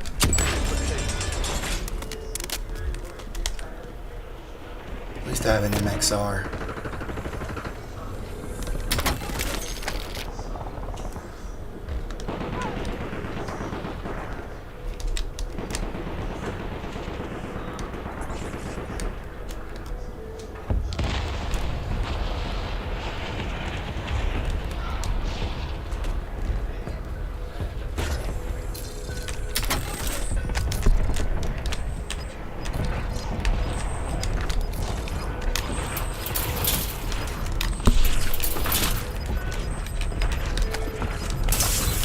Move to the safe zone. Here's an armor thing if you need it. Shoot. Marking field upgrade. Here's armor. Oh, actually, there's armor if you need it.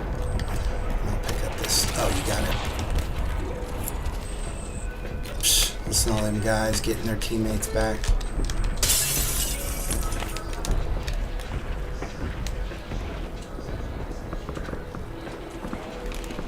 Enemy soldier incoming.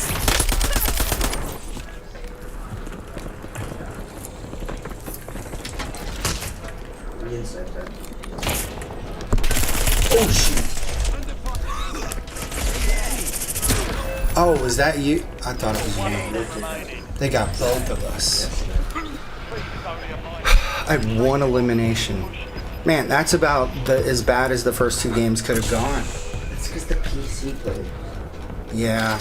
You want to try queuing up without them?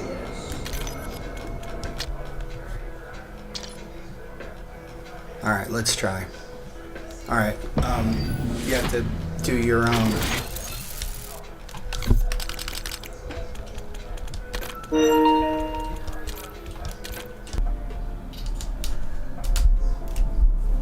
Thinking about getting Resident Evil Requiem and streaming that instead What's that? when I'm not playing ranked with you. Resident Evil, Again? the new one, yeah.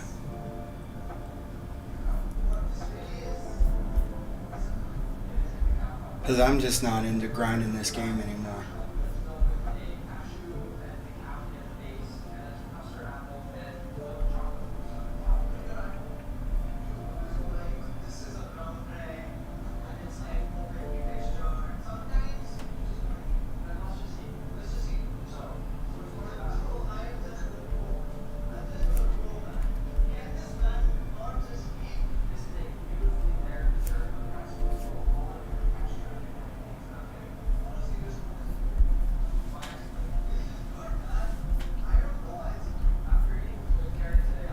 When did it come out?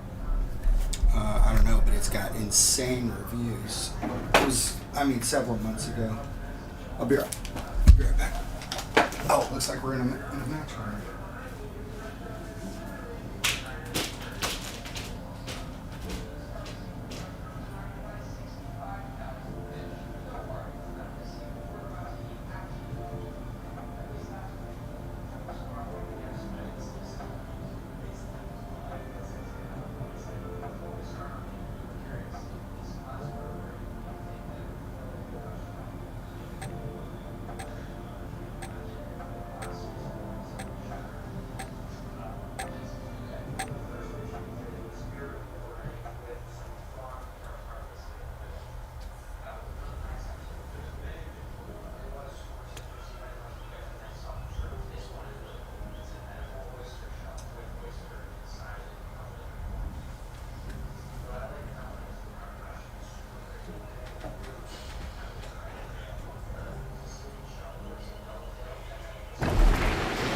Check weapons and gear. We're holding for deployment.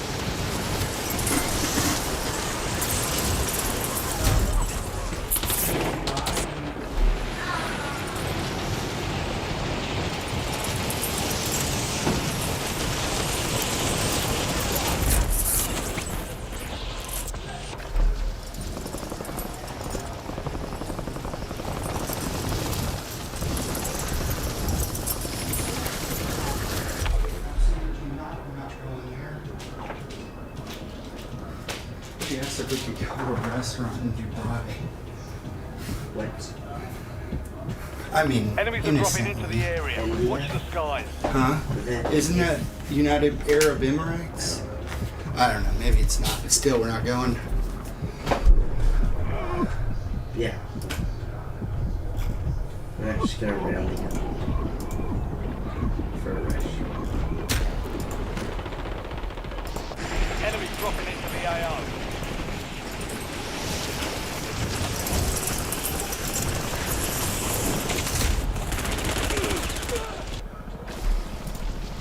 Like I said, she asked innocently, but yeah. There right now, it's not looking good for keeping Fortune's Keep as the lone map.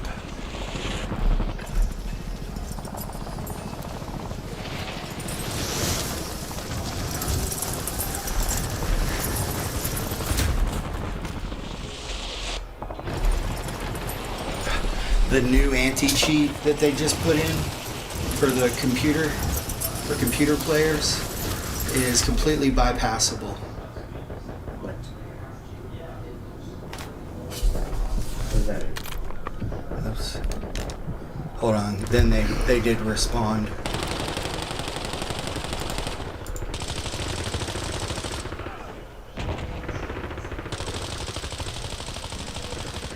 Playtime's over. Stand by for deployment to the war zone. Fun and safe. They're fun. Enemies are dropping into the area. Watch the skies. I will admit there are some improvements.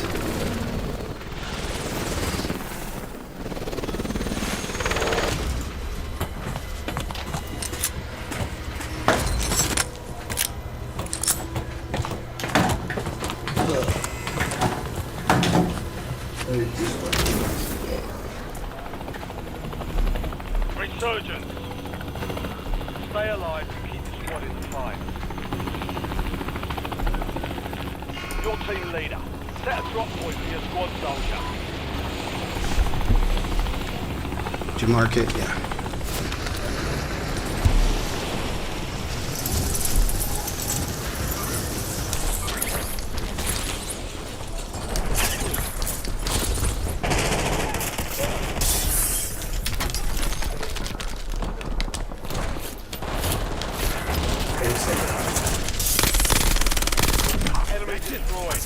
Use your tac map to hunt down the rest of them. Oh, I thought that was one of them. Loading new mag.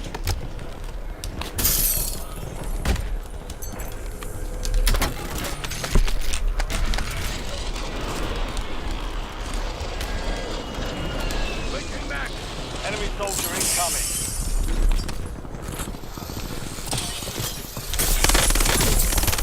Target down. Marking the rest of them. Inserting armor. Don't go up top. I'm not.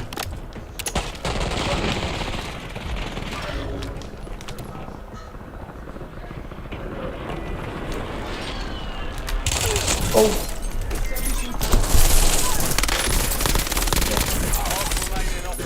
Idiots. Hunt them down. Enemy destroyed. Use your tac map to hunt down the rest of them. They were very impatient. Well, they didn't know that there were two down here. They thought Switching mags.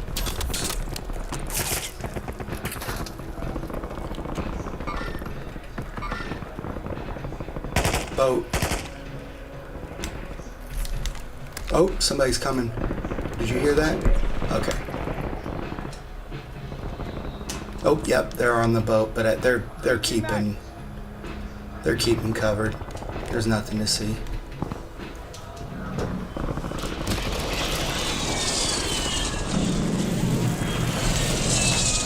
Galley enemy. Hostile I need gas. oh, we can buy that up.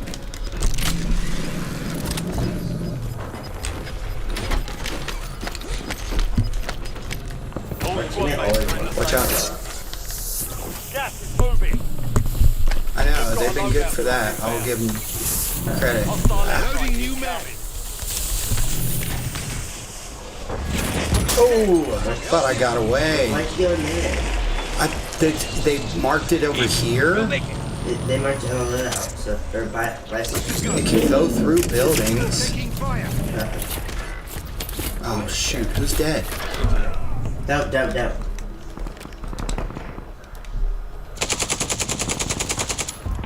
He's a sniper. Okay. That sucks. I feel bad. It's not your fault. Oh, there's a kid on his dead body. He's inside the thing. Oh, sniper.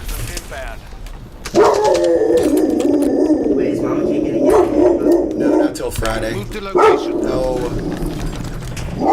Trying to mark them. Watch out. Galley enemy. Sniper. I'm killing the dude that keeps bringing it. You gonna go kill that sniper? You want to rotate on No, him? not the sniper.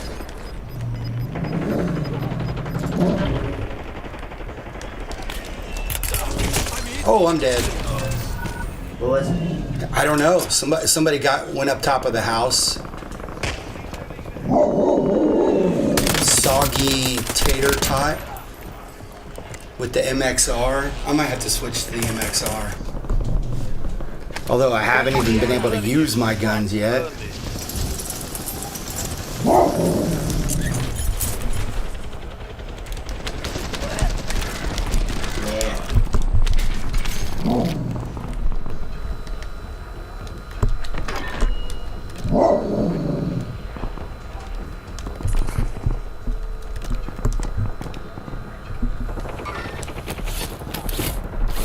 You guys can be aggressive. I'm gonna kind of be more conservative. Okay.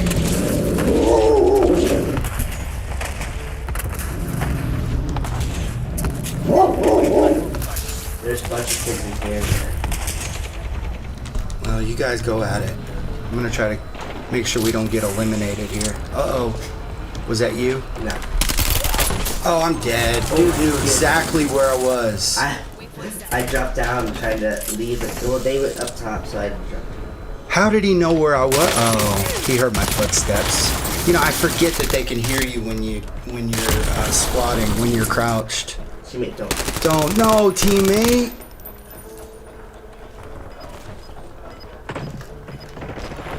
That's the other thing. I gotta get a new cable. I can only hear out of one ear. Your squad mate is redeploying. Well done. He's down. You're getting another chance. I'm gonna try to get my load out. Ah, maybe not. Ah. Assistance. Yeah, they're camping our loadout. We'll take that. Give up. Give up.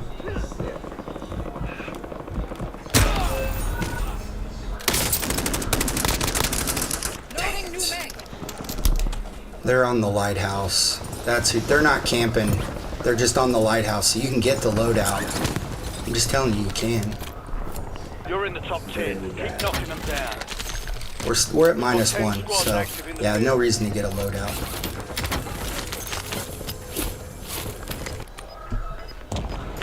Back in the AO. Yeah, I gotta play better. That's just how it is. Where are you at? I don't even see you on the map. Bounty targets are up. Get after them. Man. Oh, guy. Oh no. Enemy UAV is online. They just. Oh, God, I'm kidding. Gave me a sniper rifle. They just need to take sniper rifles out, man. No ground loot. Well, we've lost 3 games. We just lost? I don't think it's. Huh? We have lost 3 games. Let's play a couple games of Clash, okay? I need to do more shooting. Less running. Come on. I don't want to watch this guy.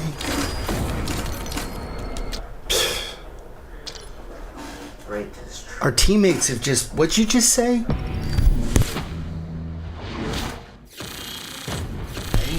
That was our first one in console only. Calm down. Alright, let's play a couple games of Clash.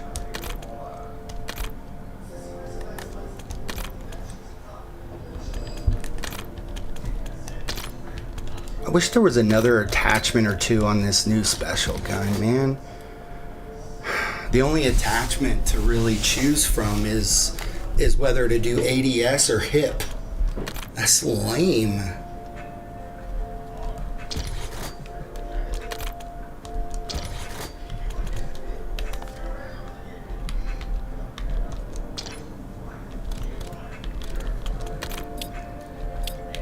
I'm switching that.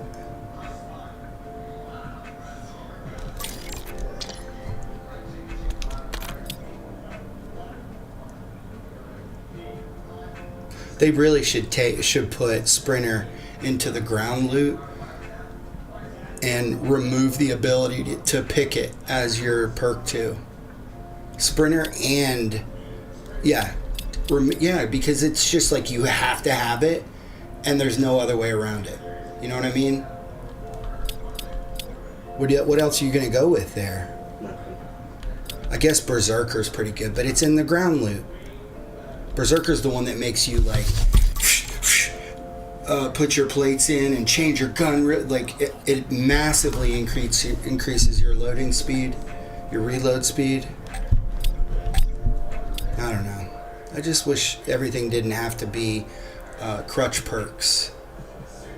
I feel that way, except for with perk 1 and perk 2. Like there's no changing it. Dodgers crushed the Pirates 12-3. I think it was 12-3. Yeah, 12-3. And Freddie Freeman got his 500th career hit. He's well on his way to 3,000. That'll make him a shoe-in for as a Hall of Famer. Shohei could retire and not even. Huh? Nah, he needs more. Just because of how long the other Hall of Famers played and the stats that they put up. He's close. He's close though.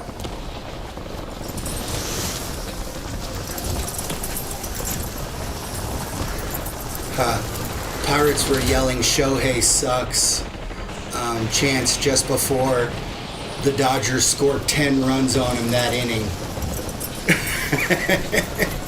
All stations, green light. We're deploying towards. While he's up to bat, what does he do here though? Let's see. Enemies are dropping Oh, into this the shows area. it all. Watch the skies. There's a run. Alright, here we go. There's a Shohei hit, RBI. Capture points and eliminate The Dodgers are just so nasty this year. Oh man, get in.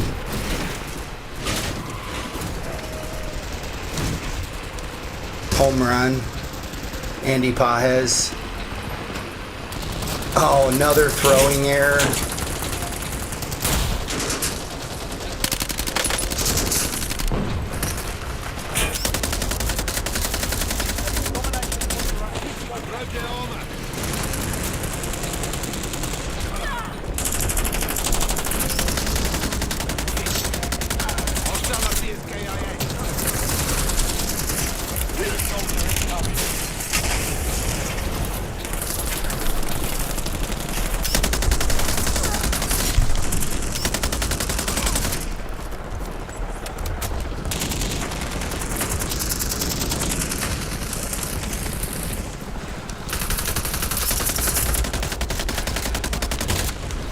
Oh, whoa.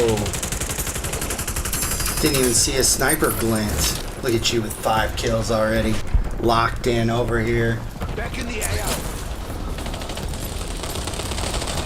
We just got to get in the right frame of mind. I think a couple of good clash matches will do us. We'll get do the trick on that. I really do. Oh. Oh, he's shooting from the vehicle. That's weak. That's so weak. You and I are the only ones with kills so far. That's pathetic. Our team's duty.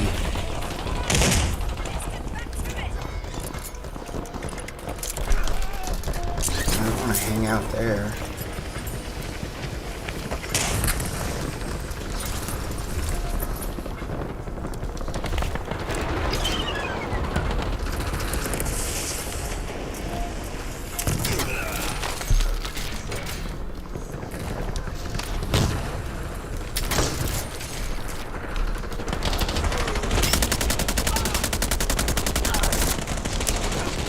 Oh, I didn't get credit, or I did? Yeah, I did.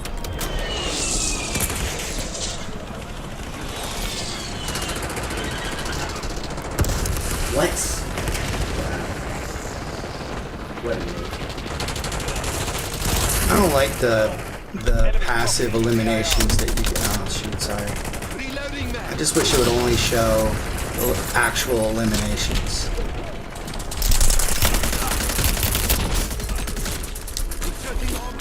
There's so many snipers. I know, it sucks. That, you know what, I didn't even think about it, but we should put Survivor on. So it gives you 1 hit ballistic protection.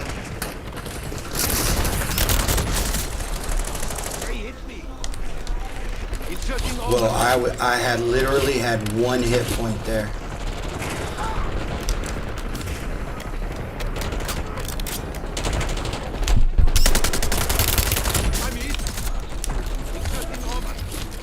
Oh shoot.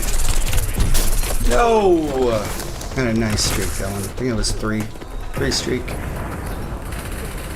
Alright, we got somebody coming up on, at least on me, with 4 kills. Mr. 8 kills over here.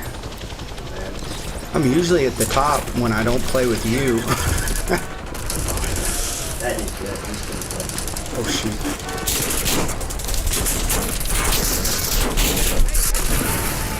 Sorry. That's just how I roll, guys. Coming at me with vehicles.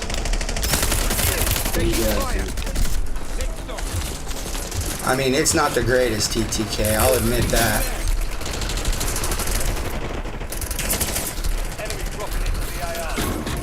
But it can do the trick if you get the first shot in. Ouch.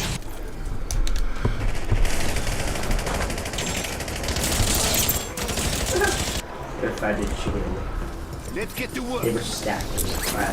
There's 1. I love seeing the Dodgers being good, though. Just feels like things are right in the world when the Yankees and the Dodgers are both good. I mean, I'm not a Yankee fan. No, I just mean because that's old school, like 1950s stuff.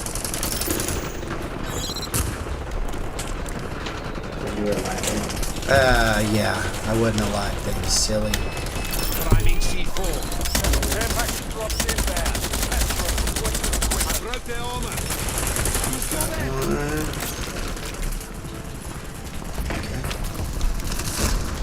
You just gotta be careful, because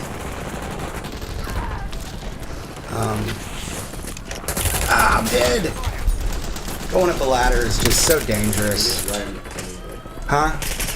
Yeah, it's like an auto death when you go up a ladder. It was dumb. I'm just gonna land there if I can. I'm captured. Okay, I'm coming. I'll get you back. Which one? The one out in the open or the one next to? Got it. Okay. See if I can get one of these trucks. You better run. Bye-bye. Oh, what?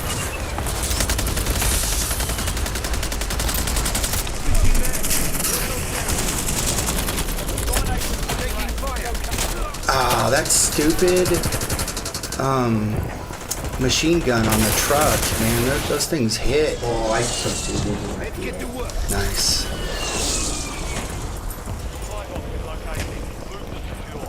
Yeah, you just gotta have a little fun, man. That's all it takes to get back in the groove.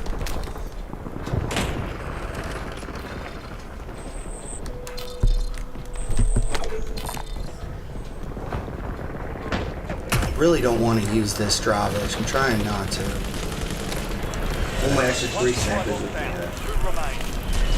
Where? I'm at A.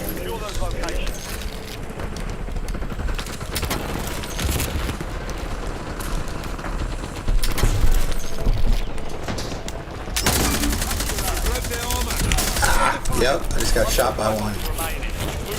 I need to put, what do you call it, on. I'm telling you, put Survivor on.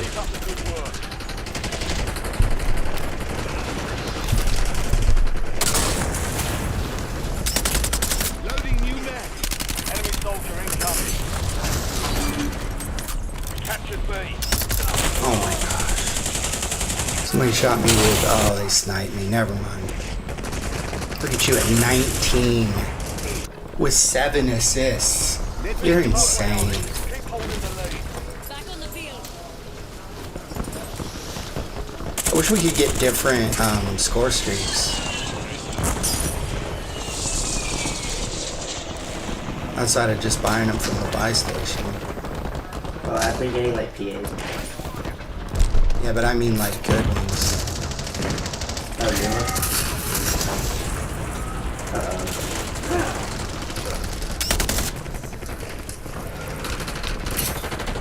Yeah, the snipers suck.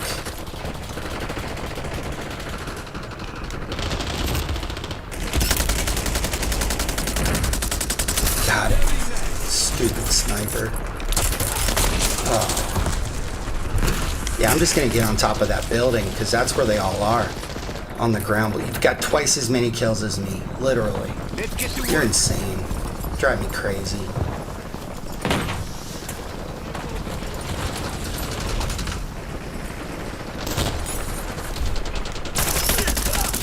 All supply boxes secure. Contract complete. Enemies are dropping into the area. Watch the skies.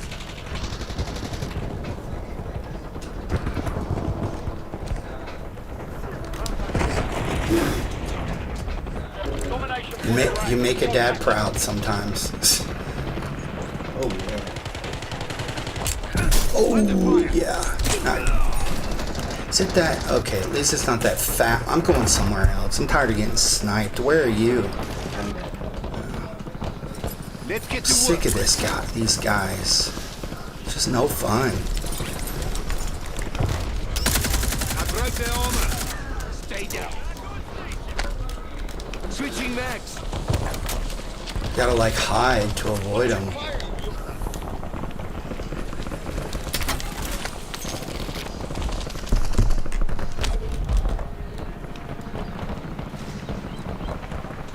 just gonna stay in between the barrels then. Oh, why'd you do that, bro? I thought you were enemy.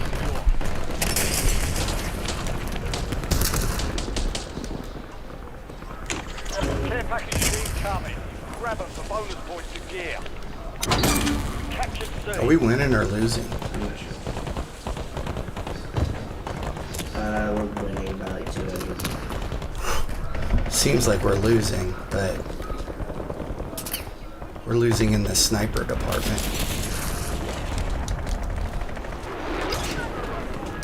Oh, that dude, he always finished. Supply box secured. 2 to go. Alright, I'm near the door.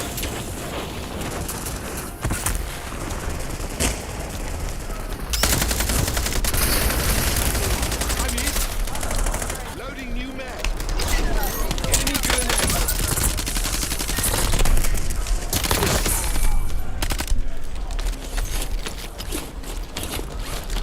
See what you made me do? You made me bust out the drawbridge.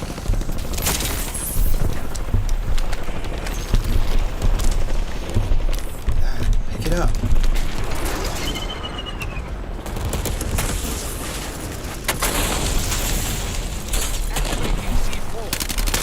Reloading mag. Ah, I couldn't get it. Mission deadline fast approaching. We need to keep the heroes down. Enemy dropping into the Inserting AR. armor.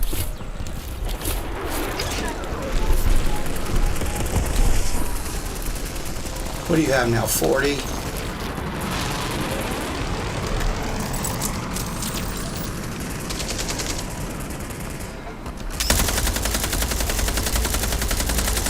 Switching mags.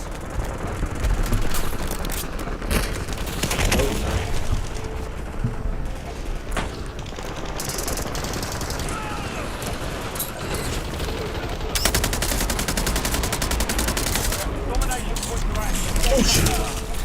How did... That was just bad luck right there. It's 33 to my 16. You're a punk. Let's get to work. I mean, I'm in second. I got stuck on the Our team is close to victory.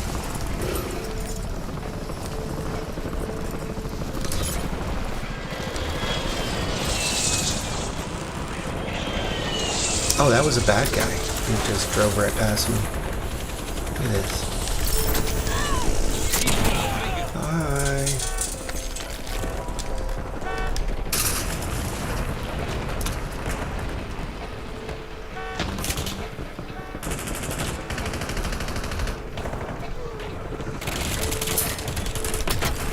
Soldier incoming. I broke the armor. Reloading mag.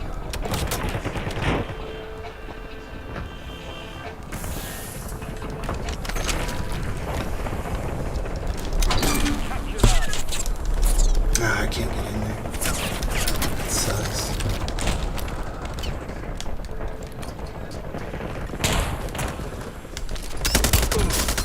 Tango eliminated.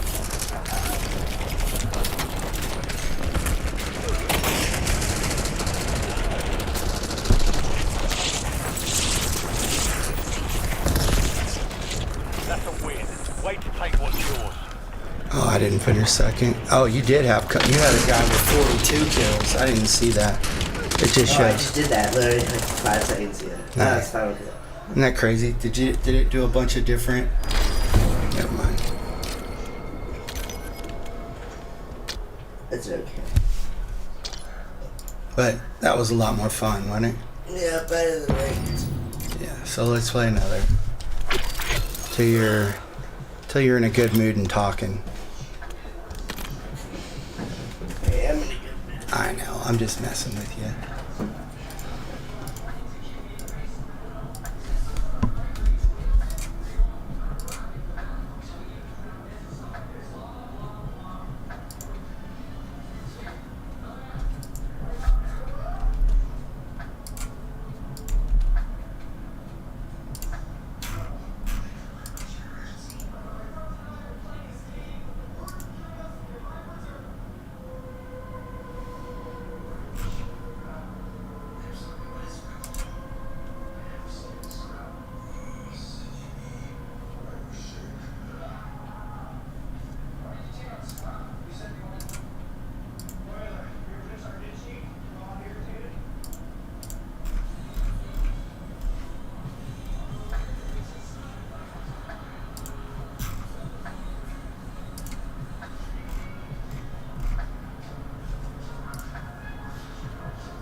Enemy dropping into the AO.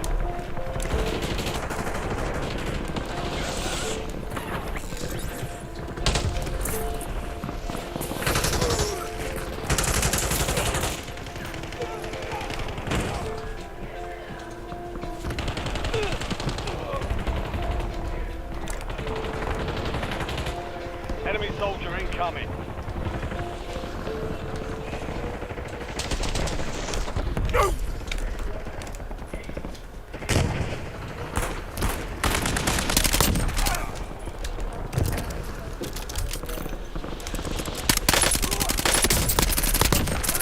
Loading new mag. Enemies are dropping into the area. Watch the skies.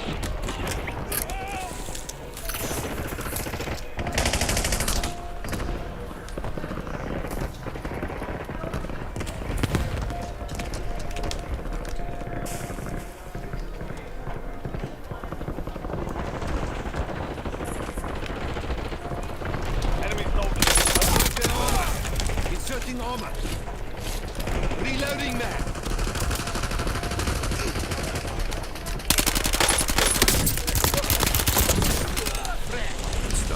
Inserting armor.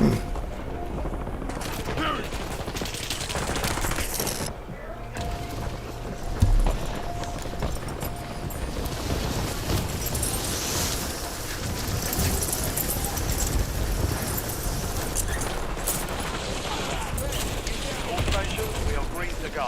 Stand by for deployment. Why do I have a pistol?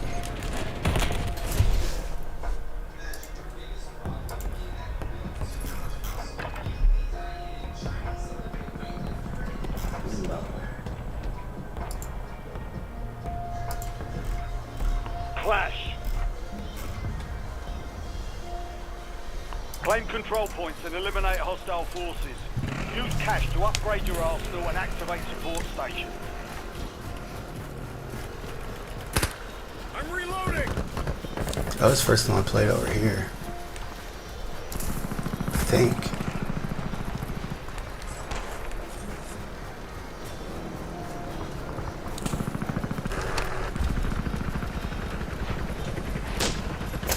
Domination points incoming. Get to the green smoke.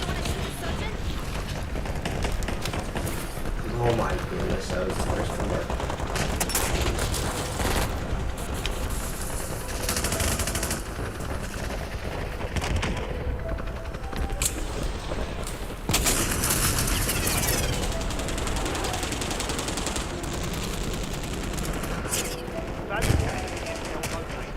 Capture and secure the intel point. That's didn't have enough velocity for all that. Capture B.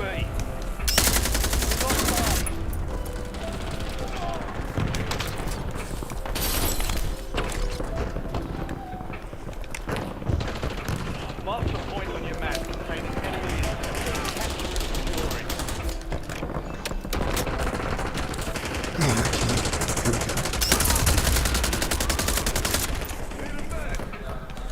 Switching mag.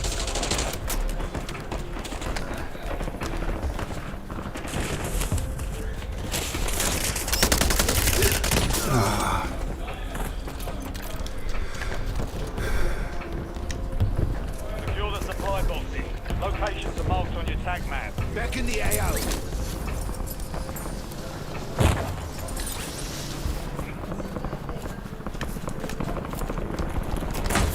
Taking fire over here.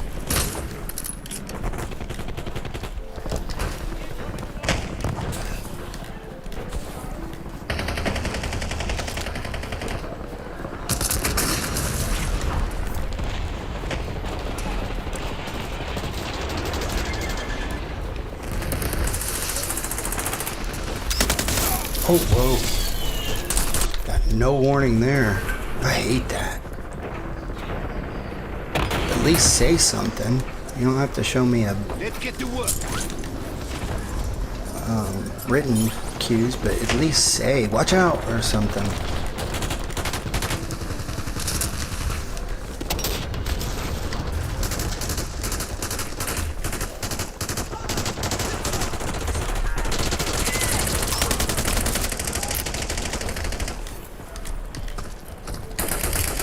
Oh man, cannot tell where anybody is. This one's not as much fun. Back in the AO. This is lame, honestly. I can't even get close before I get shot by somebody I can't even see.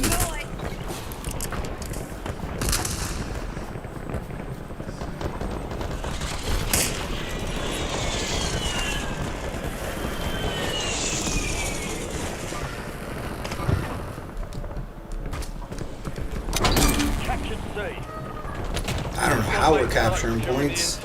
Join them to increase the speed of the capture.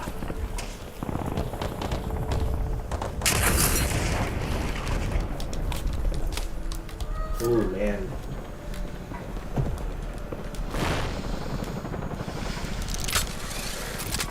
There's just a bunch of snipers.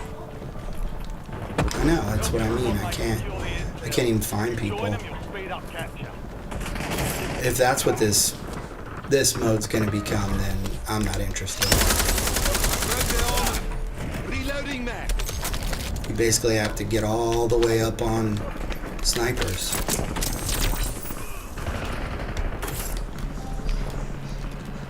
No.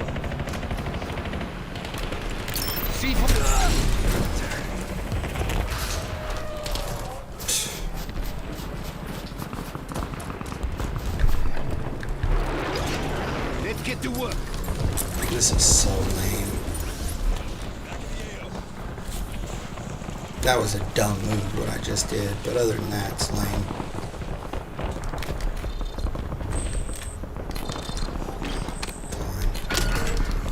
Out of time, you've lost the intel. Supply box is located. Move to secure. Care packages drop in. Secure them for points and assets. Some... Get full.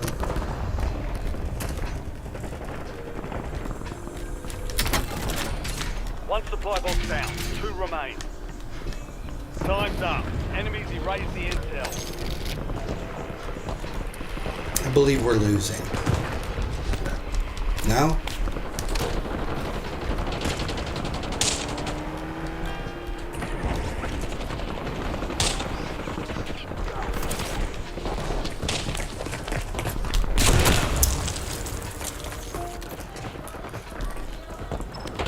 Dude's running around with a rocket launcher. Supply cache locations are resecured. Back in This is so lame. I'm about to leave.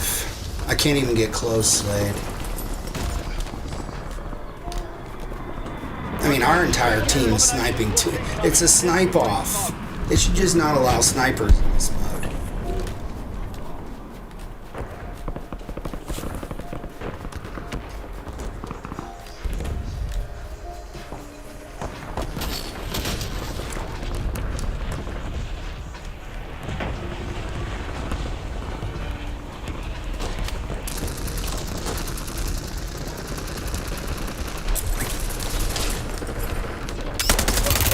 taking fire. Inserting armor.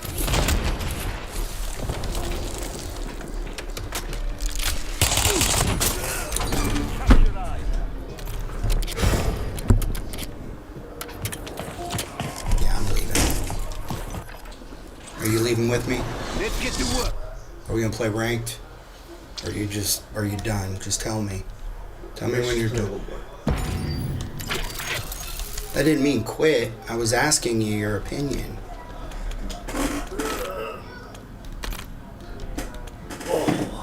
That was not fun. People just don't get it.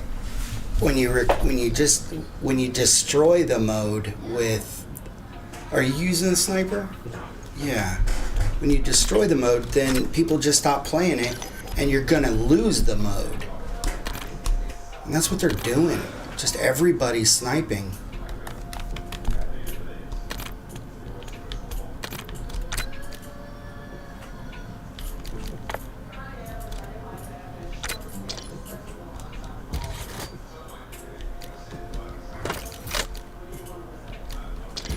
Why is it showing? Okay, I was about to say.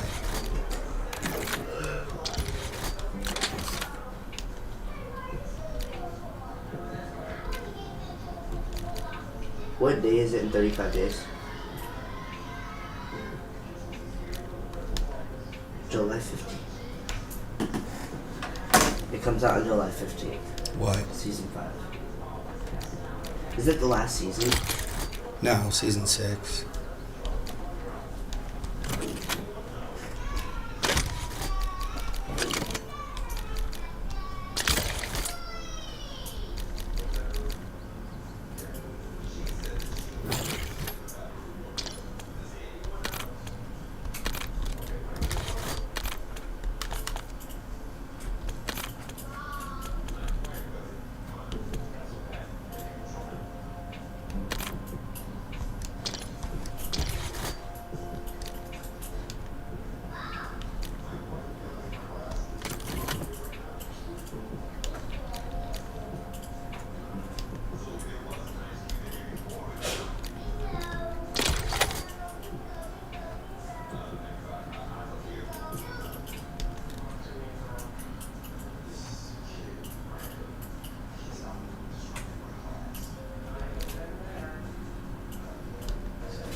Why is it showing me that?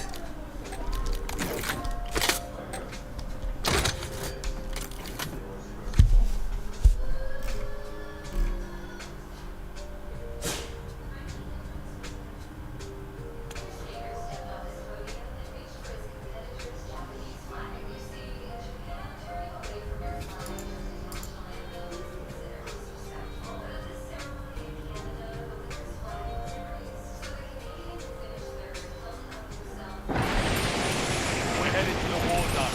Get geared up. Stand by.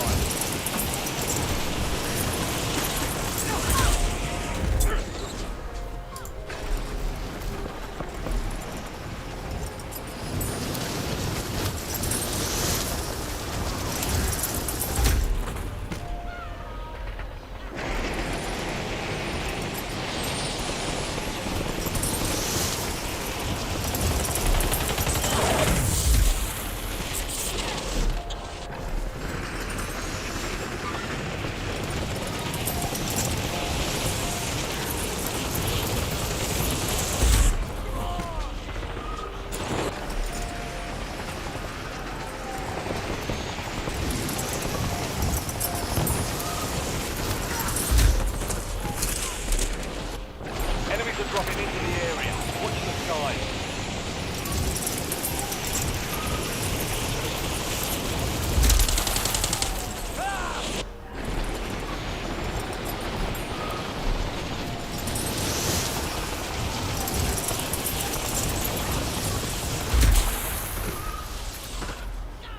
Enemies dropping into the AO.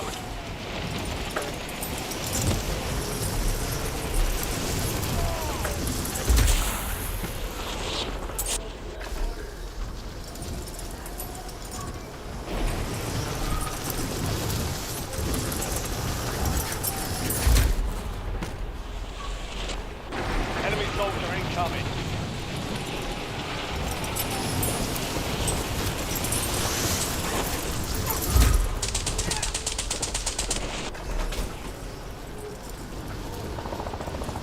I mean, if we have a good game, let's play another, okay?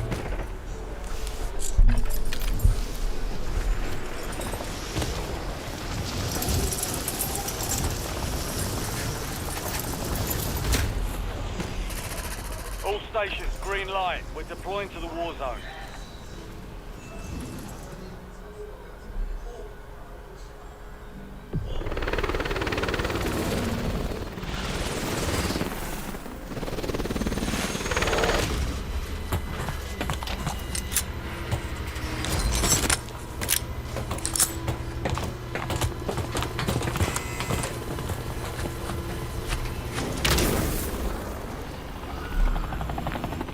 Insurgents. Survive and your team can redeploy. Eliminate targets to bring them back faster. Mark a rocket for your squad and hit the field.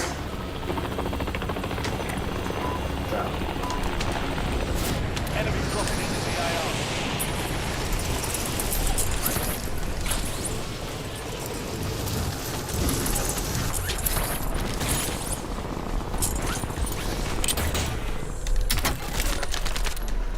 Inserting armor.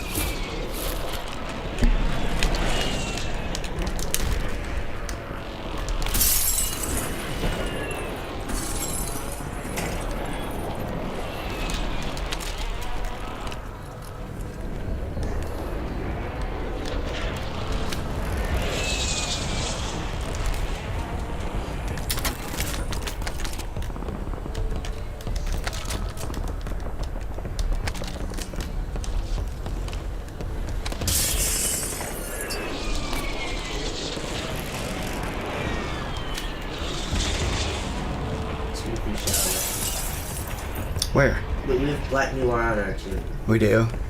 Yeah. Does it make you bitter? You want I just feel it's in good. Nice.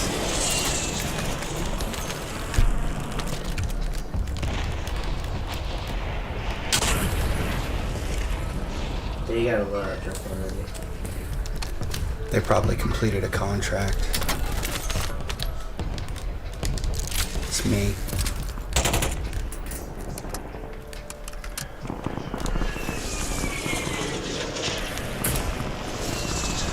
There's a guy on top of the house right there. Move to location. Rally enemy. Enemies are dropping into the area. Watch the skies. What's that do? Uh-oh, I'm dead. Who got you? Nobody has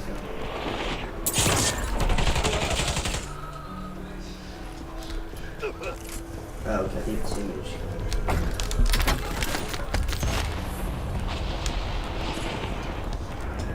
Doesn't look like we're getting a loadout this time. Yeah.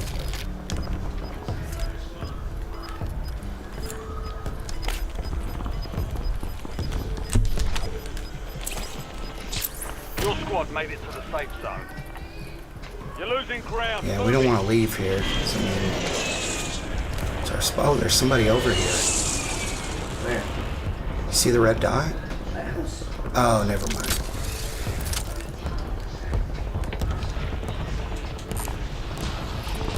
Here comes the boat. What? I'm not going there.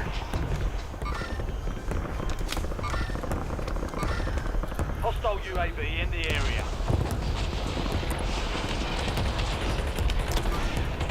Yeah, They are on the boat? yeah, it's image.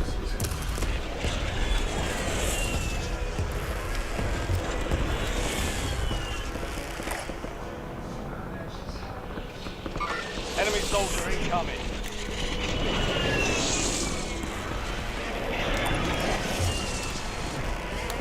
He was right there for a second. Here he is. Oh, load out.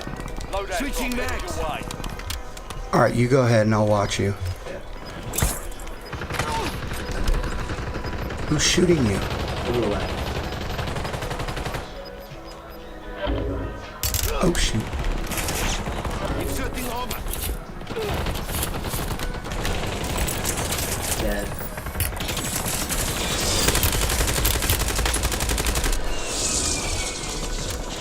Alright, get dead. Inserting armor. Teammate just marked you. What? Just teammate.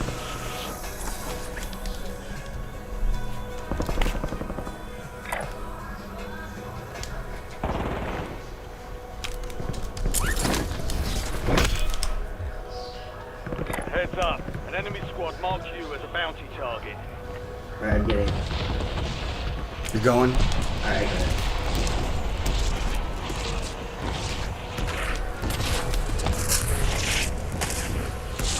Okay, he's not there. Ah, yeah, he is. Where? Just got Oh, shot. from behind.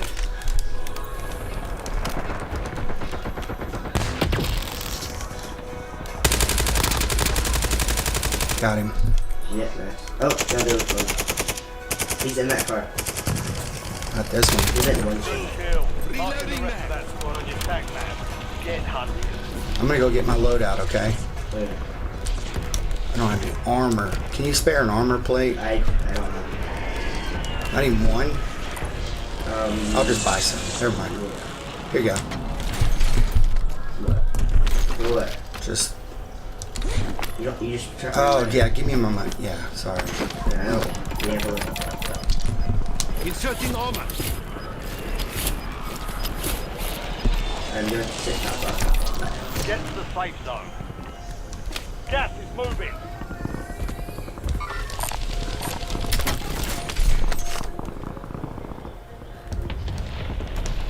You gonna watch me? Watch my back, bro.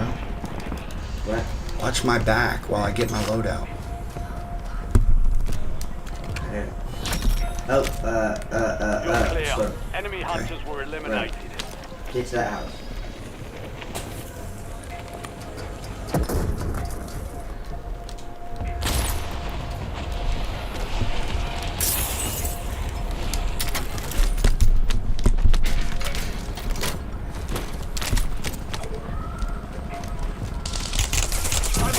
Oh, freaking A, man. Are you went that way? Well, where were we going? I said go to this house.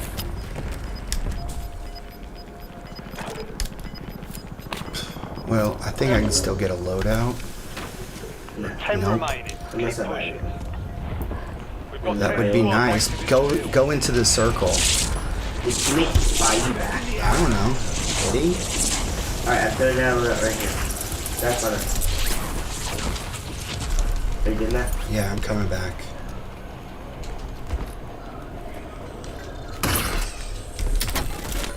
You've got a loadout drop inbound. Alright, it's right here. Grab that. Thank you. What is he freaking out? Enemy UAV overhead. Enemy UAV is online. I'll get up there. Hostile UAV Oh, in enemy the UAV area. online. Resurgence window is ending. Watch your 6. Enemy UAV overhead.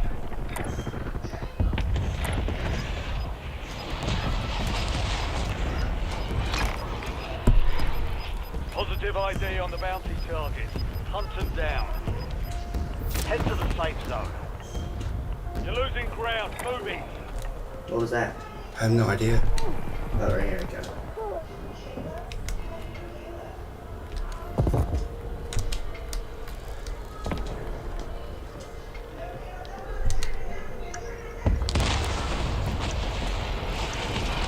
I took his MX on the MX. Yeah, that's what I have. Is it good? I don't know. I killed somebody with my my old stuff. I haven't killed anyone with my loadout. Wait, let me see.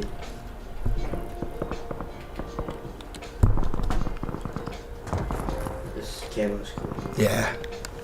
I didn't know you completed it. Oh, I did. I think this. Somebody's here. Yeah.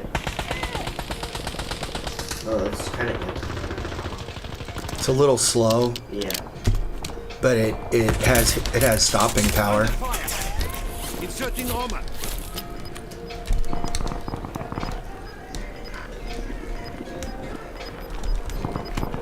Do you know who was shooting at us? No. Resurgence has been deactivated. This is the end game. Hostile mark.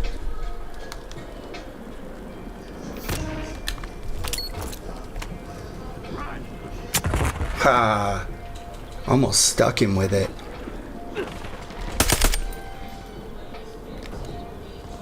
Oh shoot. Watch out, watch out. LDBR inbound. What was it? Huh? Inserting armor. What was it? Oh, I just threw a grenade at somebody. And then a guy from further away shot at me. Did you do it? I know, I threw it far and it hit somebody. No way. Yeah. Oh no, I didn't stick gotta him. go. I almost stuck him. Move to the safe zone. Who's shooting in at? that thing? Got gas Oh, moving in. I have no armor. Inserting armor. People keep ankle biting me from far away. Where'd he go? We're gonna have to move. Inserting armor.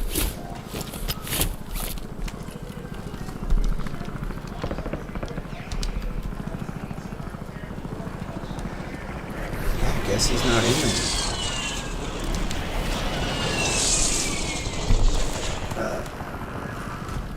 We're good. This position's weird. I know. Taking fire. Oh, I'm down. Help ya.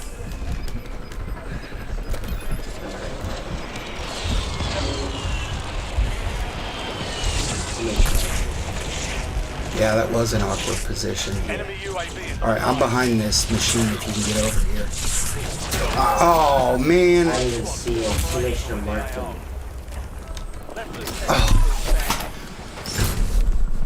We gotta play another one. I cannot believe how bad we've played today. This is just... It's driving me crazy. I'm seriously thinking about buying Resident Evil and streaming it tomorrow. You could.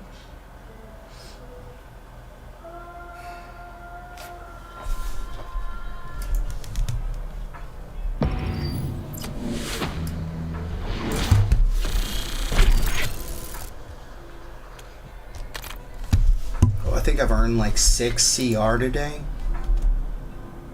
Total?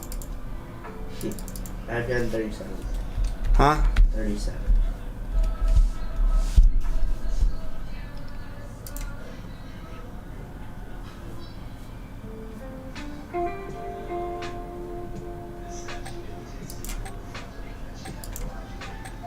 I'm not in your lobby. Oh, shoot. No! You left without me. Oh, take a break. Will you get me a water, please? Man. And it won't let you leave.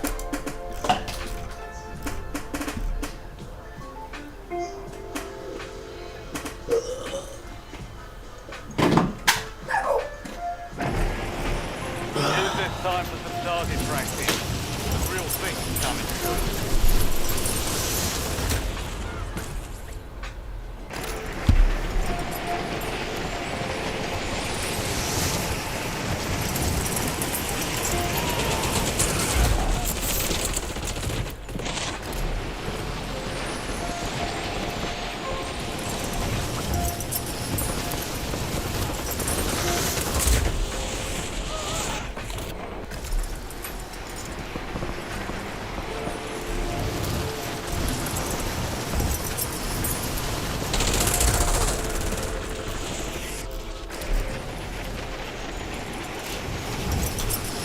Thank you.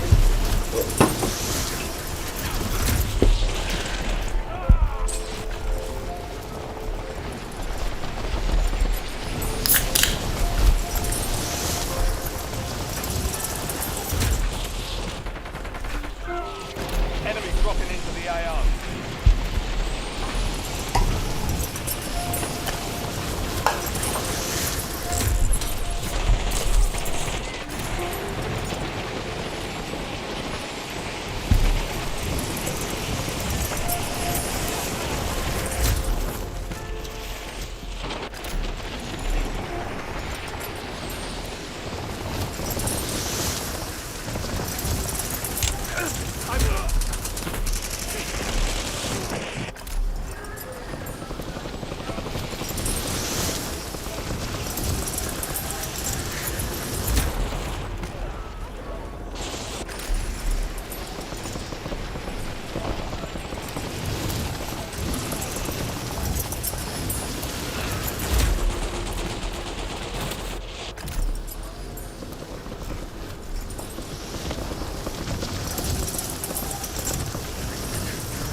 All stations, this is Shadow 01.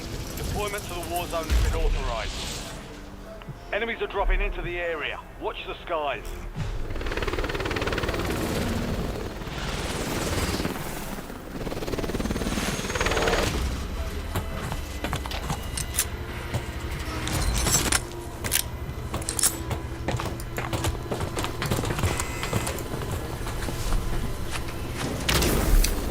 we go. Looks like I'm with two bronze. Survive to redeploy fallen teammates. Kill to bring them back faster. Your team leader. Set a drop point for your squad soldier. Where are we going? Moving here.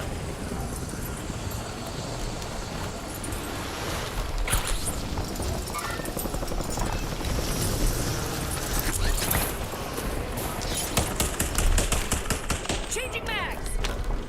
Inserting armor.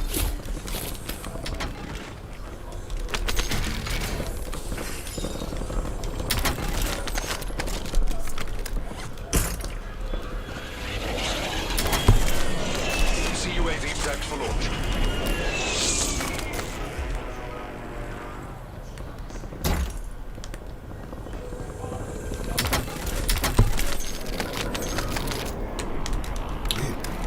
Peacekeepers everywhere. An enemy squad is hunting you. Stay sharp.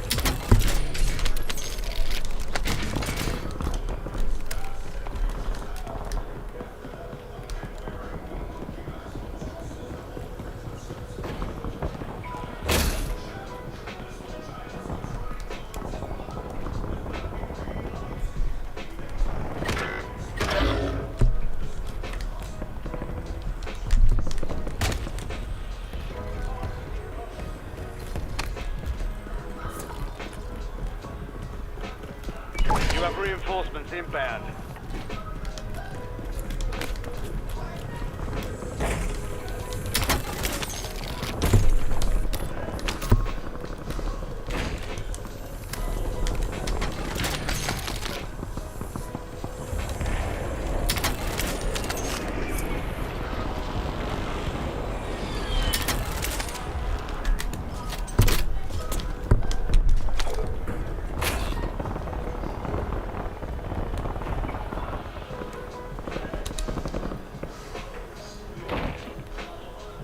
Moving. Get a counter UAV in the air. See UAV in the turn. Playing music.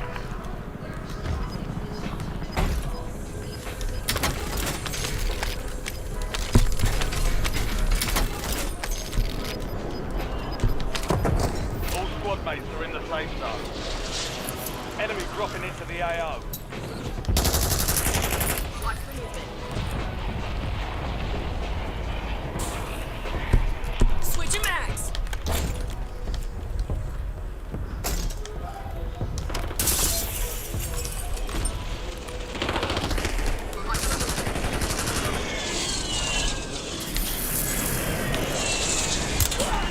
Bingo fuel. Counter UAV RTV.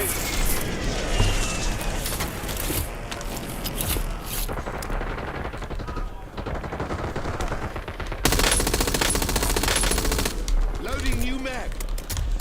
Getting it out. Moving.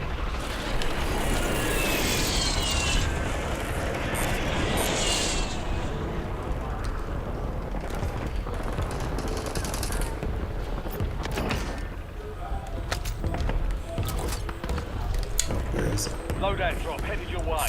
Need some cash.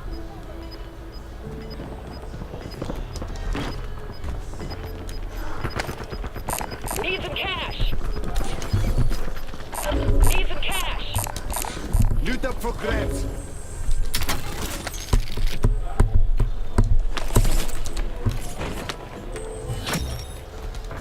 Inserting Enemy armor. hunters were taken out. You're in the clear. Standby station. Friendly loadout drops on the way.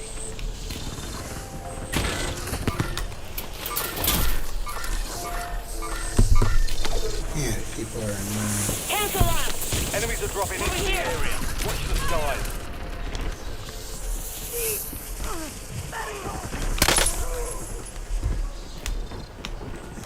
Moving.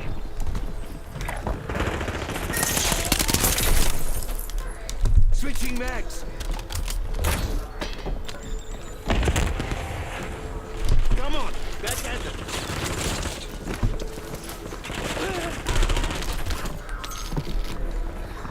What?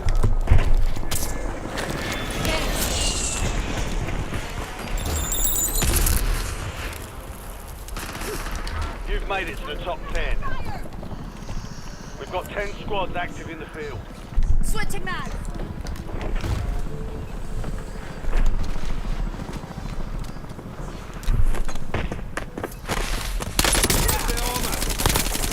Kill confirmed. We've located the Loading rest new of them. mag. Enemy Switching UAV mags. overhead.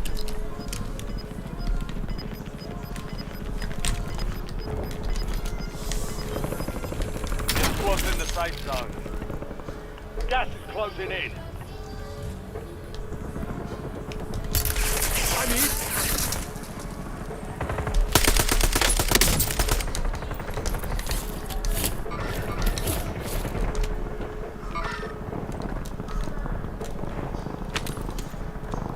Watch for movement.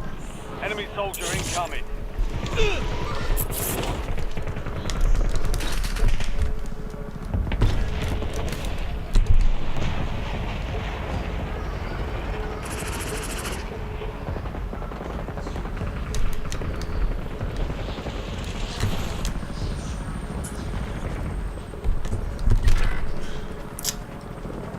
It's too aggressive.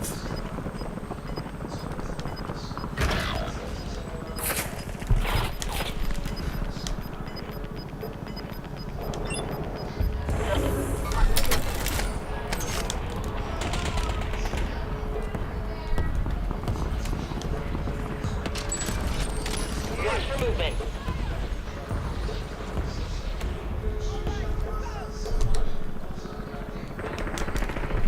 Your squad mate's back on station. Good work.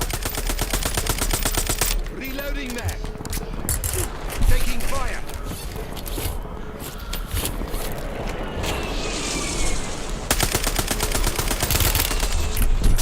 That's crazy. Through the door? Fuck, that was close.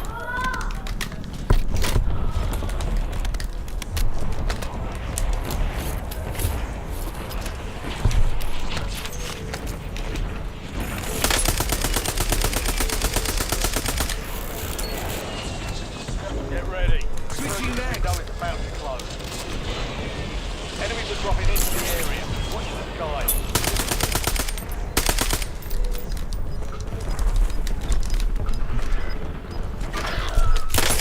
I'm hit. Mark remaining operators from that squad. Hunt them down. Inserting armor. Be advised. Still Okay, have squad back mates at it. outside the safe zone.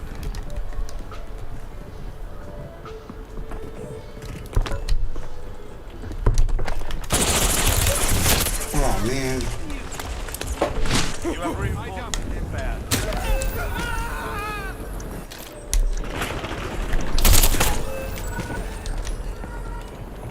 Don't die. Don't die.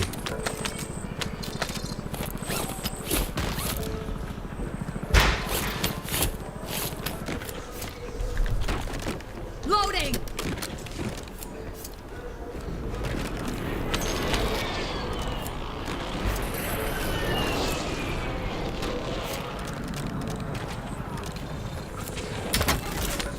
Your squad mate is redeploying. Well done. Let's get to work. Time for vengeance. You're redeploying.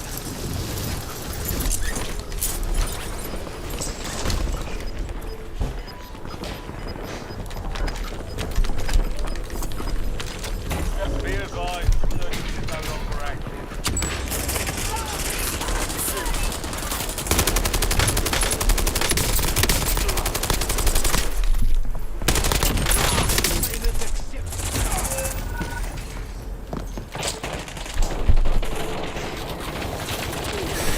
I've done more damage, or I have a higher score than dude. He's got all the kills.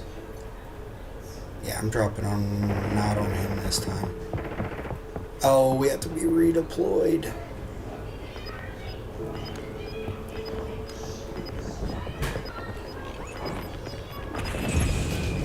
I didn't even hear it was over. Sadly, best game yet. What? Are you still there? Wow! That's not it. It's not that good. No, but that's why I said sadly. Alright. Well, no, because we had a plus 37.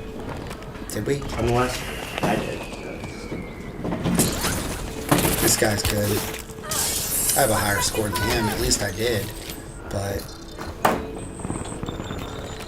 I almost wiped the squad. They ended up triple teaming me and killing me though. I got one of them, broke both of the other guy's armor, and then third guy finally finished me.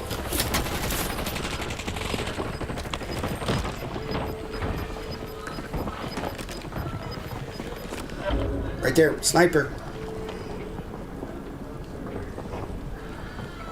We've played against this dude. No, don't. We played against this dude. Yeah. Yeah. 36.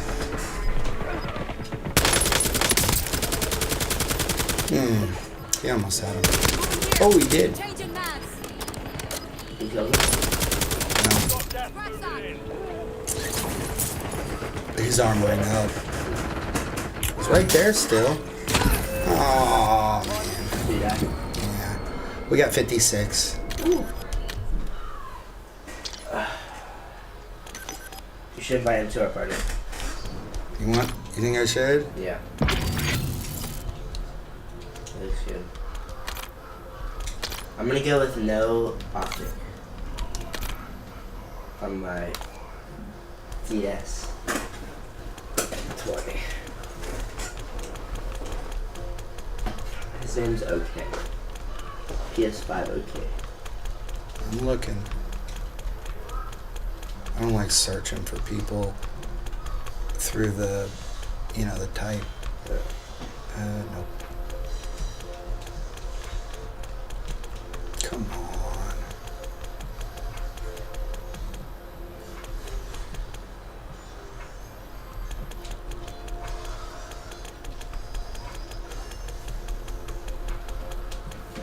Yeah, and PS4.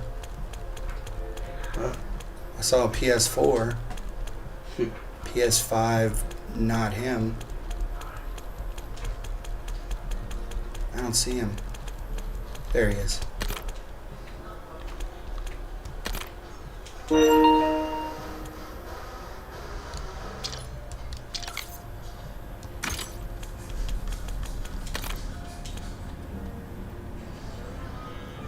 Was a big word.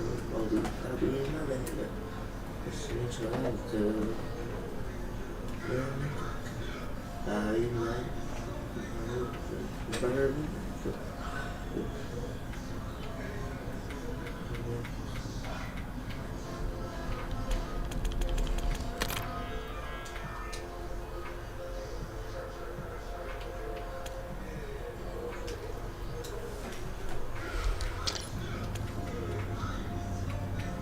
Nah, he's not joining.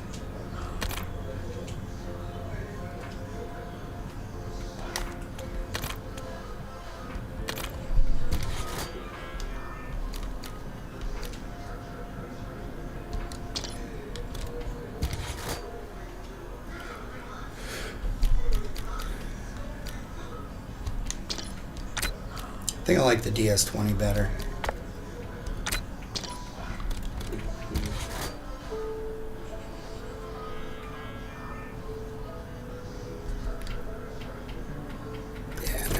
I'm using an optic.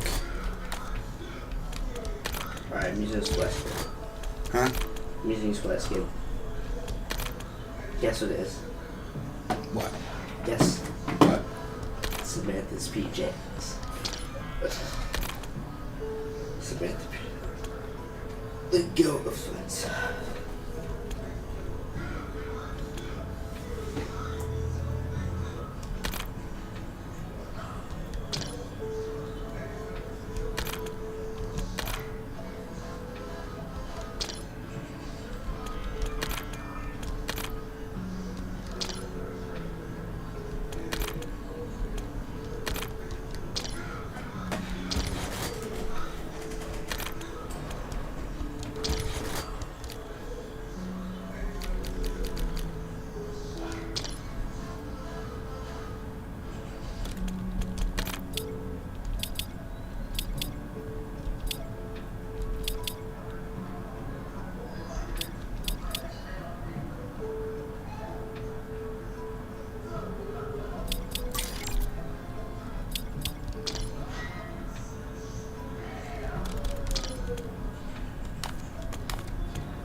Did you see the ramen skin? Huh? The ramen weekly? No. Is it cool? I don't like it.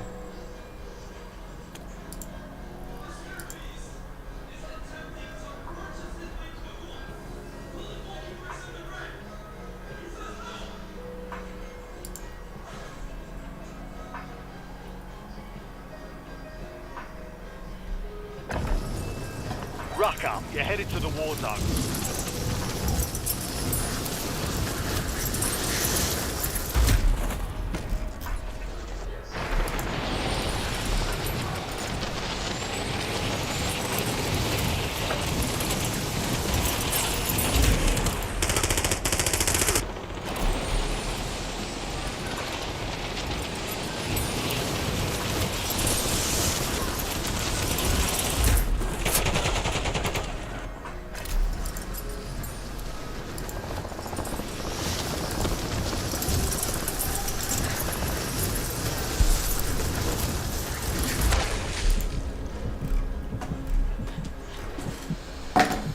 I wish she was still raiding.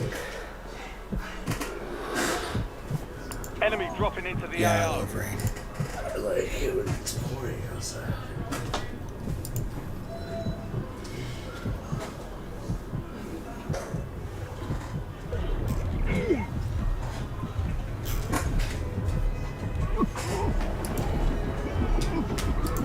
Call of Duty's gonna have the least amount of players they've ever had when GTA is. Yeah, probably. If you don't, Probably for sure. Katie might like you.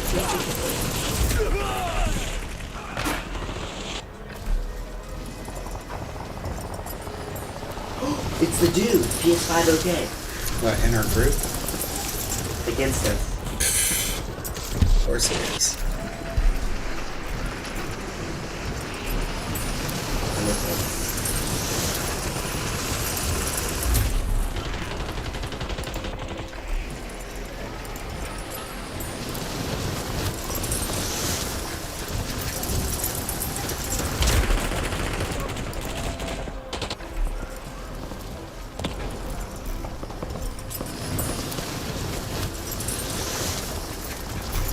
I killed him. Time zone. You did. Stand by for deployment to the war zone. My audio's not working.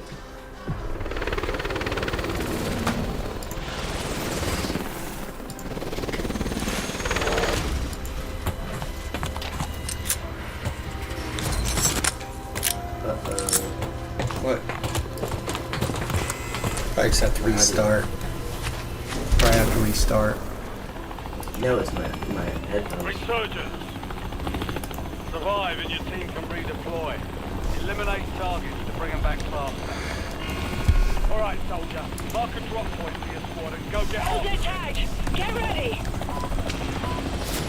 Enemy soldier incoming. Waypoint set. Oh, we're dead. No, we're not. Yeah.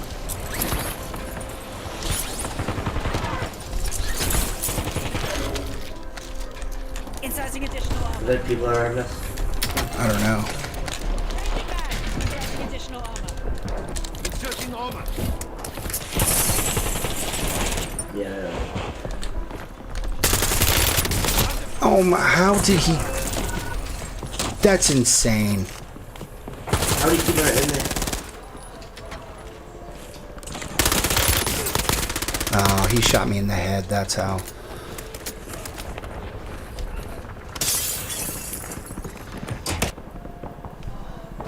Back in the But still, I was ADS'd already. That's just poor reflexes. Ooh. Are you kidding with the sniper?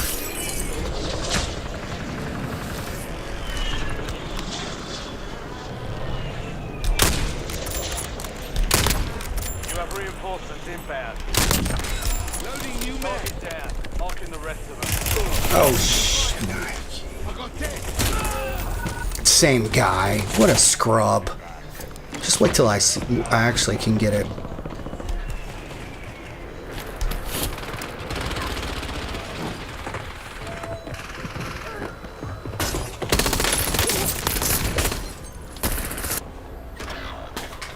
Let's get to work. Stand by for redeployment.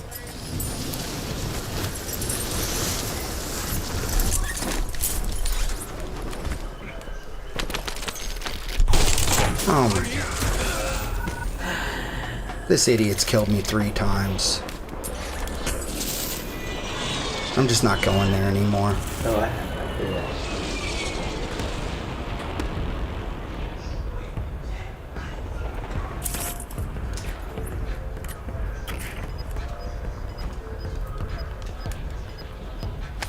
Back in the AO. Just killing my KD. Your squad makes it to the safe zone. You're losing ground. Moving.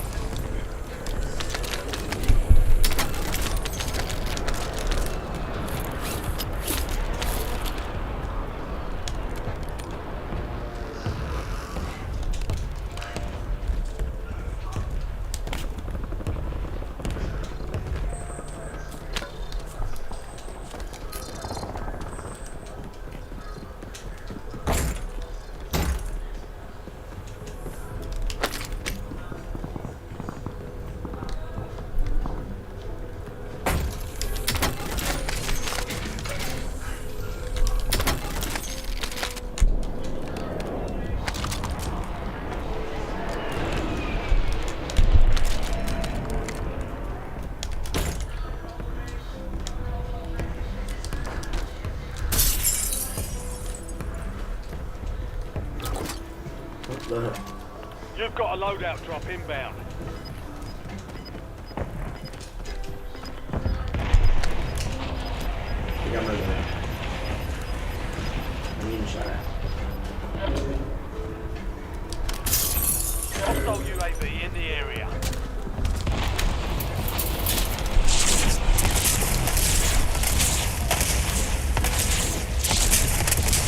Come on. A big mistake. Under fire. Inserting armor.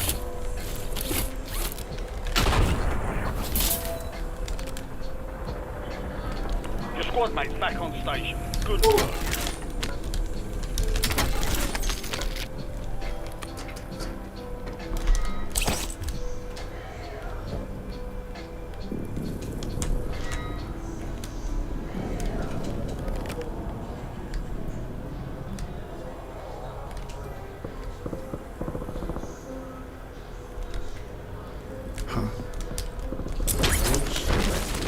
Huh?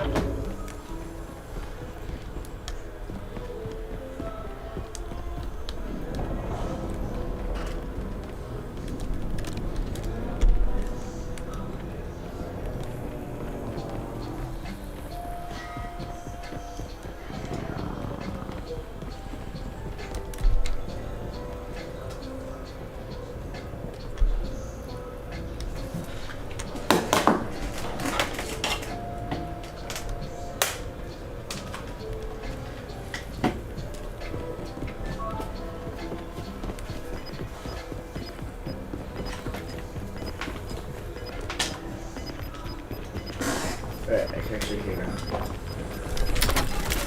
Your squad's in the safe zone. Gas is moving. Precision airstrike ready for tasking.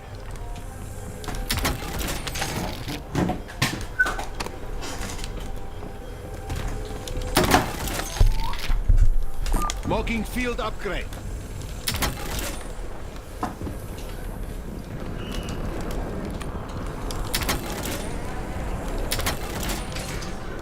LDPR salvo ready for launch. Precision airstrike available.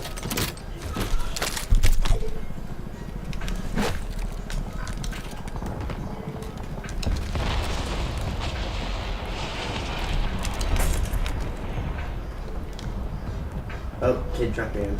Eyes on enemy. Did you mark them? Oh, teammate got it. Okay. So teammate has to get in.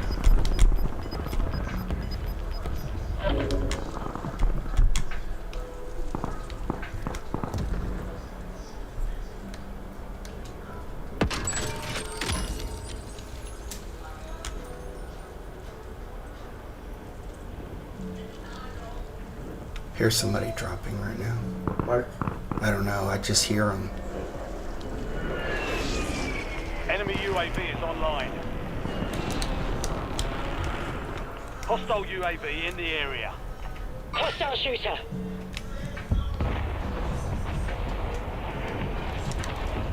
Calling in airstrike.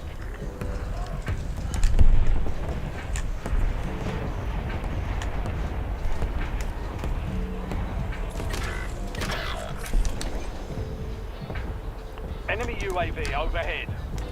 What the frick? That's aimbot. No. About to end. I Make need it res. count. Actually, I'll just die so I can land back in my stuff. I need to see that. It's all on you. Stay alive so your squad All on can me now. redeploy. He does have aimbot.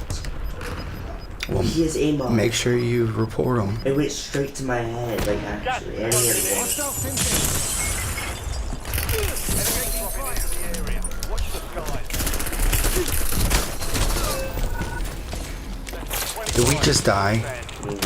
How did he find me? We'll get a W next time.